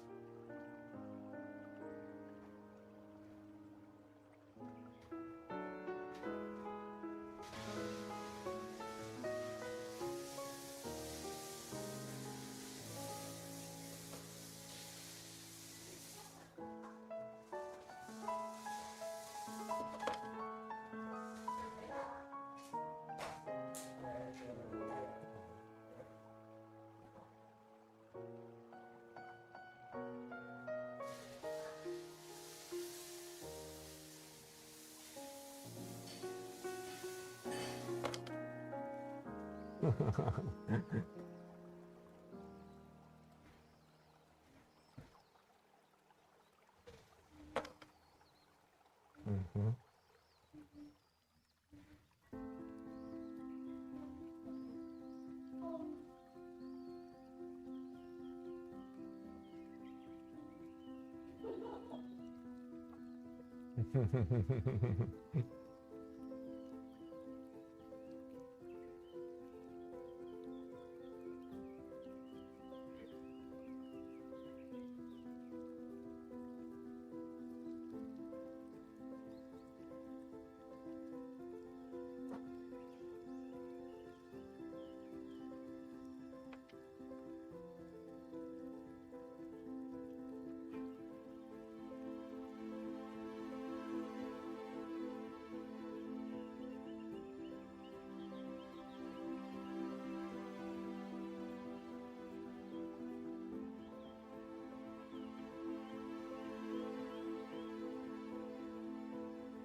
It's dinner time. It's dinner time.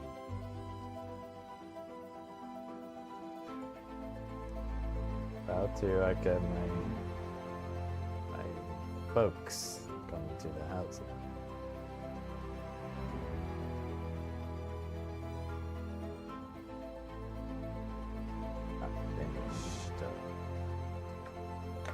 I'm debating should I give it up or do something another day.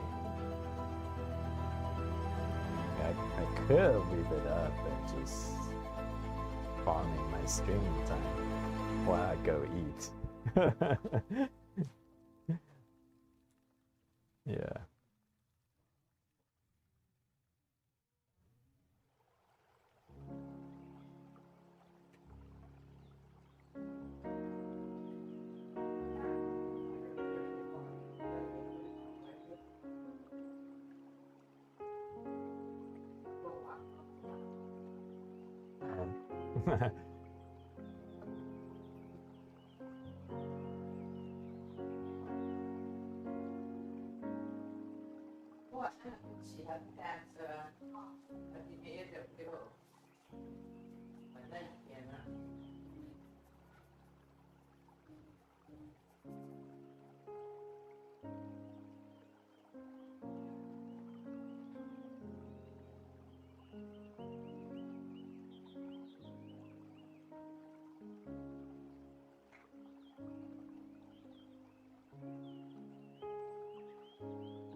Okay, I'm gonna farm my streaming time.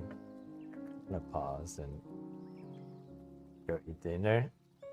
Yeah, I'm coming back. I'm coming back. I really want to finish this piece.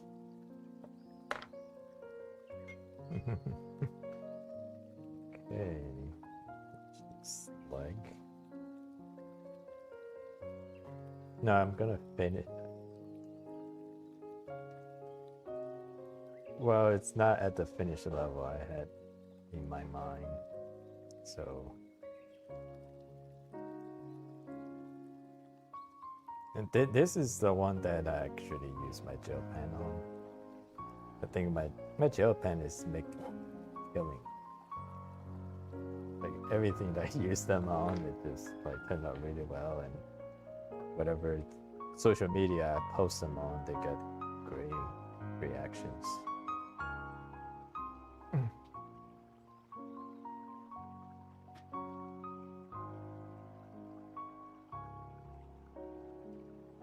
No. What's Sketchbook?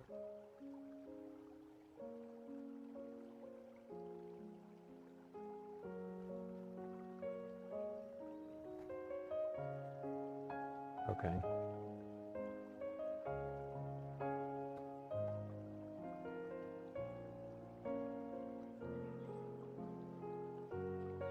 Okay. Yeah.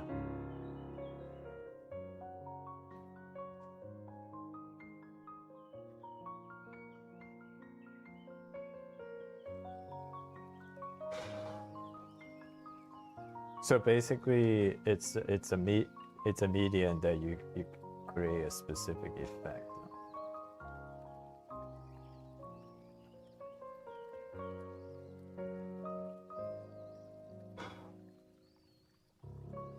Mm-hmm.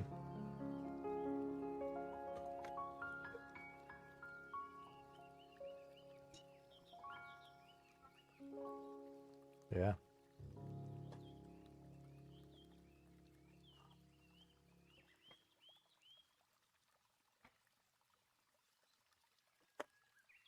Mm-hmm.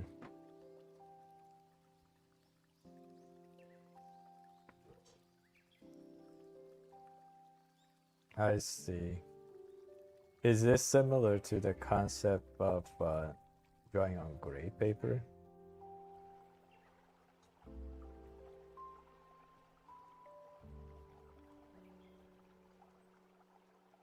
Yeah. Yeah. Yeah.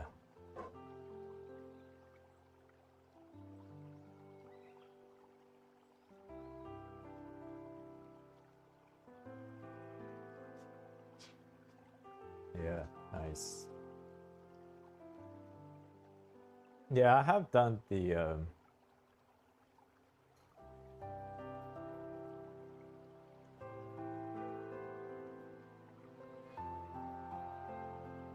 yeah.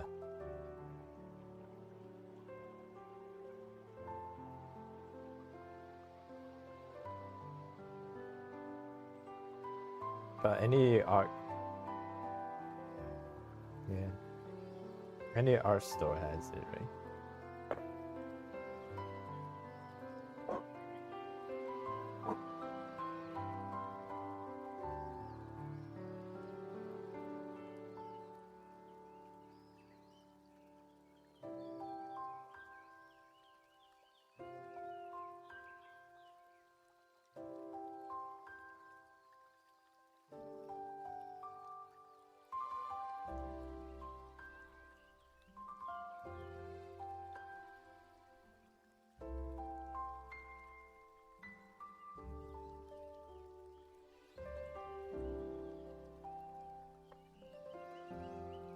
Yeah, why I think it's my least favorite white checkup.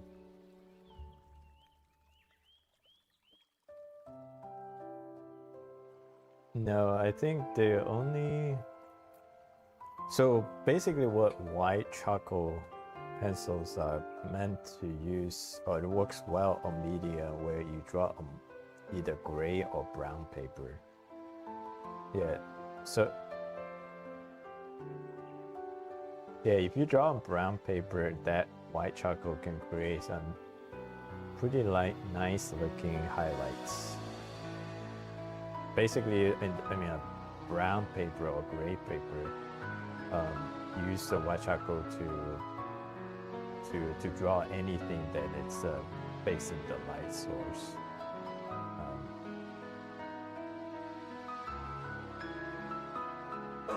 Yeah, but it's not meant to produce the highlights in the pencil drawing. That one, yeah.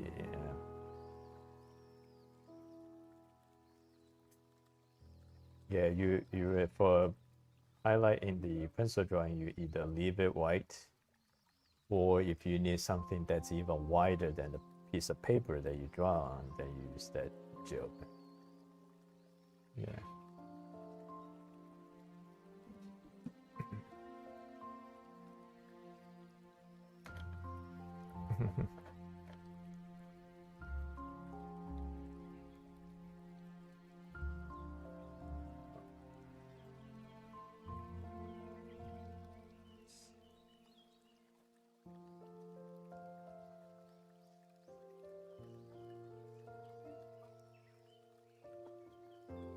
Okay, I'm gonna take a break.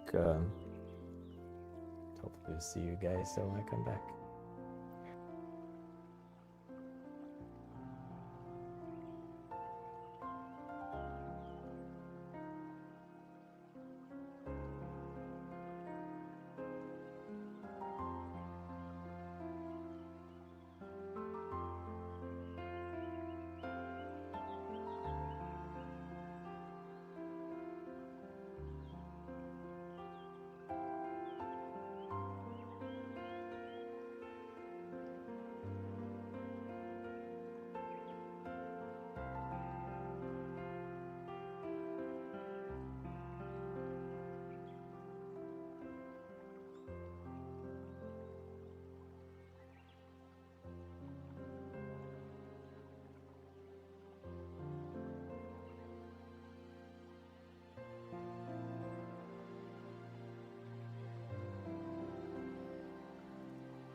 back.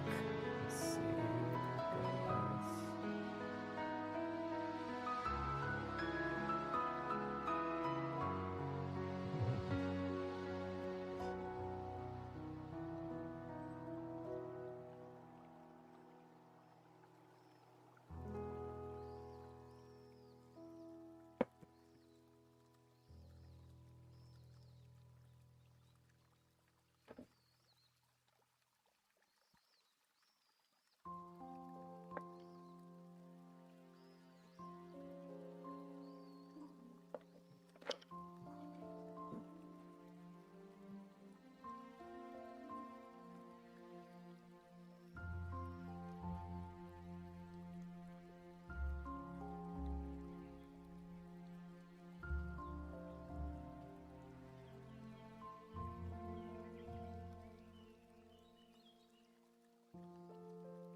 Guys. That's a good composition from the from photography.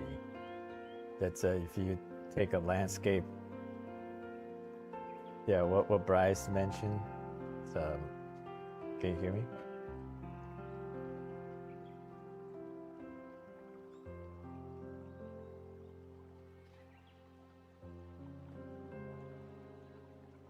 Oh, yeah. I muted the YouTube mic. I forgot to mute my Discord mic. Hopefully my gossip didn't. You guys didn't pick up the gossip, the family gossip.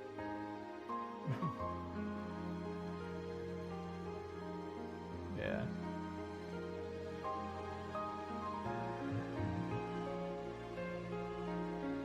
No, I think I learned that from photography composition, where if you want to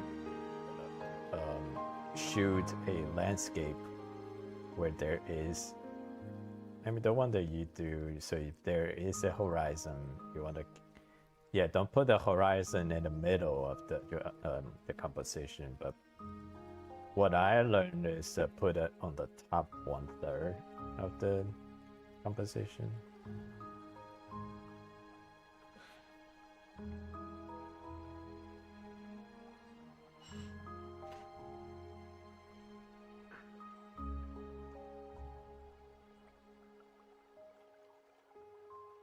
I mean, you guys can take it as serious as you want, but for me, it's really like very, very, very relaxed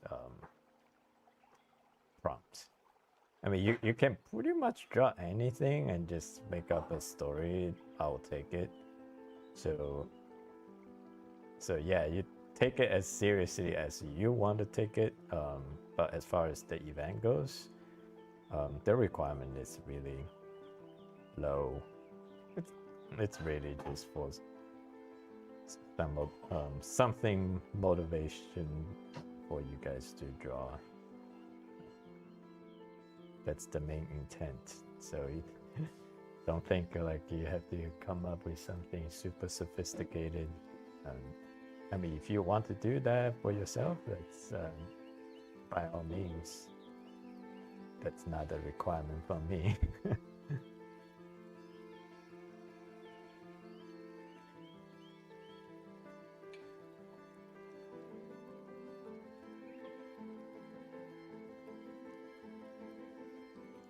Oh, no problem. But do you, or I mean, I didn't know we have a professional here. I don't even remember what his conversation was in the chat. But I thought he was like asking for advice, but man, the drawing that he did was Dewo, know that feel. Haven't watched any year at CU work, so yes, I watch. I mean, like live. Have to watch. Oh, okay. Yeah, he's the one who said, "I'd love to watch you draw a digital illustration from scratch." Okay, I know.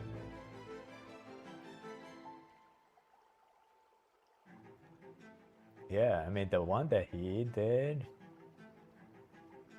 I wasn't sure I could even pull off something like that.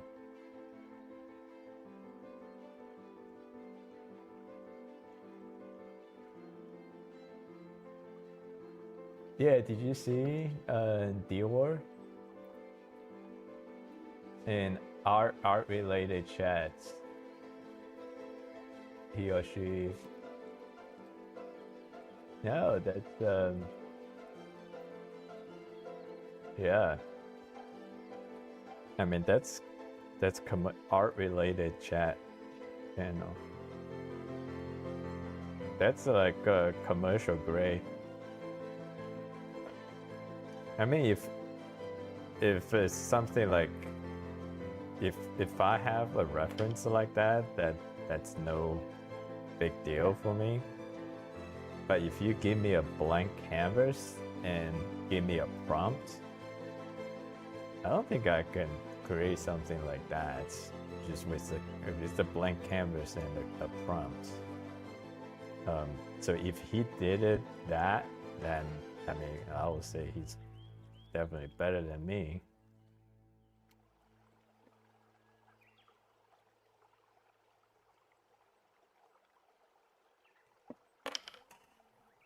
That's why I said, like, why are you here?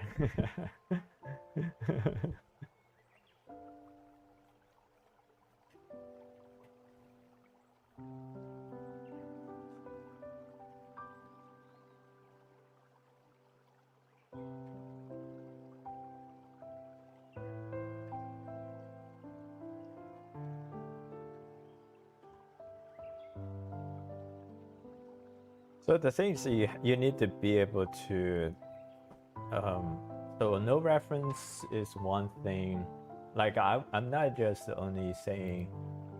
I mean, I have no complaints about any of the anatomy stuff. I mean, the only thing, like some minor thing about the form, I just think like if the waist can be slightly smaller, maybe that's a little bit more interesting to look at, because right now from the upper body to the knees, like look too rectangular to me. I would like to have a little more interesting shape going on there. But that's like extremely nitpicking. But like no complaints on the form. The tails really well done, and I think the overall color that's extremely cohesive and readable and interesting to look at. Yeah, that so to if you pull off something original like this, like that your art development is pretty mature.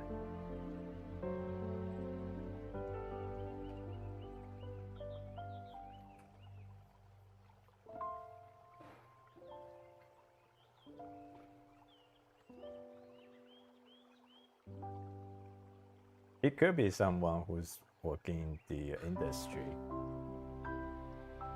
So like that's what he does day in and day out.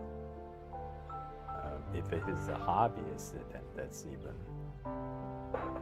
more impressive.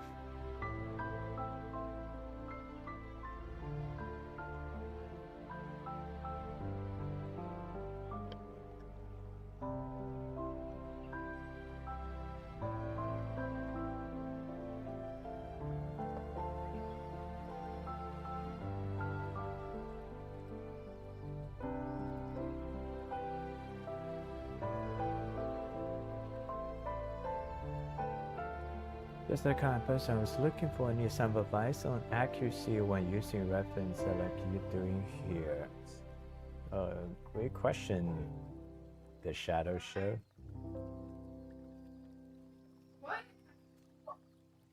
The thing that for bigger human drawings, the tools that really help me with the reference accuracy, it's know your proportions.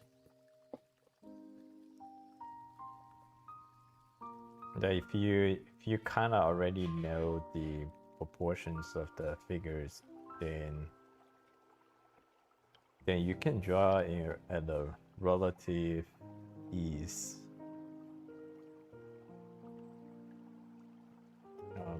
And then you're only checking on a few some spots where it's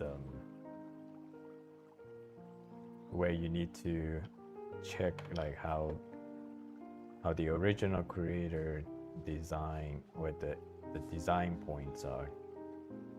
So you need to refer to the reference to check on the design points. But a lot of the drawing was done based on what you already know about anatomy.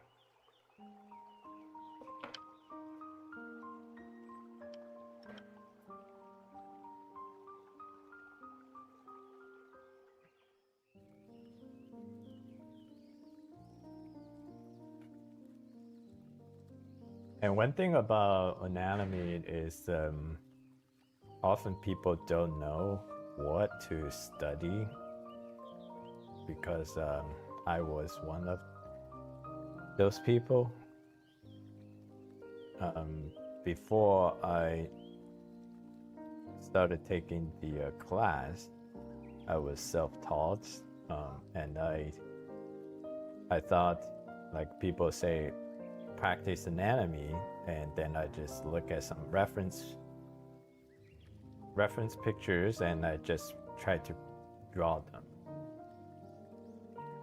You can see some of my older videos where I don't have it on YouTube, but it's on my Instagram, where I was attempted to practice anatomy, but I really didn't know what I was doing. Like I basically found a anatomy reference online, and I just attempted to draw them. I didn't know what should I pay attention to. Some of the small, like there are nuances that that you really just need someone to point it out to you. Otherwise, those small nuances you didn't know that you overlooked, but these are the important small details that if you drew it wrong, then people would know that you didn't have any fundamental understanding of anatomy. Because the way you need to understand is the bone structure that's underneath the skin. So there are small, very tiny little lump that maybe looks insignificant to the untrained eyes, but if you miss it,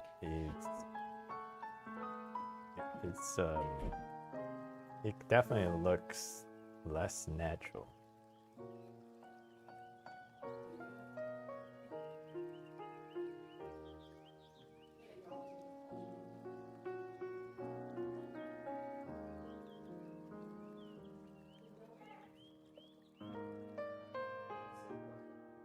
Yeah, bony landmarks.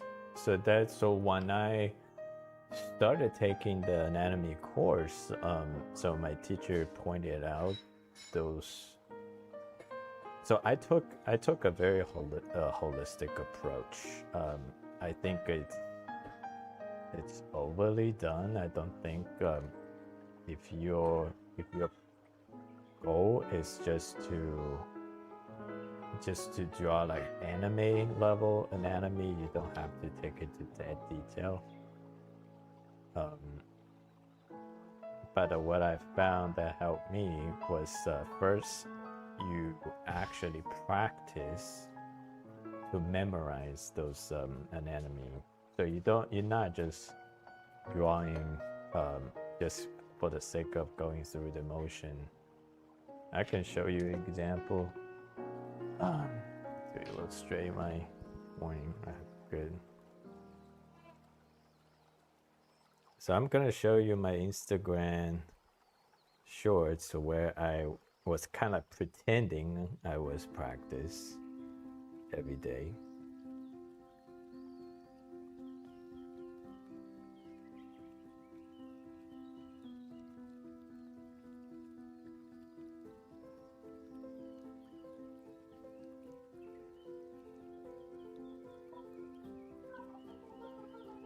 Almost there.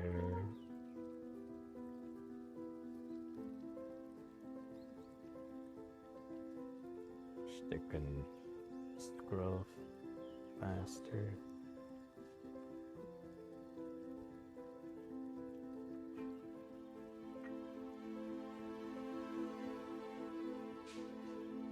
Let me see. Yeah, so this was kind of the practice.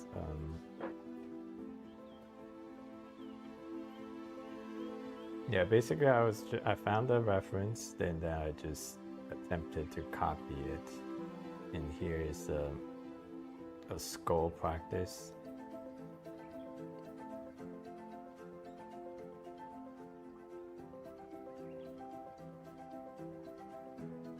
On YouTube, yeah. This one is kind of like a gesture. Like I wasn't really know what I was doing, so I was just looking at the reference and just try to copy what I observed. But yeah, these exercises are not very helpful. I don't know why this is like super exposed. Then I will show you what exercise that really helped me improve. If I can find my old.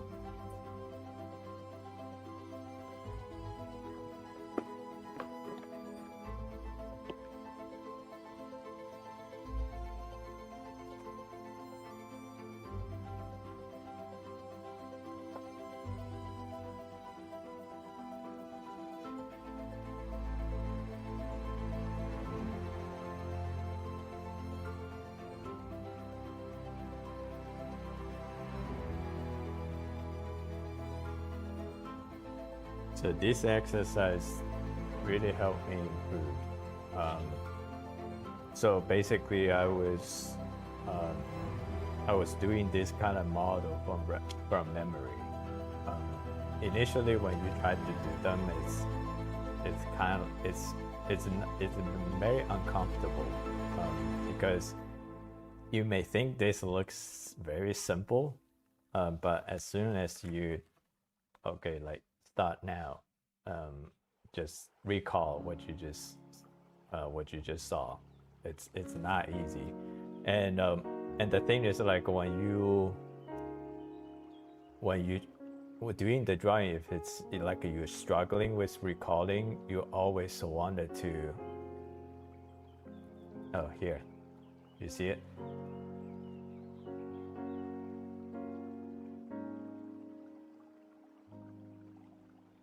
No, YouTube. Go to YouTube. I'm showing you YouTube. Yeah. So this was the simpler model. We tried to recall. So the first couple of ones is gonna be very uncomfortable, but then you only need to take about 2-3 times, then you can pretty much recall them. And then after that, then move on to a little bit more complicated. So basically, so I was trying to save space, so I didn't, each one of them are independent, so I had some paper cover the previous one, so I wasn't actually cheating. But yeah, in the beginning you're always very tempted to look at it, but you have to fight that urge to not look at it. So just finish what you can't recall, and then you go back to the reference and see where you made the mistake and correct them, and then do the next one. Then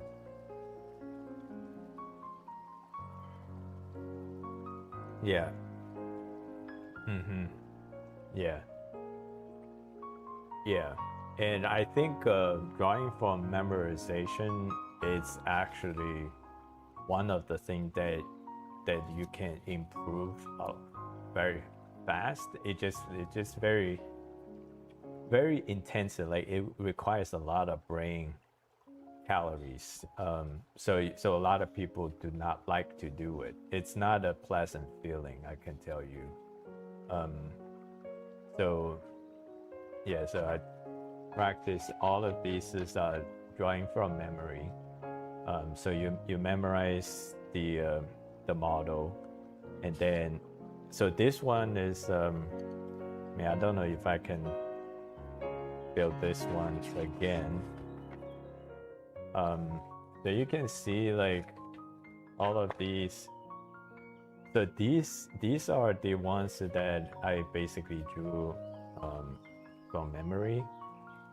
They all of these drawing from just imaginations. But this is a Saki reference. No, not sketchbook. That doesn't have all the finish. So I did a video on this. So this one is drawing the side, front, and the back. Yeah, just lots of this kind of practice.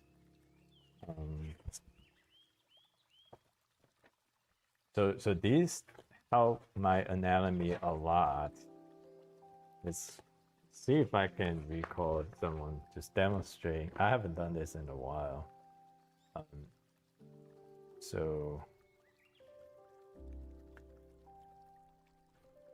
So first you do axis, and you're doing a head count body proportion. So it's very easy to divide this line into a equal space. So you pretty much you estimate where the halfway point is. That's there.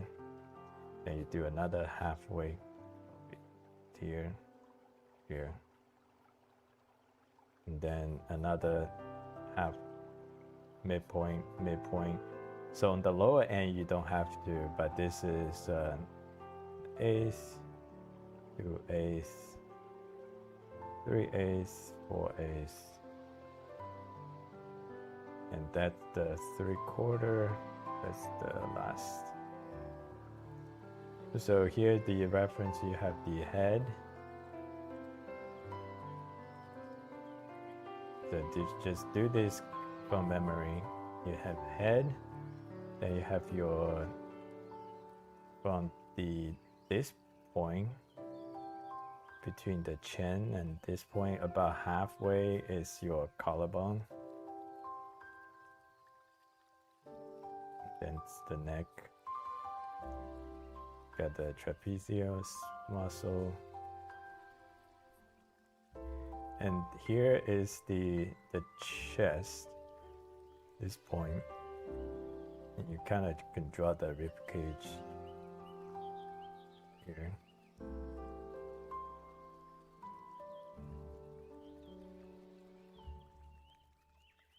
So how wide the human shoulder is. So you remember, if draw a male, the human torso looks like this. If you draw a female, it looks like this.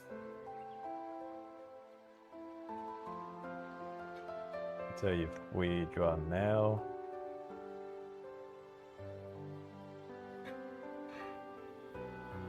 that's the deltoid muscle. And here is the bicep. But with the model, I'm kind of blended in because I haven't done this in a while. But usually we start with building the bones first. It's a simplified bone structure. You don't have to draw the whole thing. So here is the 3/8 part is the belly button, and the fourth halfway point is the crotch, and so that is your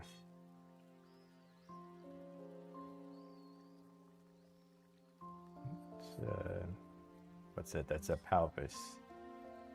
It's your torso. And here is your elbow that kind of like swings like a circle. And the wrist is where the bottom of that, the pubic bone of the pelvis, that's what it's called. So this is the pelvis.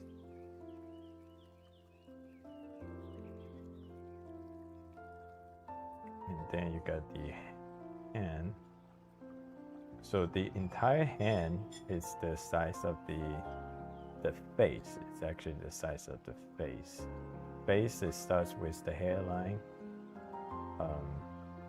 Hairline to the bottom of the chin, that's your face. So the head is a little bit more than the face.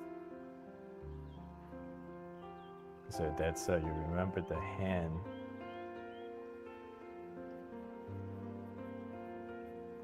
It's about the size of the face. And the palm, it's a half. So basically these are the important proportions that you have to just do it in your sleep. If you'll be able to do this, you'll find out that drawing human figures are very easy. Somehow I think I feel like I mismarked the proportion a little bit. So here's the bone structure.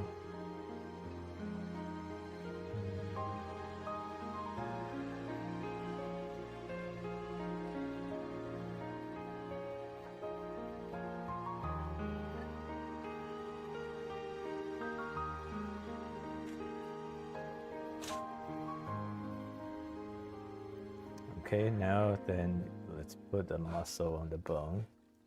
So for artists, you only need to do these bone models.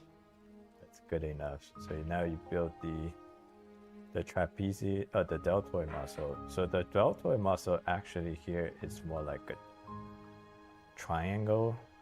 That's the thing that you have to pay attention, because intuitively, oftentimes people think here is a circle. That's you see a lot of people draw as a circle, but actually the deltoid muscle, it's a pretty sharp downwards here. It's not a circle, it's more like a triangle. Then you put the bicep, tricep. You can't see if it's a front face. And then there's a bunch of muscles here I can't recall, but I basically just know what they look like. And all the muscles on the limbs look like this, like tear-shaped muscles. So if you draw like long enough, this is kind of like just muscle memory. You just know that. Yeah, that just looks like that.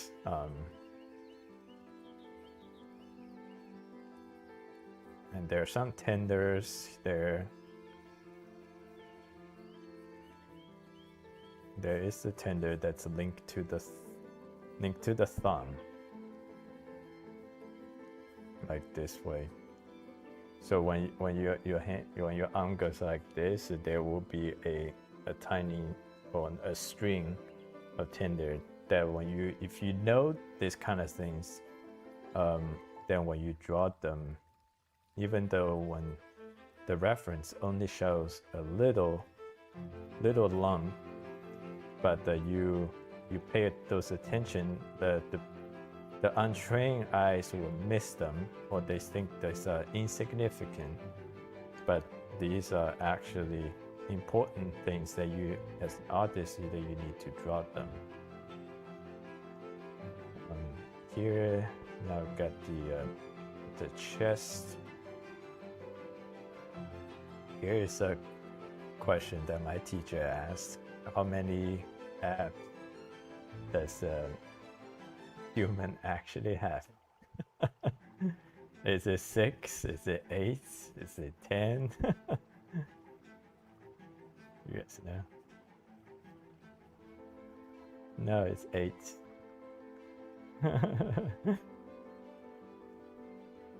Yeah.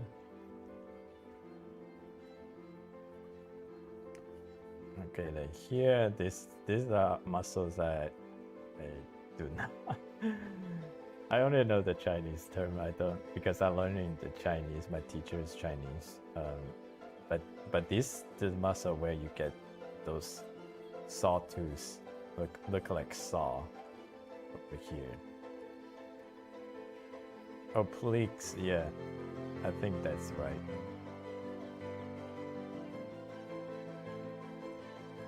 So here is the waistline, and just remember, for guys, you get this shape. If it's a female, usually your shoulder is narrower, and then your hip is wider to have this shape. And then on the legs, on the side, you have these. I do not recall what they are. Then you got this tender here on your thigh. And really here on the thigh, it's the same concept like this. Lots of teardrops.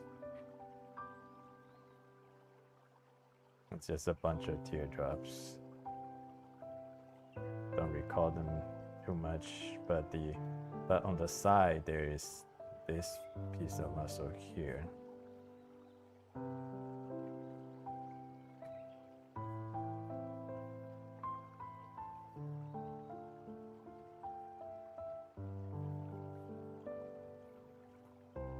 Then the calves. So here's another thing about calf that's easy to learn. So the outside is higher. So the inside curve, it's about halfway point. The outside is higher. So you draw the inside about the halfway point. Then the outside is higher.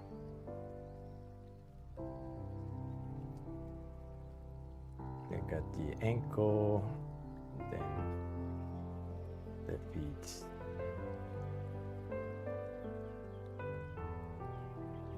Ankle bone is like this. The inside is higher.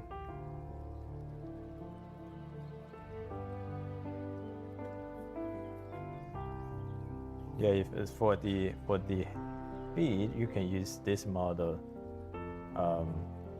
So this is another teacher I learned from another teacher. This is purely just model. There's no muscles or bones. So your feet should be able to break into. So the back of your feet has 2 sections, and then something like that. So that's the toe, the big toe, is angled this way, and all the little toes are angling this way.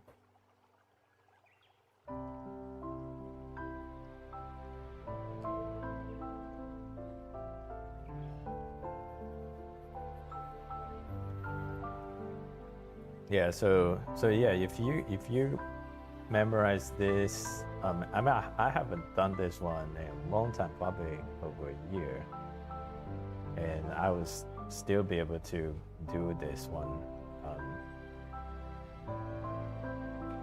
So like once you can recall this from memory, and then when you get to here, like those things just you kind of like already know what roughly the models are, and then you're only looking at the reference for the details. You're not actually looking at everything from the reference.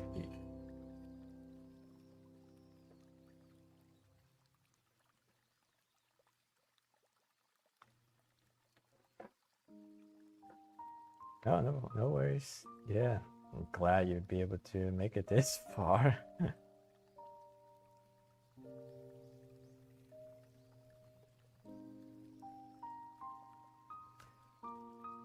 Awesome. You too. You too. Bye-bye.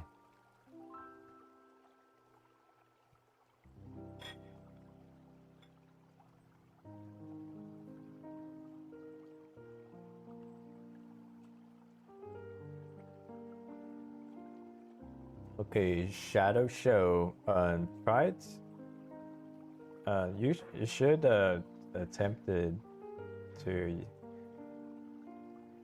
get a 3D software and get that rectangle from that 3D software.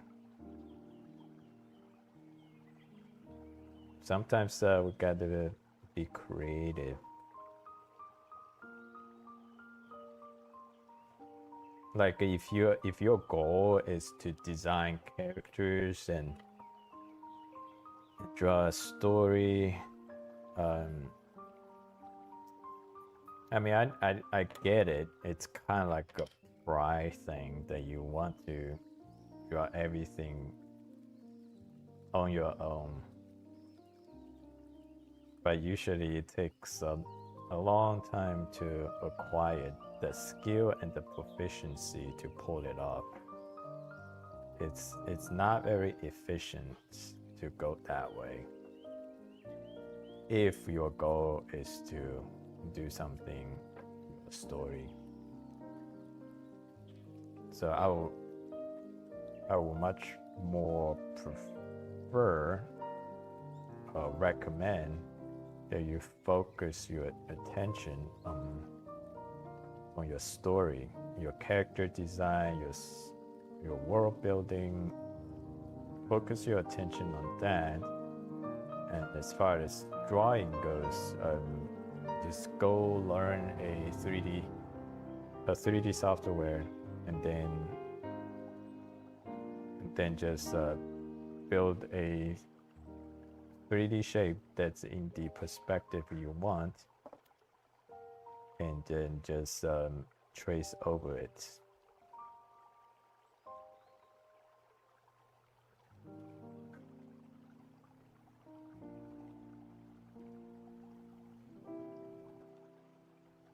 So this method, you actually can continue your design and still get the drawing experience in.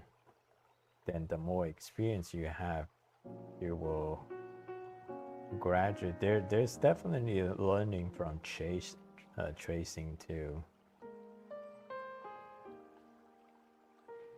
I know a lot of people, they feel like it's cheating, and they feel like they're not doing it the right way. But I mean, if your goal is to build your story, and in the real world, people do not care.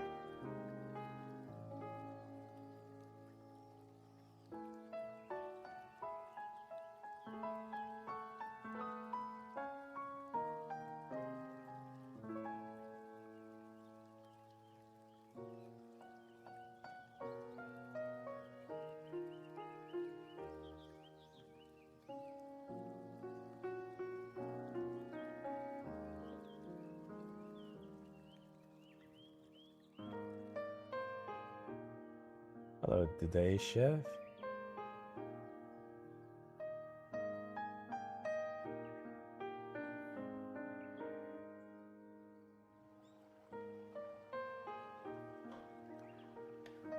Must nerf. Thank you.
Thank you for the sub.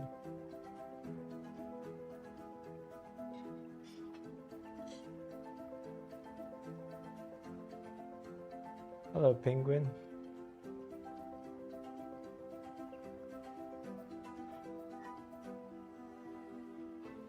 Just real quick, new people in the chat, you guys aware of?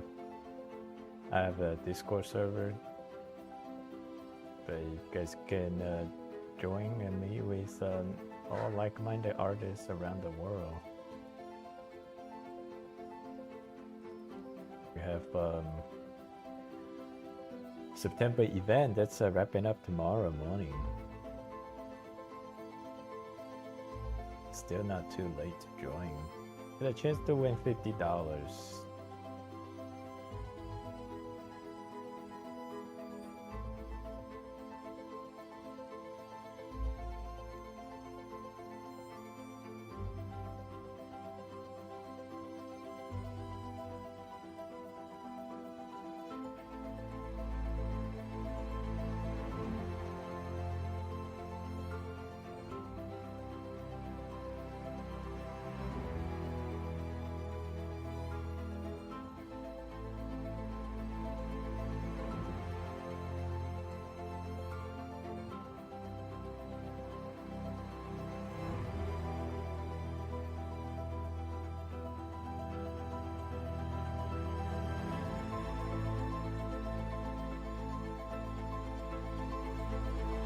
Thank you, Penguin.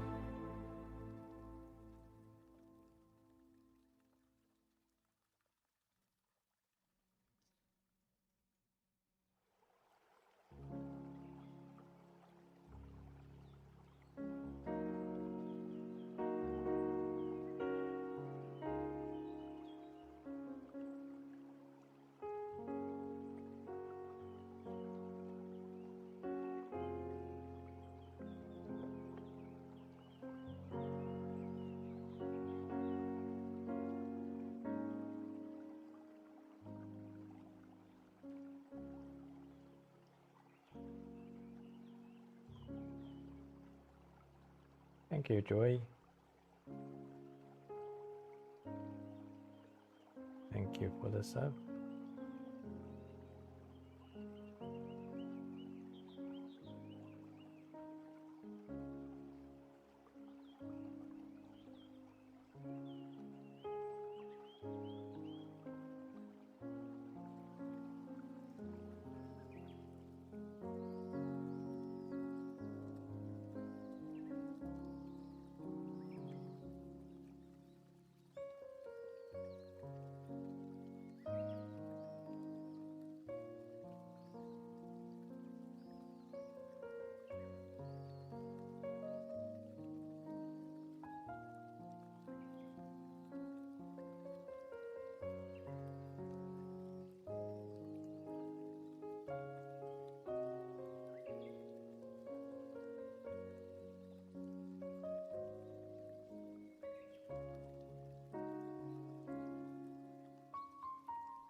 Thank you, Nightmare Edit. Hope you guys had a great Saturday evening.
Kokushi, thank you.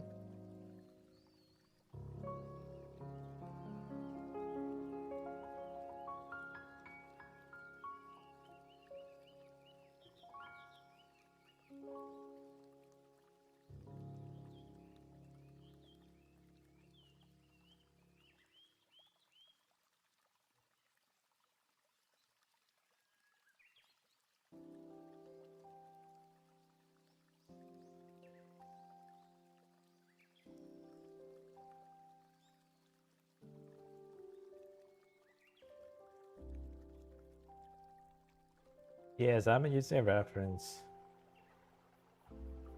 If you come over to the horizontal stream, you can see the full picture. On the vertical stream, I just don't have the reference in the frame.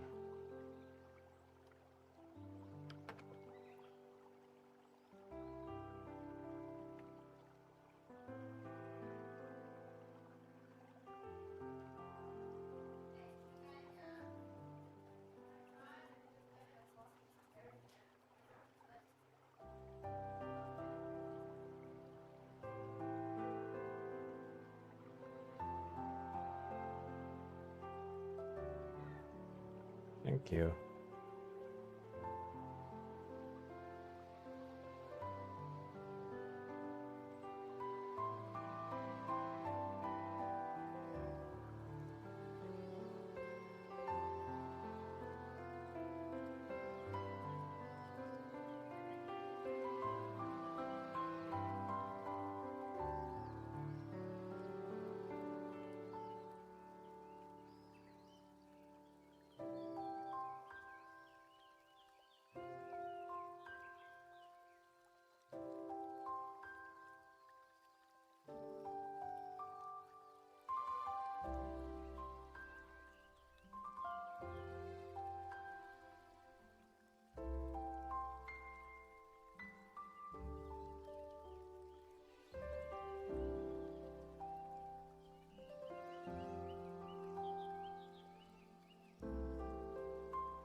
You got anyone in the VC?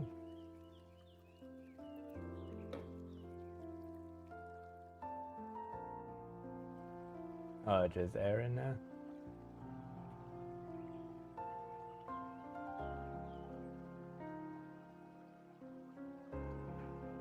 Oh, cool, cool.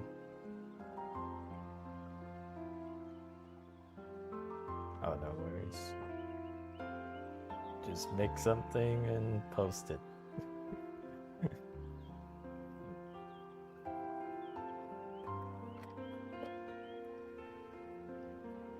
Oh, yeah, you're live. Yeah. Let me see.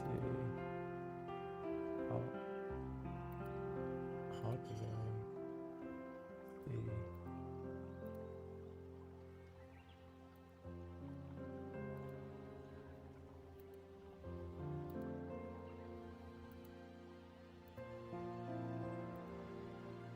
Wait, watch. Oh, okay, yeah. Very nice.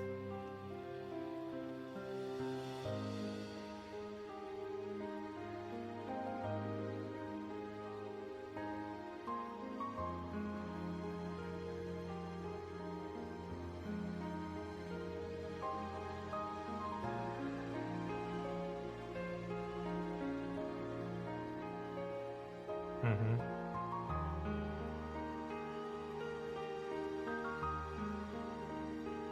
Yeah. Yeah.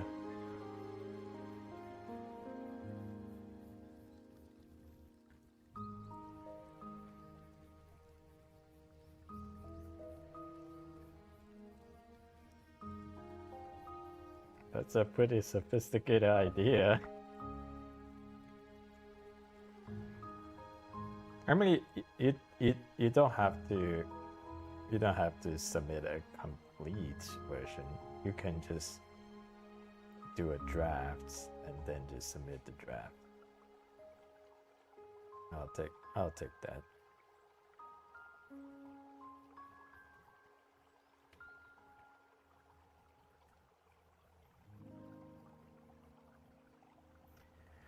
Yeah, it's a community event, just to get something for people to draw, generate some activities, and also it's an opportunity for me to give back to the community. So killing lots of birds with one stone.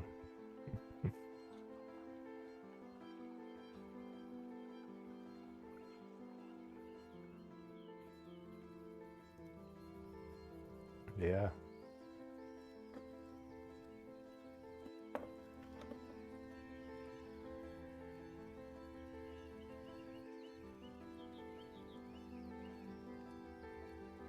What's up? Hello, Rain. It's great. I've been streaming all day, looking at almost 8 hours. But I took a break. But the total stream time right now is coming up to 8 hours.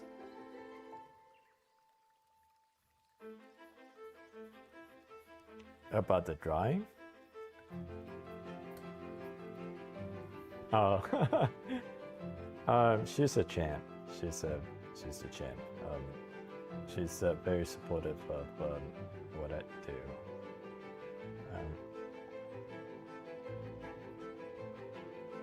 Hey, I've been married for 14 years now, so yeah. Yeah, it's a very nice family I have. Very fortunate, feel like being very blessed by the Almighty. Yep.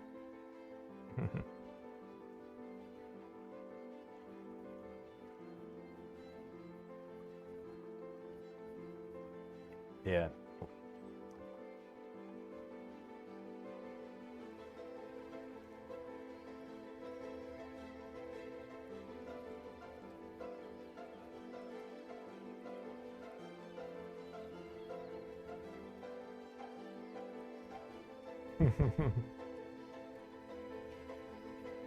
What?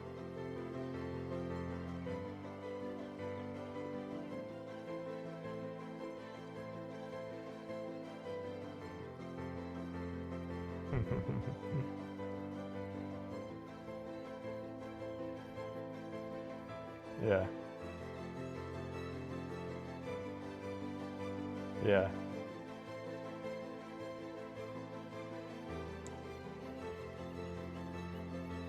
You say it's a long walk? What?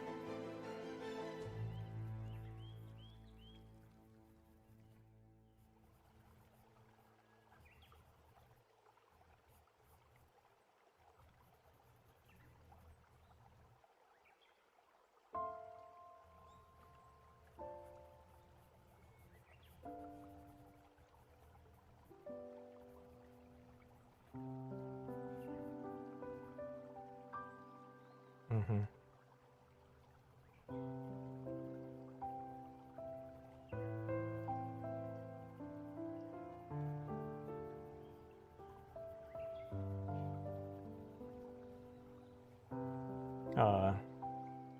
Yeah. Oh, I cry in movie all the time. Say, yeah.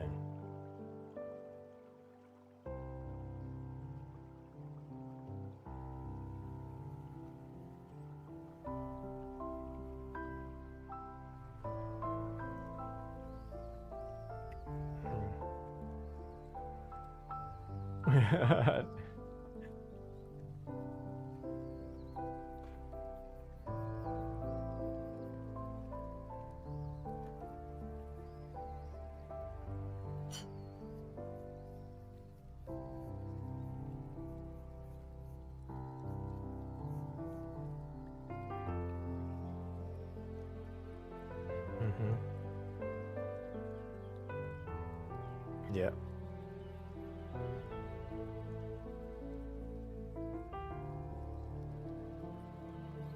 Yeah.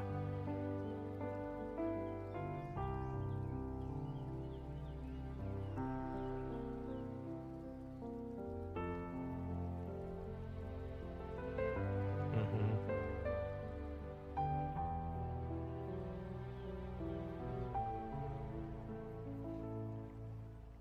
Well, I need to check it out. Never seen that one.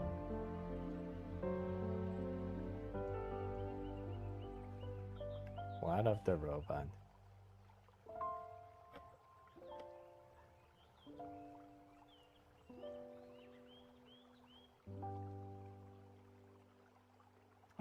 So you looking at the vertical?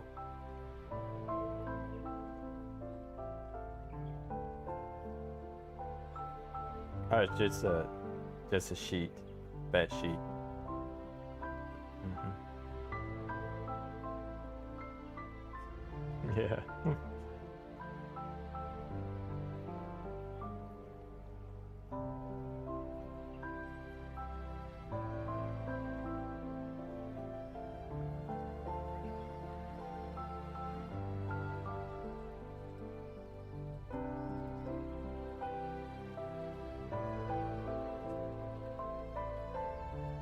Oh, nice.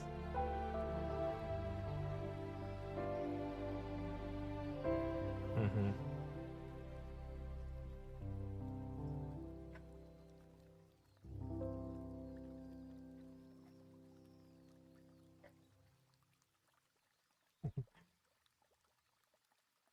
Yeah.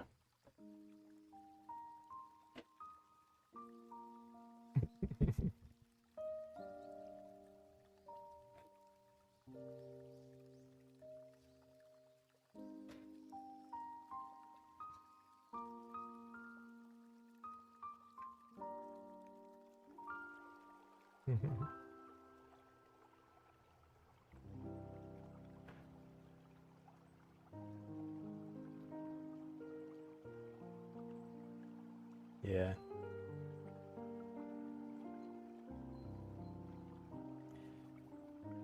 Yeah, you know, most of those tutorials they're doing for the purpose of gaining views. They're not Yeah, I mean, I get it. It's the game of social media.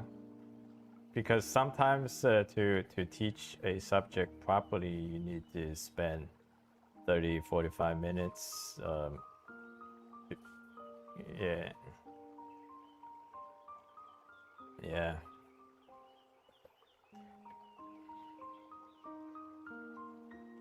Mm-hmm. Yeah.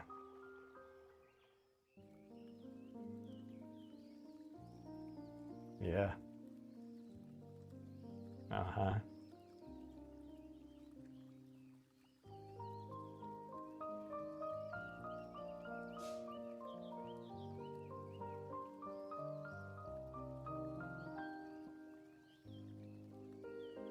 Mm-hmm.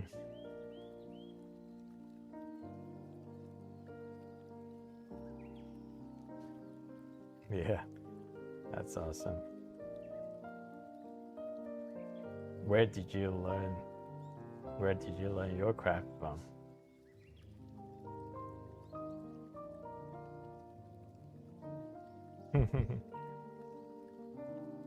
Yeah.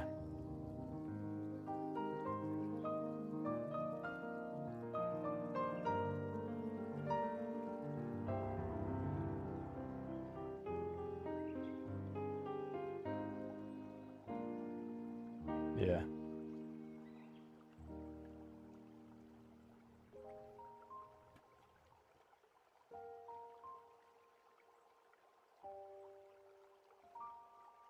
Yeah.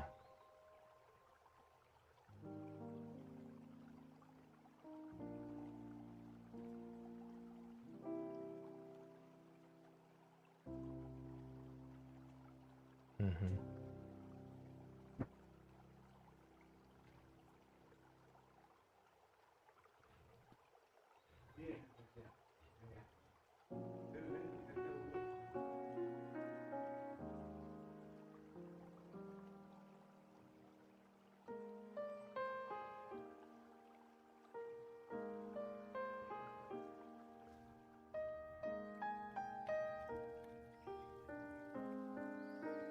Yeah.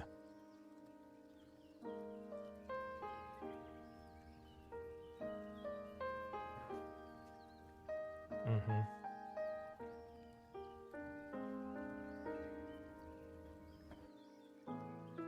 Nice.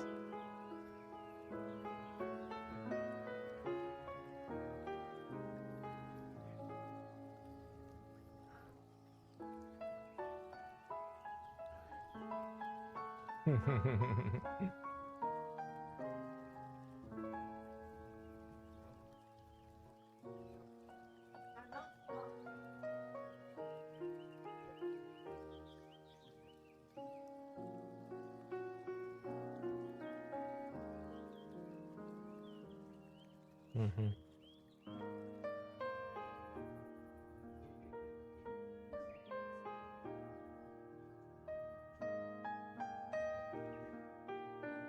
Yeah.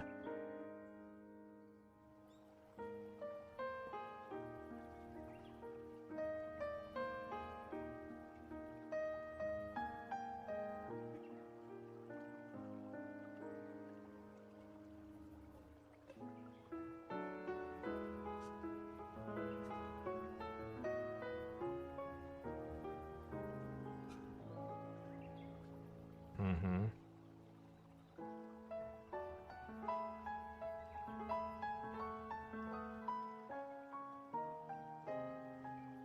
Yeah. Mm-hmm.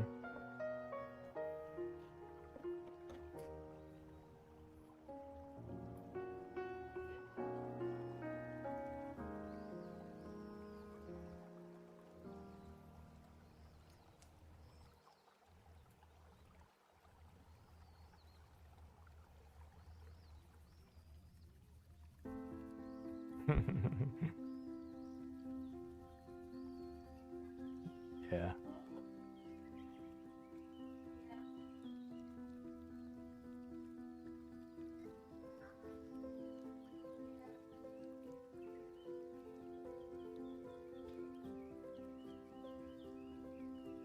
Yeah.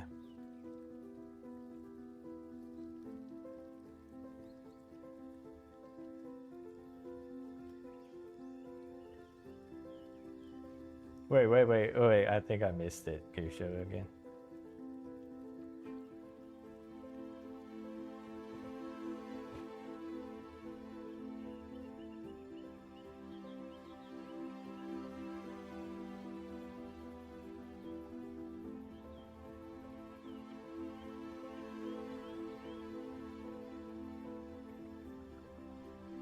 Mm-hmm. Yeah.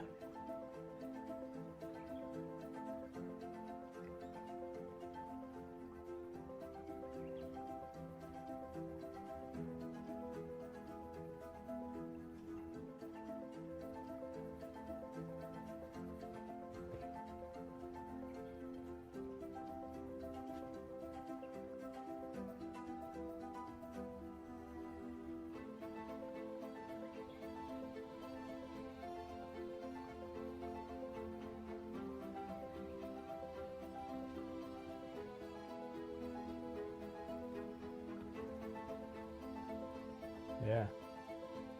Let's see.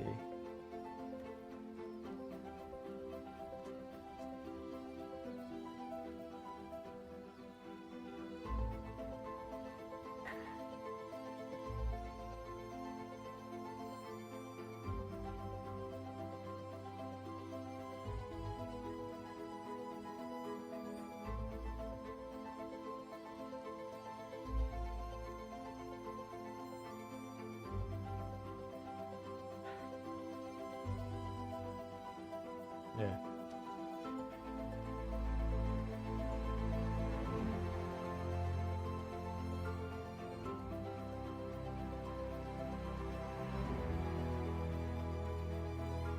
Where did you drop it?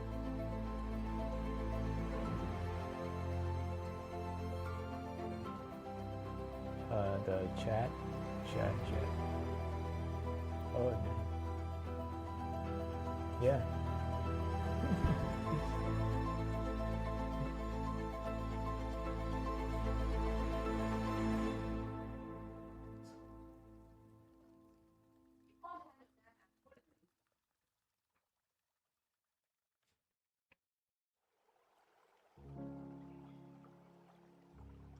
What's a throwy?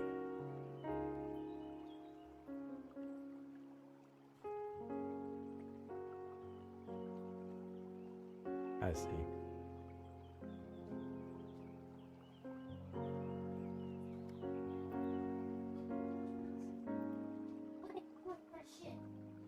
Yeah.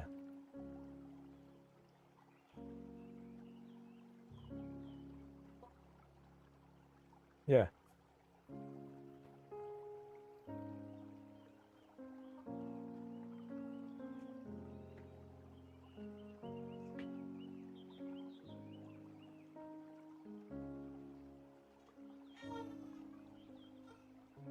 Mhm.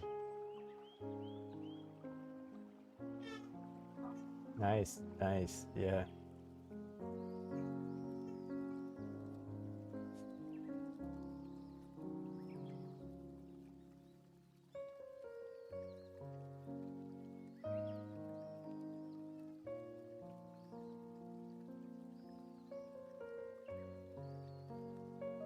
Mm-hmm.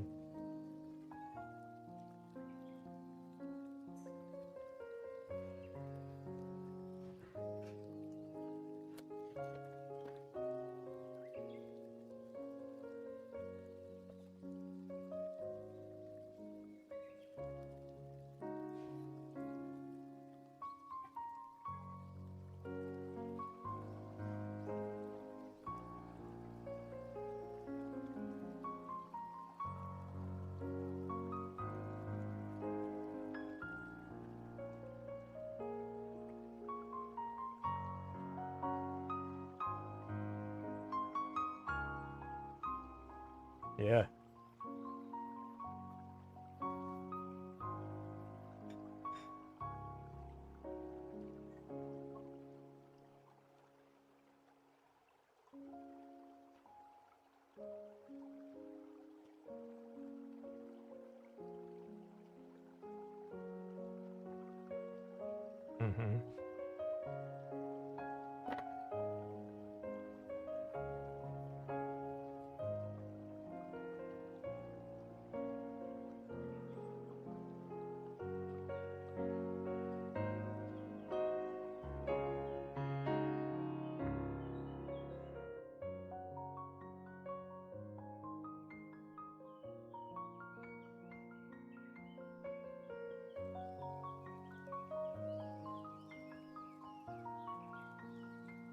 Mm-hmm.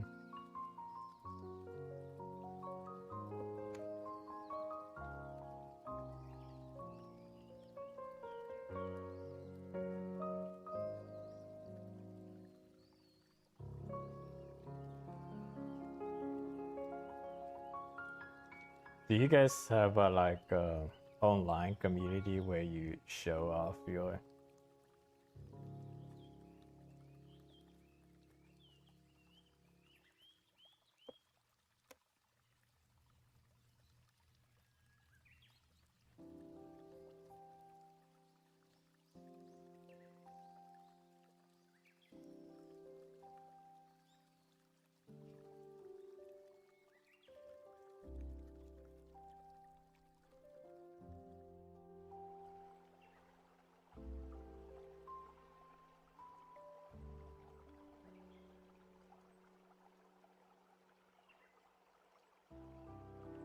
Not for the pros, it's for amateurs.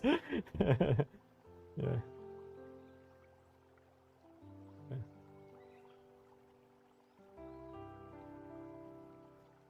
Mm-hmm.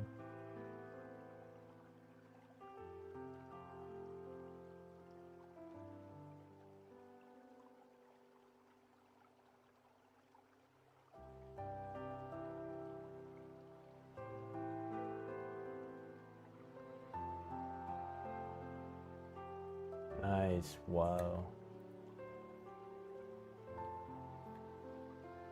I mean, like, are you say, did they do this in an illegal way, or somebody actually? Yeah, they're paid for this. Yeah. So that's what you wanted to be, right?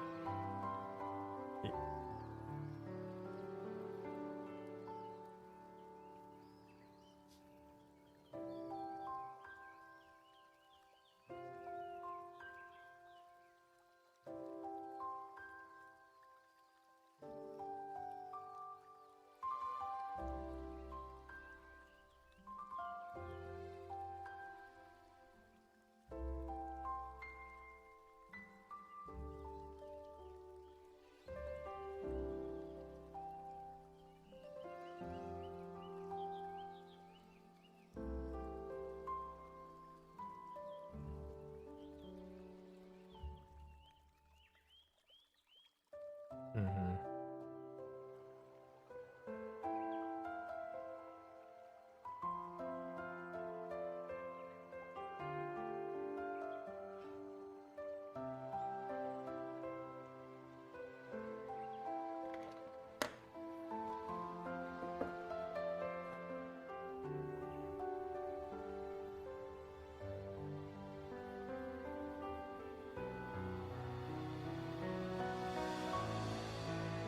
I mean, the one who get hired to do this mirror, like, how did they start it?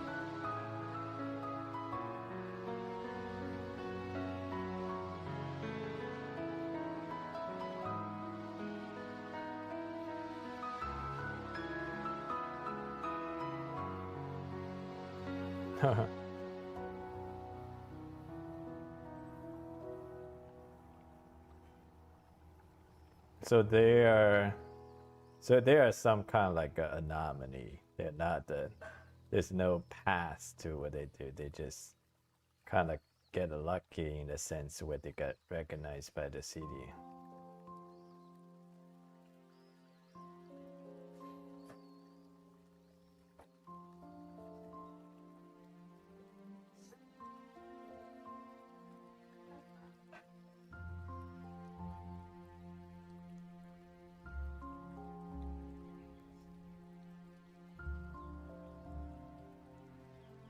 Yeah.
Not really, but I think similar, I guess.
Yeah. Wait, you're coming in and out, but I can hear you now.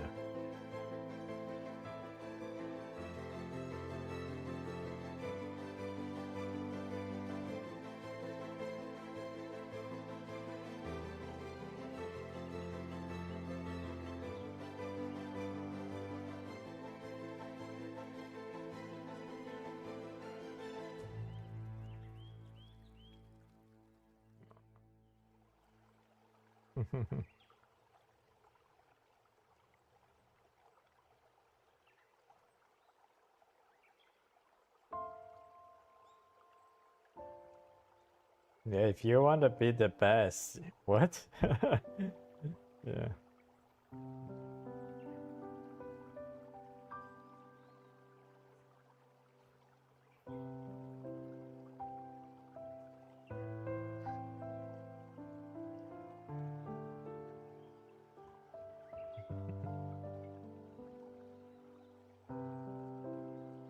Yeah.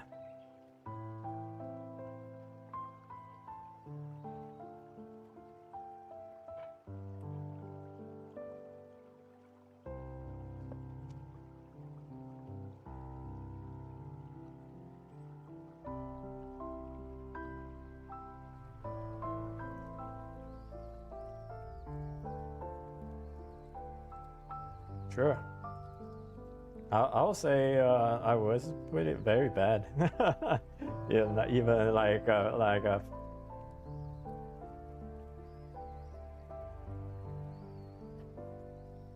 yeah, I was bad pretty recently too. So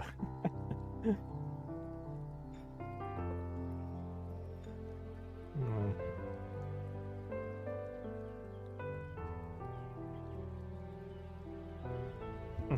Yes, it's actually bad because the thing is I was delusional about my skill just because I grew up always thought I was good at drawing because I was trained in a different way. I was trained in the impressionist art style.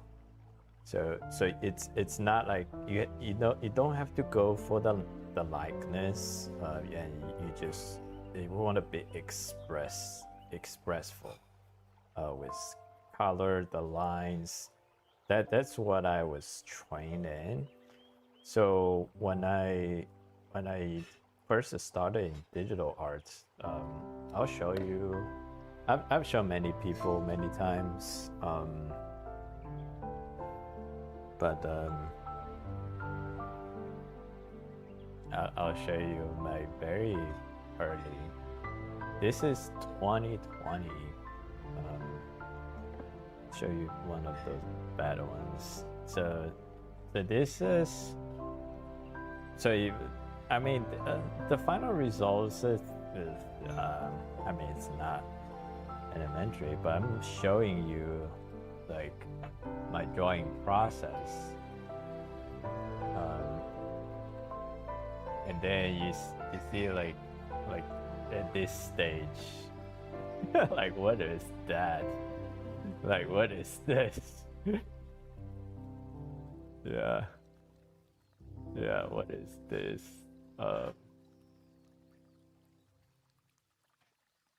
Yeah, yeah. This. Yeah, yeah.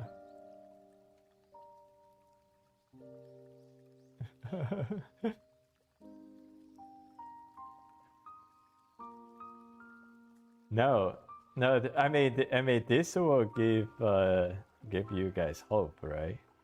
Or give a lot of people hope. Um,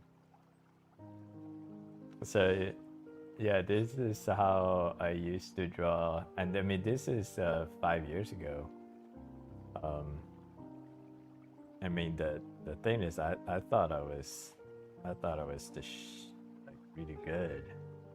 Um,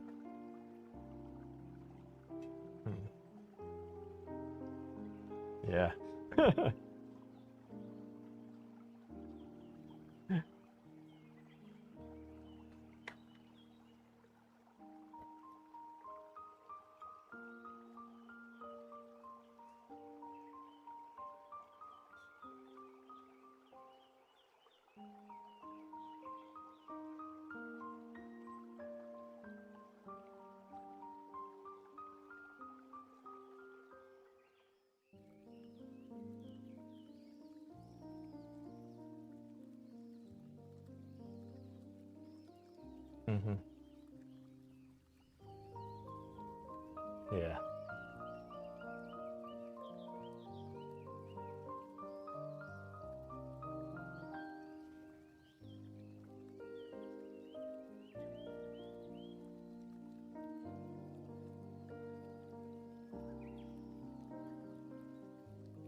So I would say I definitely got better throughout the years compared how I started.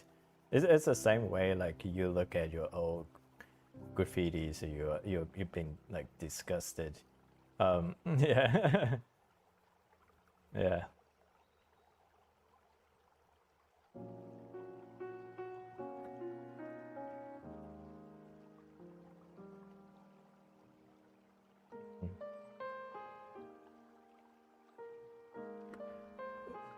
Yeah.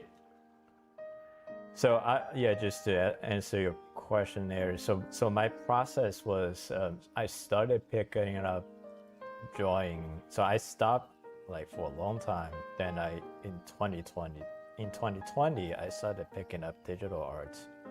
Um, so so I was just so loving it, and then I draw every day. So basically from 2020 to 2022, it was all self-taught.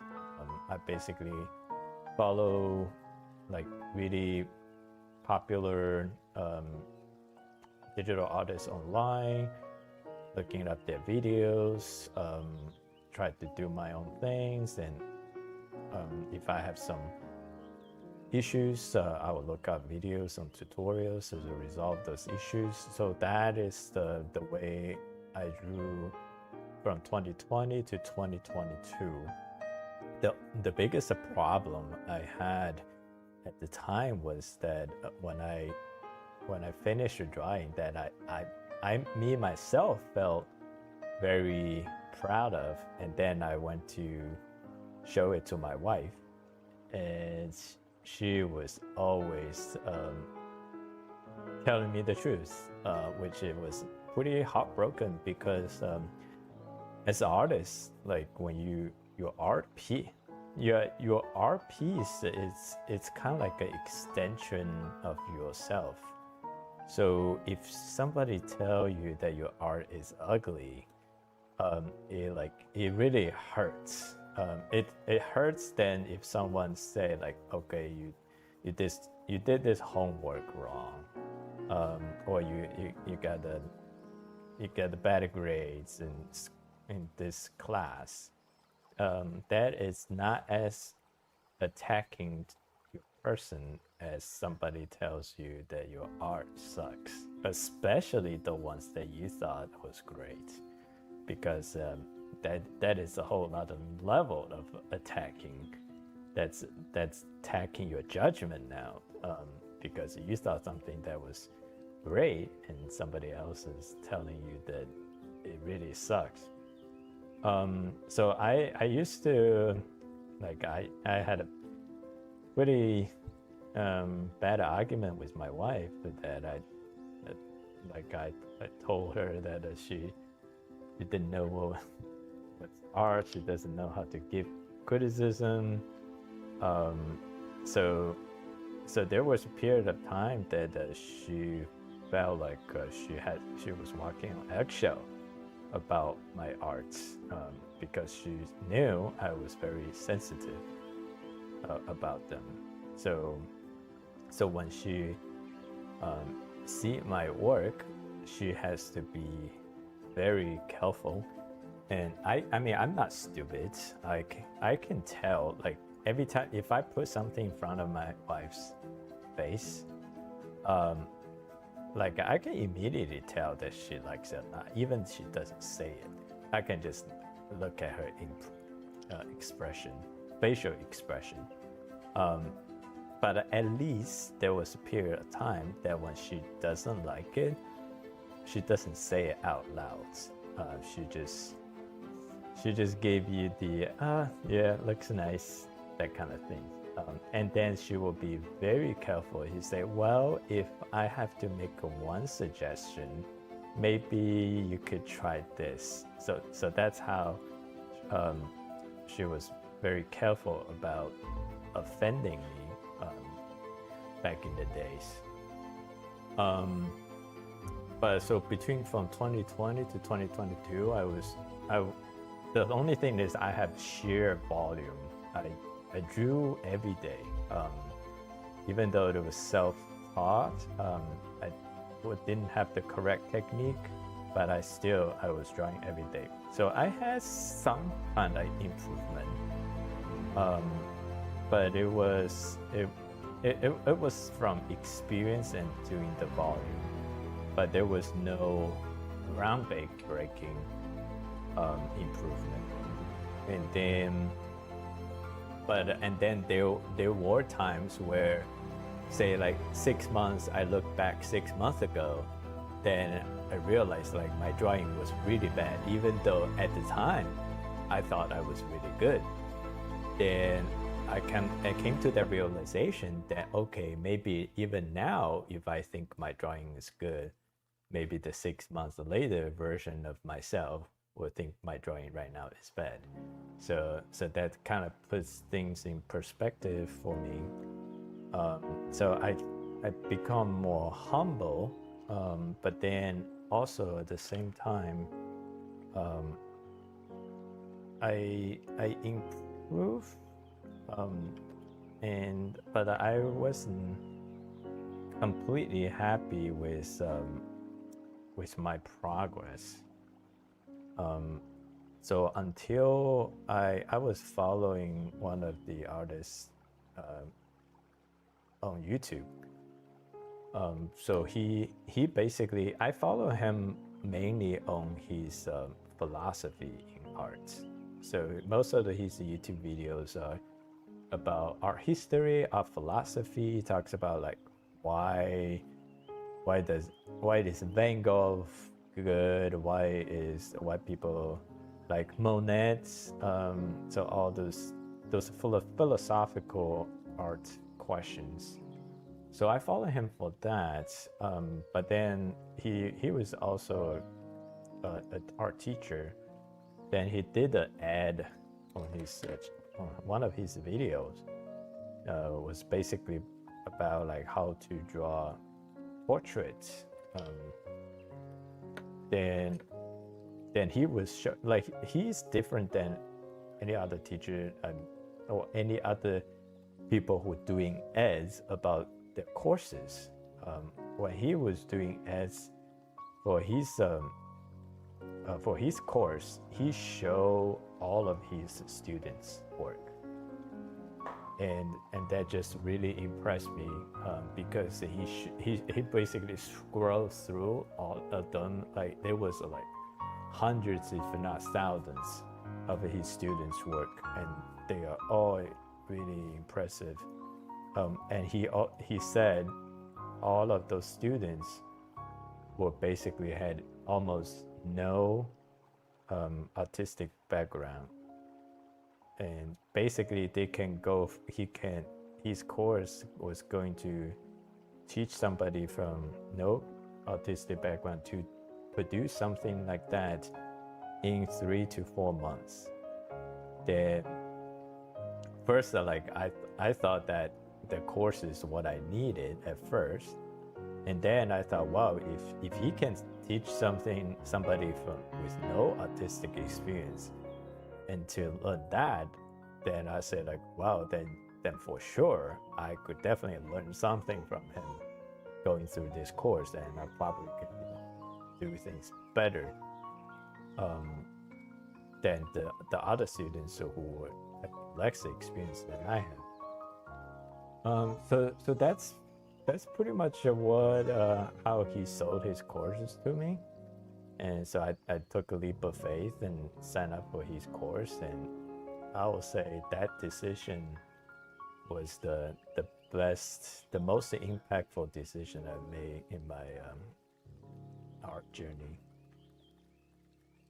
And so pretty much after that, ever since I enroll into his class, I get to know him better. That's the one my art had a dramatic improvement, like a transcendence in level of improvement, and it's like very obvious to anyone. So yeah, so that's why I pretty much decided to. And then after I did that, then I realized like how valuable is it to have a teacher that can properly guide you. Like I didn't, from one perspective, I thought like I wasted a lot of time just doing the self-taught journey. Like I say, if I knew this teacher sooner, I probably would be much further ahead than where I was now.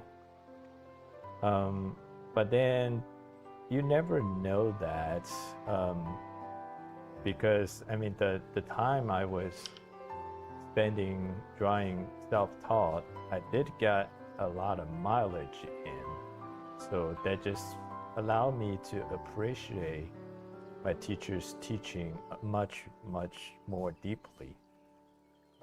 And I was pretty much like I was doing everything he said to the T. Every exercise I give it all. Like there was nothing I thought it was beneath me. Even the simplest exercise, I give it 100% in the beginning. There are some very simple exercise, but I treat it like basically I wouldn't think like, oh, this is an exercise so easy, like I was just gonna quickly finish it and move on. No, that wasn't in my mentality. I think I had that kind of level of appreciation because I have done so much of it on my own where I wasn't really improving. But if I hadn't done that, like say if day one I enrolled into his class, I probably wouldn't have that kind of appreciation for those materials. So yeah, you never know. You can never approve the negative things that never happen. But I do say that most of the improvement came from taking these classes.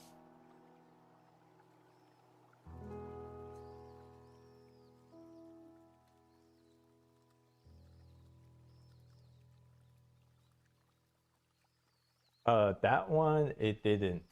So that is the one thing that I thought I was going to improve, but it didn't. So there's one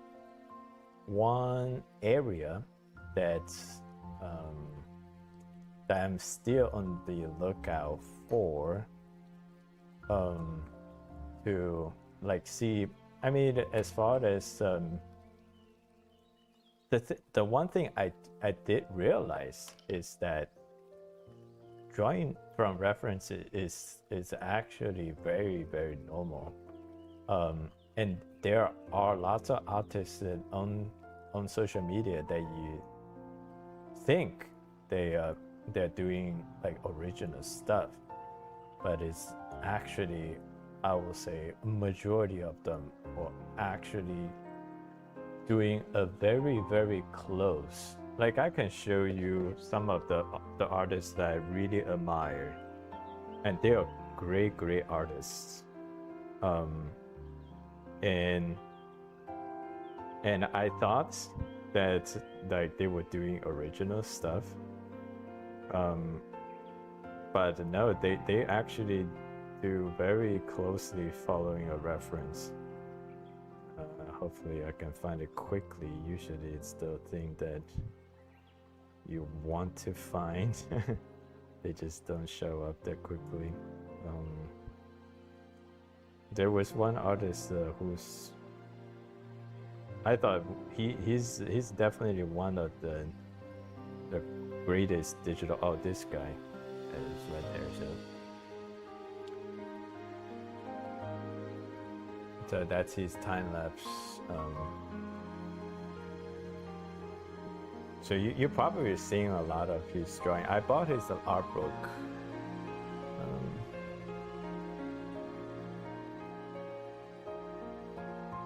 Let me see if I go. Oh yeah. So this is his art book.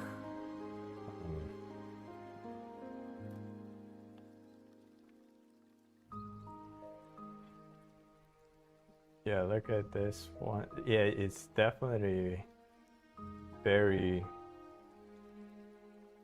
like it's definitely like a professional professional level, but all of these are, I mean, definitely has his creative spin on them, but these are definitely like pretty close to the original reference. There isn't anything that he like completely created himself. These are all basically models with photos online.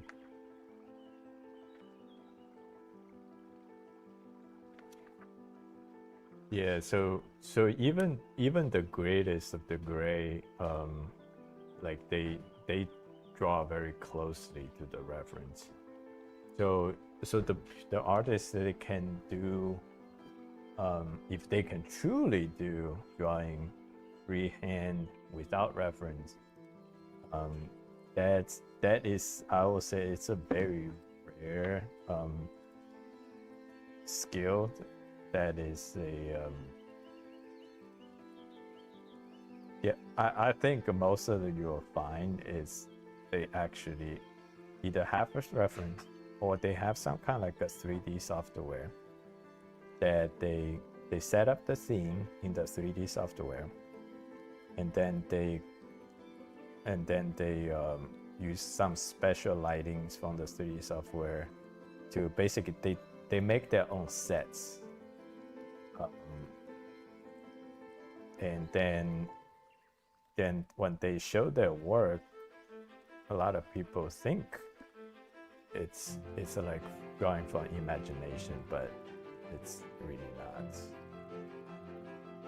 not. Because I did ask my teacher about these issues. He said even the greatest artists from the Renaissance period, like they have to set up a set where they hire models and they put their models in costume, and they have interest lighting, project interest lighting on them, and that's how they create. They pretty much they build their own sets, and then they draw. So if like the masters in history uses reference, like why would you not use there's like, why would you not use reference, especially in the commercial setting where you can use 3D software to make your sets and create the lightings that you want to create, and then just draw over them. You definitely will see a lot more of those. Sometimes you maybe just think that people just drawing without reference. I found out there's less of incidents. I mean, there may be some artists that they have more creative freedom in their execution, that basically they can deviate more from the reference than some others. But I wouldn't say like they were completely original, because it's really difficult for the human mind to imagine interesting lightings. You can learn some basics about lighting, the fundamentals about lightings that helps you to correct your final drawings, where the final drawings are logically making sense. That's where the fundamentals about lightings come from. But but when you are actually creating a piece, it's still most likely that you're going to just draw from inspirations. Like my teacher recommended me just constantly scroll over like Pinterest and just save any lightings that's in, like any portrait photos that has some interesting lighting that caught your eyes. So that's what I've been doing, and usually those interesting lightings artists you can only get from the reference. Your brain is it's really biologically limited to imagine how lightings work from in the drawing without reference.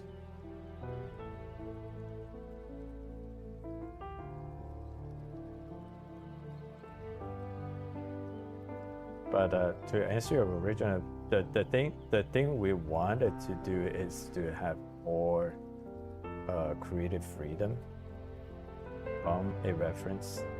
Like if I'm more skilled, I'd probably be able to, like, basically I can turn the character's head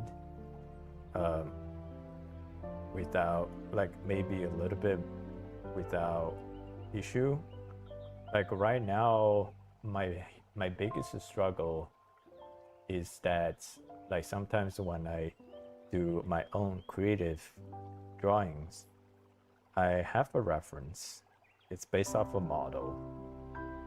Obviously, that model doesn't look like my OC, so I want to tweak the model's facial features that looks like my OC.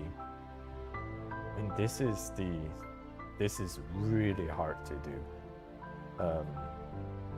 It's because, like, I have some idea what my OC looks like, but without seeing it in front of you, I actually don't know how should I edit the original. So what I only can do is I just try different things, and when I see it looks right, then I know I need to stop. So if it doesn't look right, then I'll just keep on trying. And the tricky part about that is your human brain will adapt to what you want to see. So that's extremely challenging for me, because my brain will quickly, like I say, within 5-10 minutes or 15 minutes, I will adapt to see what I want to see instead of what I objectively see. So when there are times when I was doing the tweakings, I thought I was making improvement, and then I kind of going down the rabbit hole of working on that thing that I thought was an improvement, and then like 1 hour later, I took a break and come back and said, "Oh my God! Like, why does she look like that?" It didn't look like that when I was drawing it. So that's a big challenge for me, just because if I'm doing some kind of like tweaking, changing the facial features to make it look like my OC, like, unless I somehow I got it right from the very beginning, if I don't get it right, the tweaking process is so sometimes it's painful. Like I said, like I do some tweaking, I thought I was making progress, and then I set it aside. 1 hour later, I come back, I say, like, "Oh my God, that just looks awful." So yeah, that aspect, I didn't acquire that skill from anybody yet. So yeah, if there's somebody who can do that, I'll sign up for that person's course. I've taken a few courses for different artists, and I like there are some artists I mean they are extremely talented artists. I know they're very good. They have good credentials, but then when I started taking the course, I just realized I mean their drawing still is mostly heavily based off a reference. So it's that's why like I come to that realization that references it's the it's the name of the game.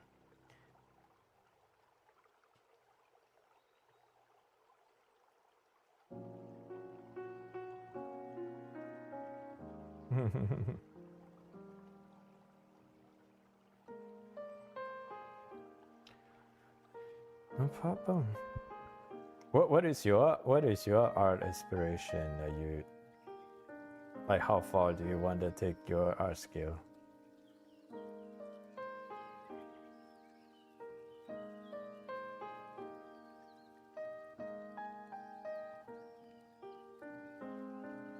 Yeah.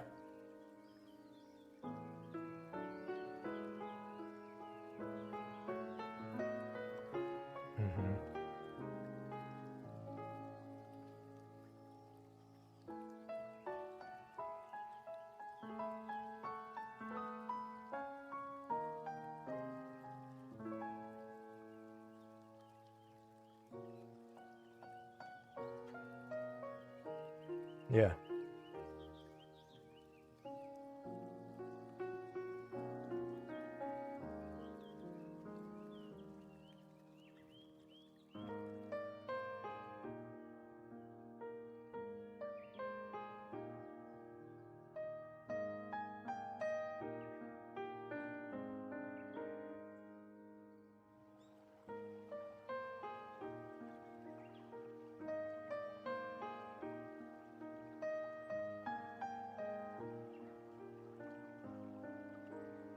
Did you hear me saying I'm doing like Bible in a year podcast? Are you Christian, right? Okay. Yeah, I'm doing Bible in a year with my daughter every morning when I took her to school. So in the morning we have like a 45-minute drive.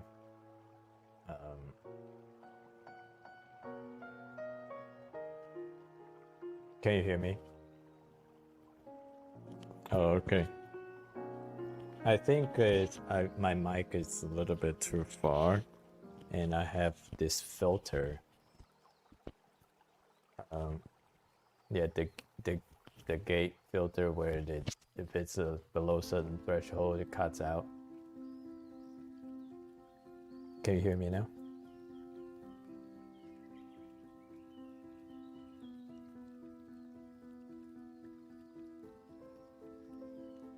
Oh, okay. Sorry about that. Yeah, I said I was doing a Bible in a year with my daughter. We're now like a Christian family, but I feel like my spirit is heading that way. Yeah, so we still.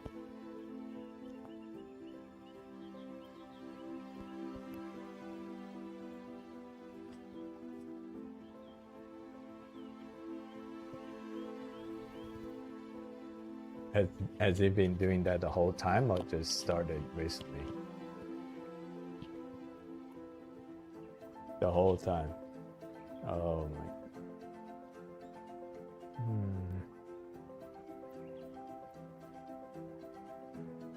Let me see. Filter. How about now?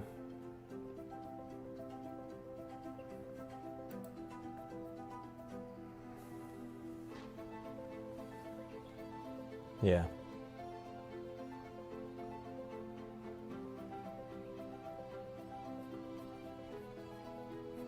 Oh, I'm sorry.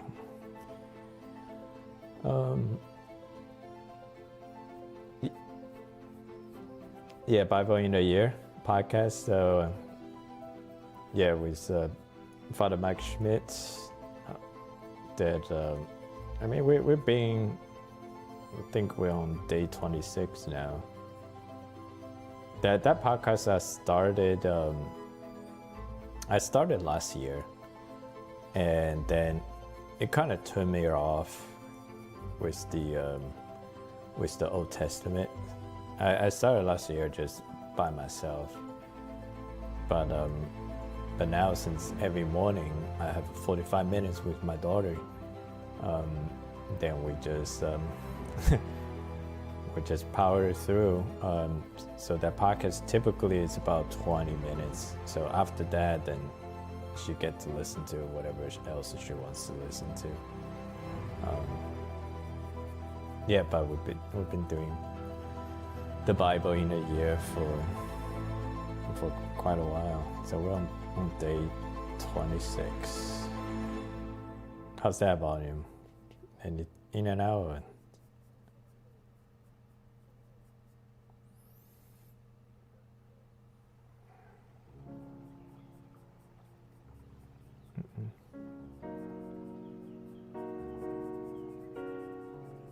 They have everything. They have an app.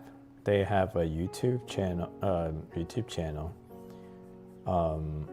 It's a podcast, so you can either download the app, and then just go with the app, or they have a podcast that you can just play the podcast. Yeah, the thing I realize is, I mean, some of the Old Testament stuff, it's the first time I listened to it, it's I just don't get it. Do you know what I'm talking about? Do you drop?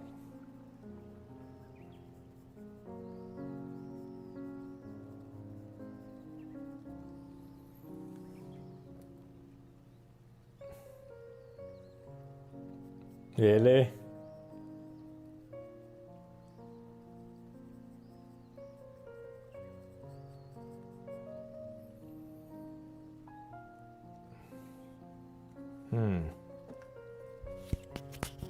It's because they sing. Hello. Yeah, I see it's in the negative 12 dB. They say it needs to be in the 6 dB. How's it going now?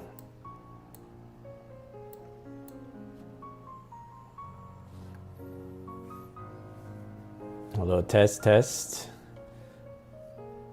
still good? Okay. Yeah, I was saying the Old Testament kind of really turns me off.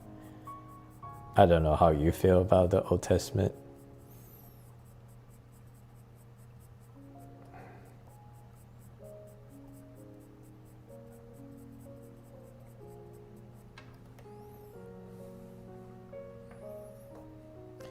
So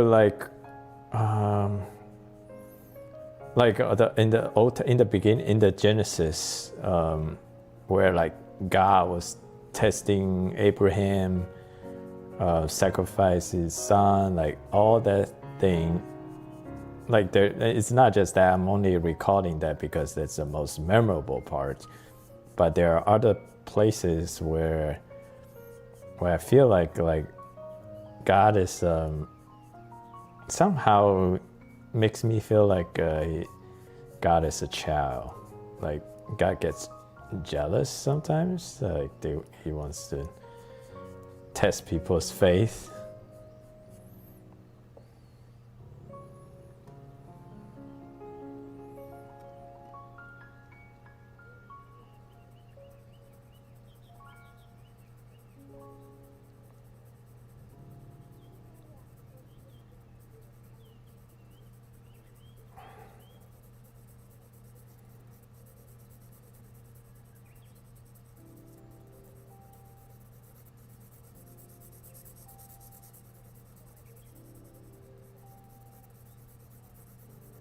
Yeah, thou shalt not have other gods. Yeah.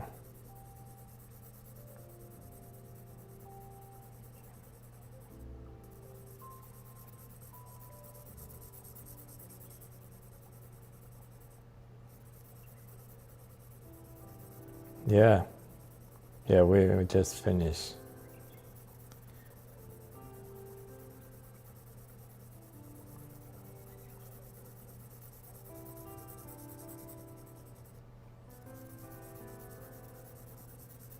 So do you, like when we go to sermons on Sunday, most of the pastors, they preach about the New Testament, right? I feel like New Testament is more socially acceptable than the Old Testament. I say I feel like the New Testament is more socially acceptable nowadays than the Old Testament.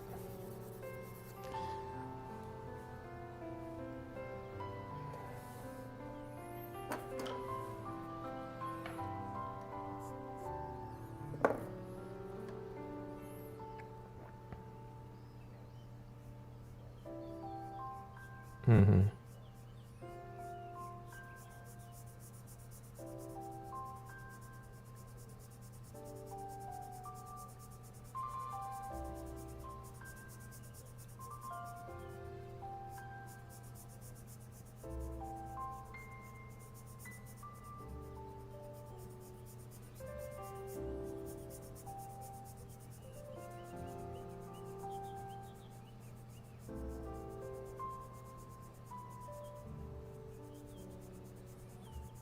Yeah.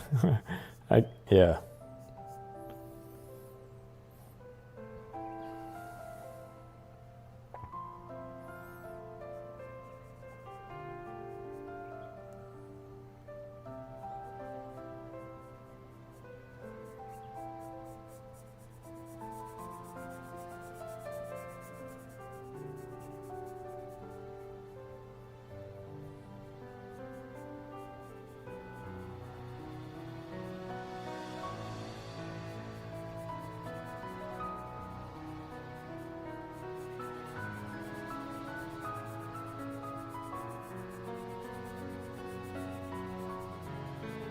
Mm-hmm.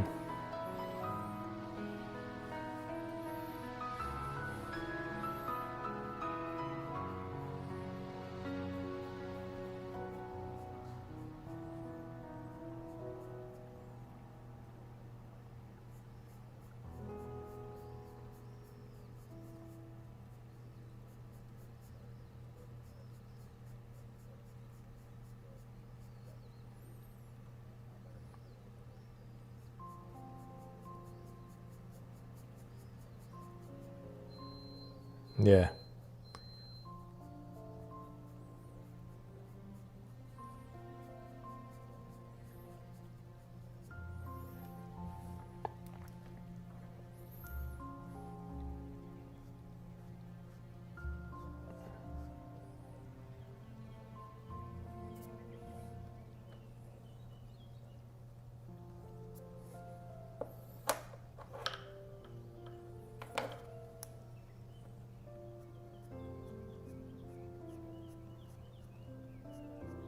Mm-hmm.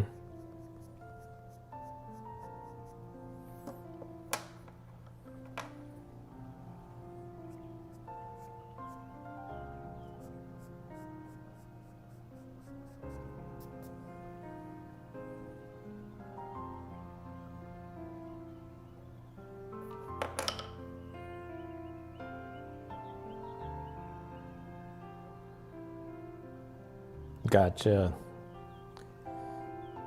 Yeah, I'm looking forward to continue this journey. I think at this time around, I feel like I have a little bit more maturity to digest what's being said in the Bible.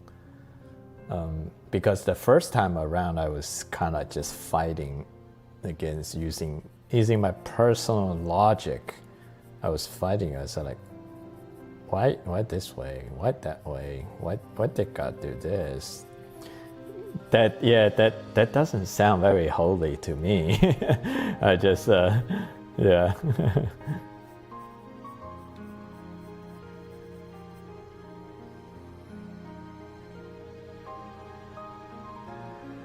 Yeah.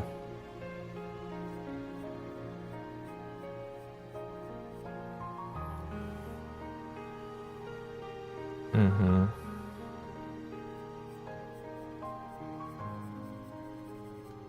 Yeah. Yeah. Yeah. This time I'm just more. I think what's the word?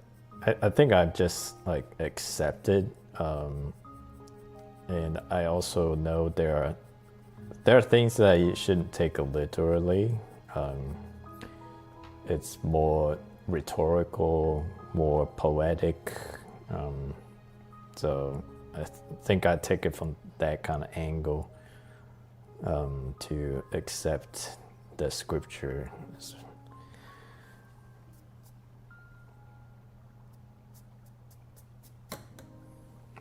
But I'm glad I can have this kind of like conversation with you guys.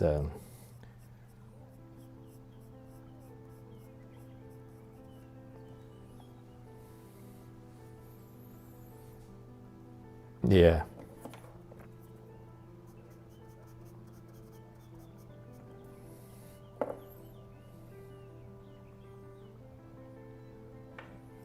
Mm-hmm.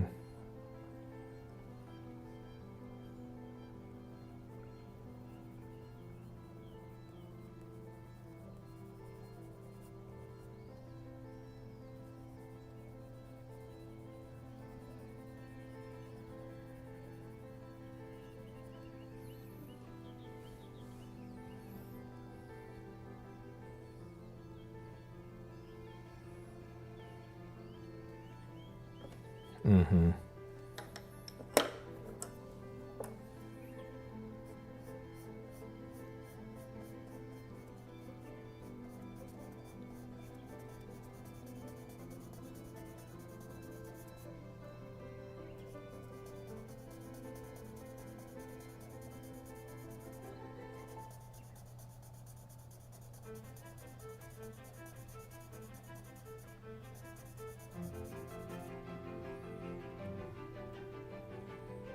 Oh wow.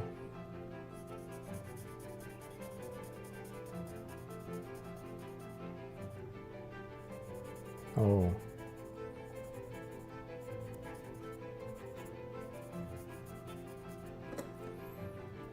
Yeah.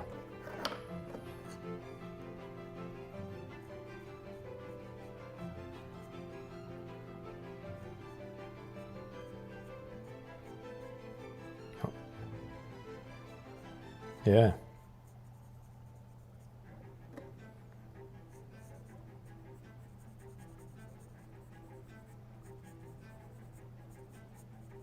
Yeah.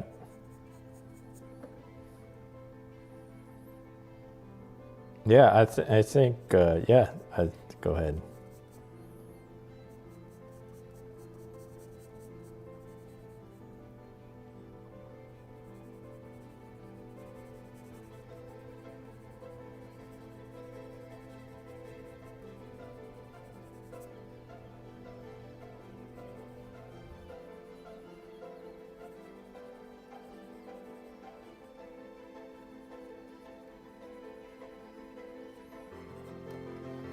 I'm really glad to hear that.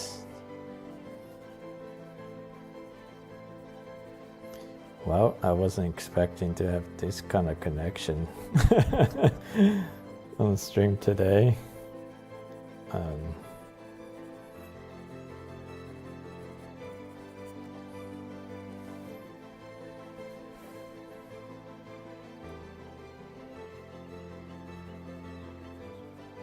Yeah, wow. That's cool. Yeah, I'm looking forward to see the work tomorrow.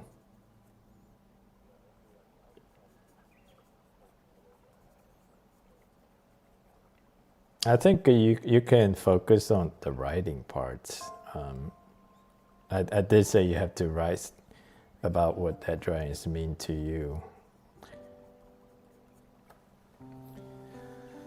Mm-hmm.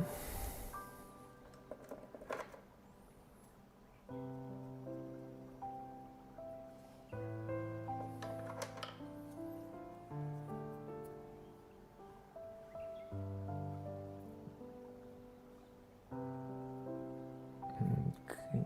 I think I'm going to wrap this one up.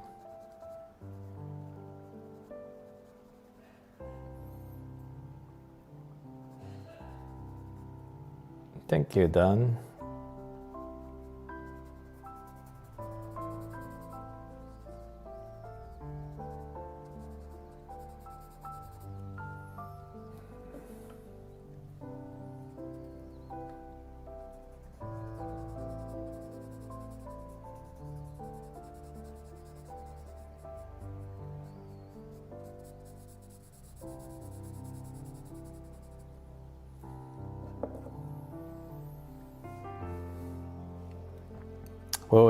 Are you saying something?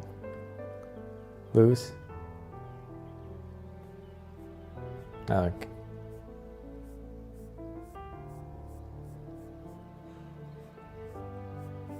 Oh.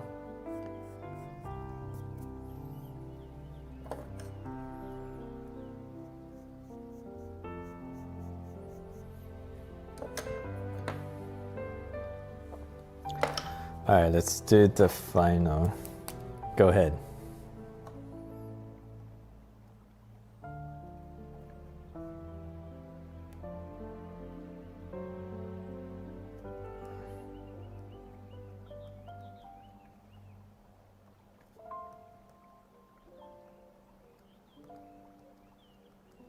Mm-hmm.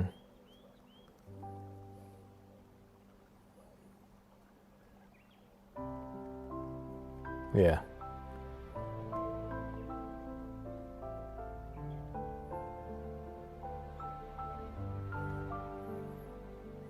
Yeah.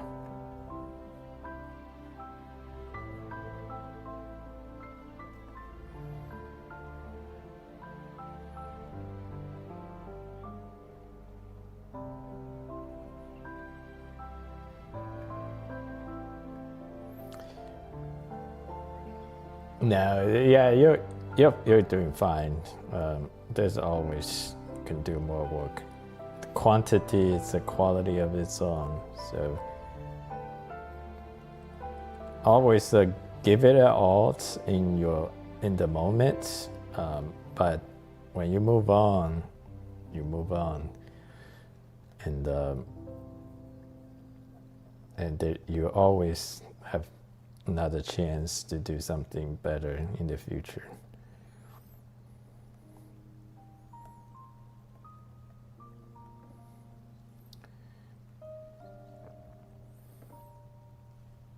Oh, thank you, all done.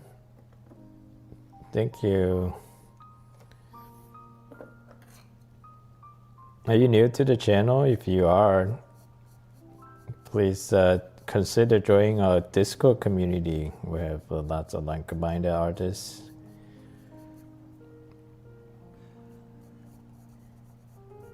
From all over the world.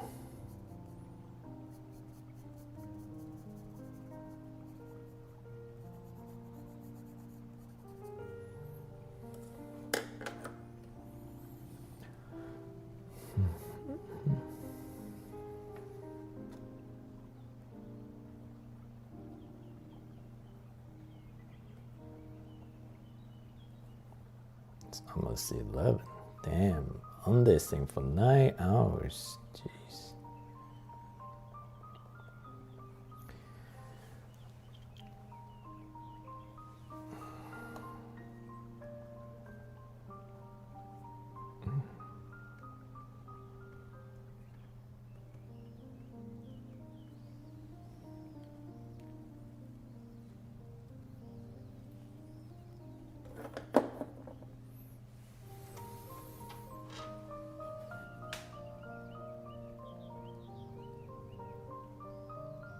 Oh,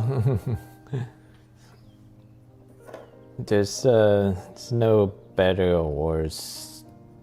I think we are on this journey to be better than the others that we were yesterday.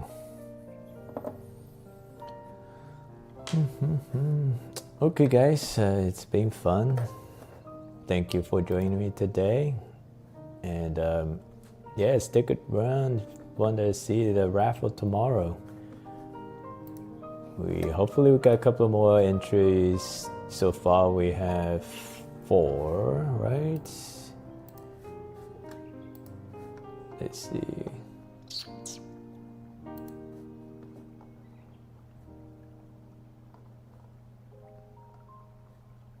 Eastern time. Yeah, 1, 2, 3, 4. Yeah, we have 4.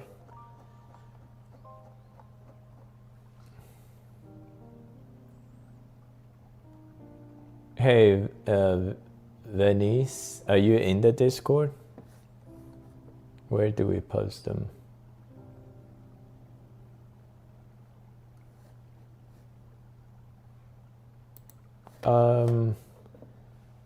What's your Discord handle? I'll tag you.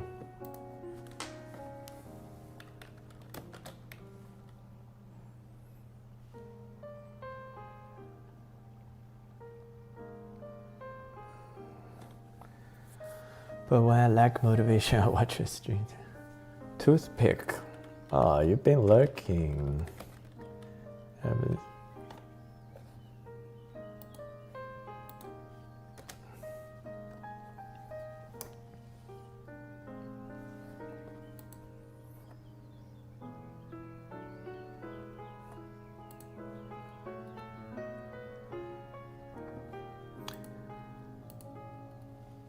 Do you see it now?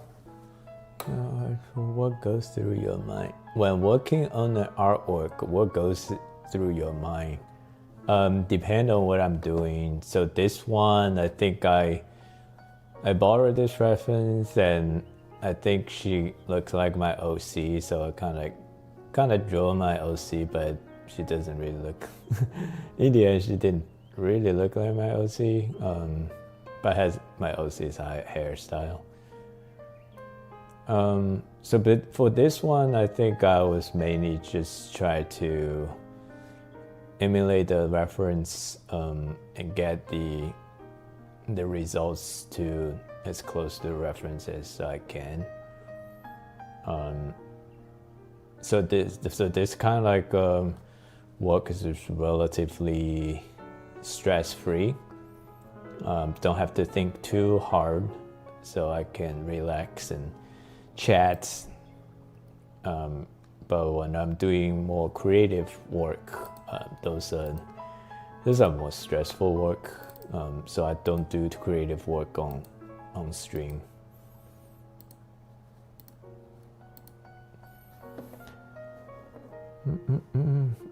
Manice. All right, look forward to see your entry tomorrow. But thank you guys here. Let's see you tomorrow. Bye bye.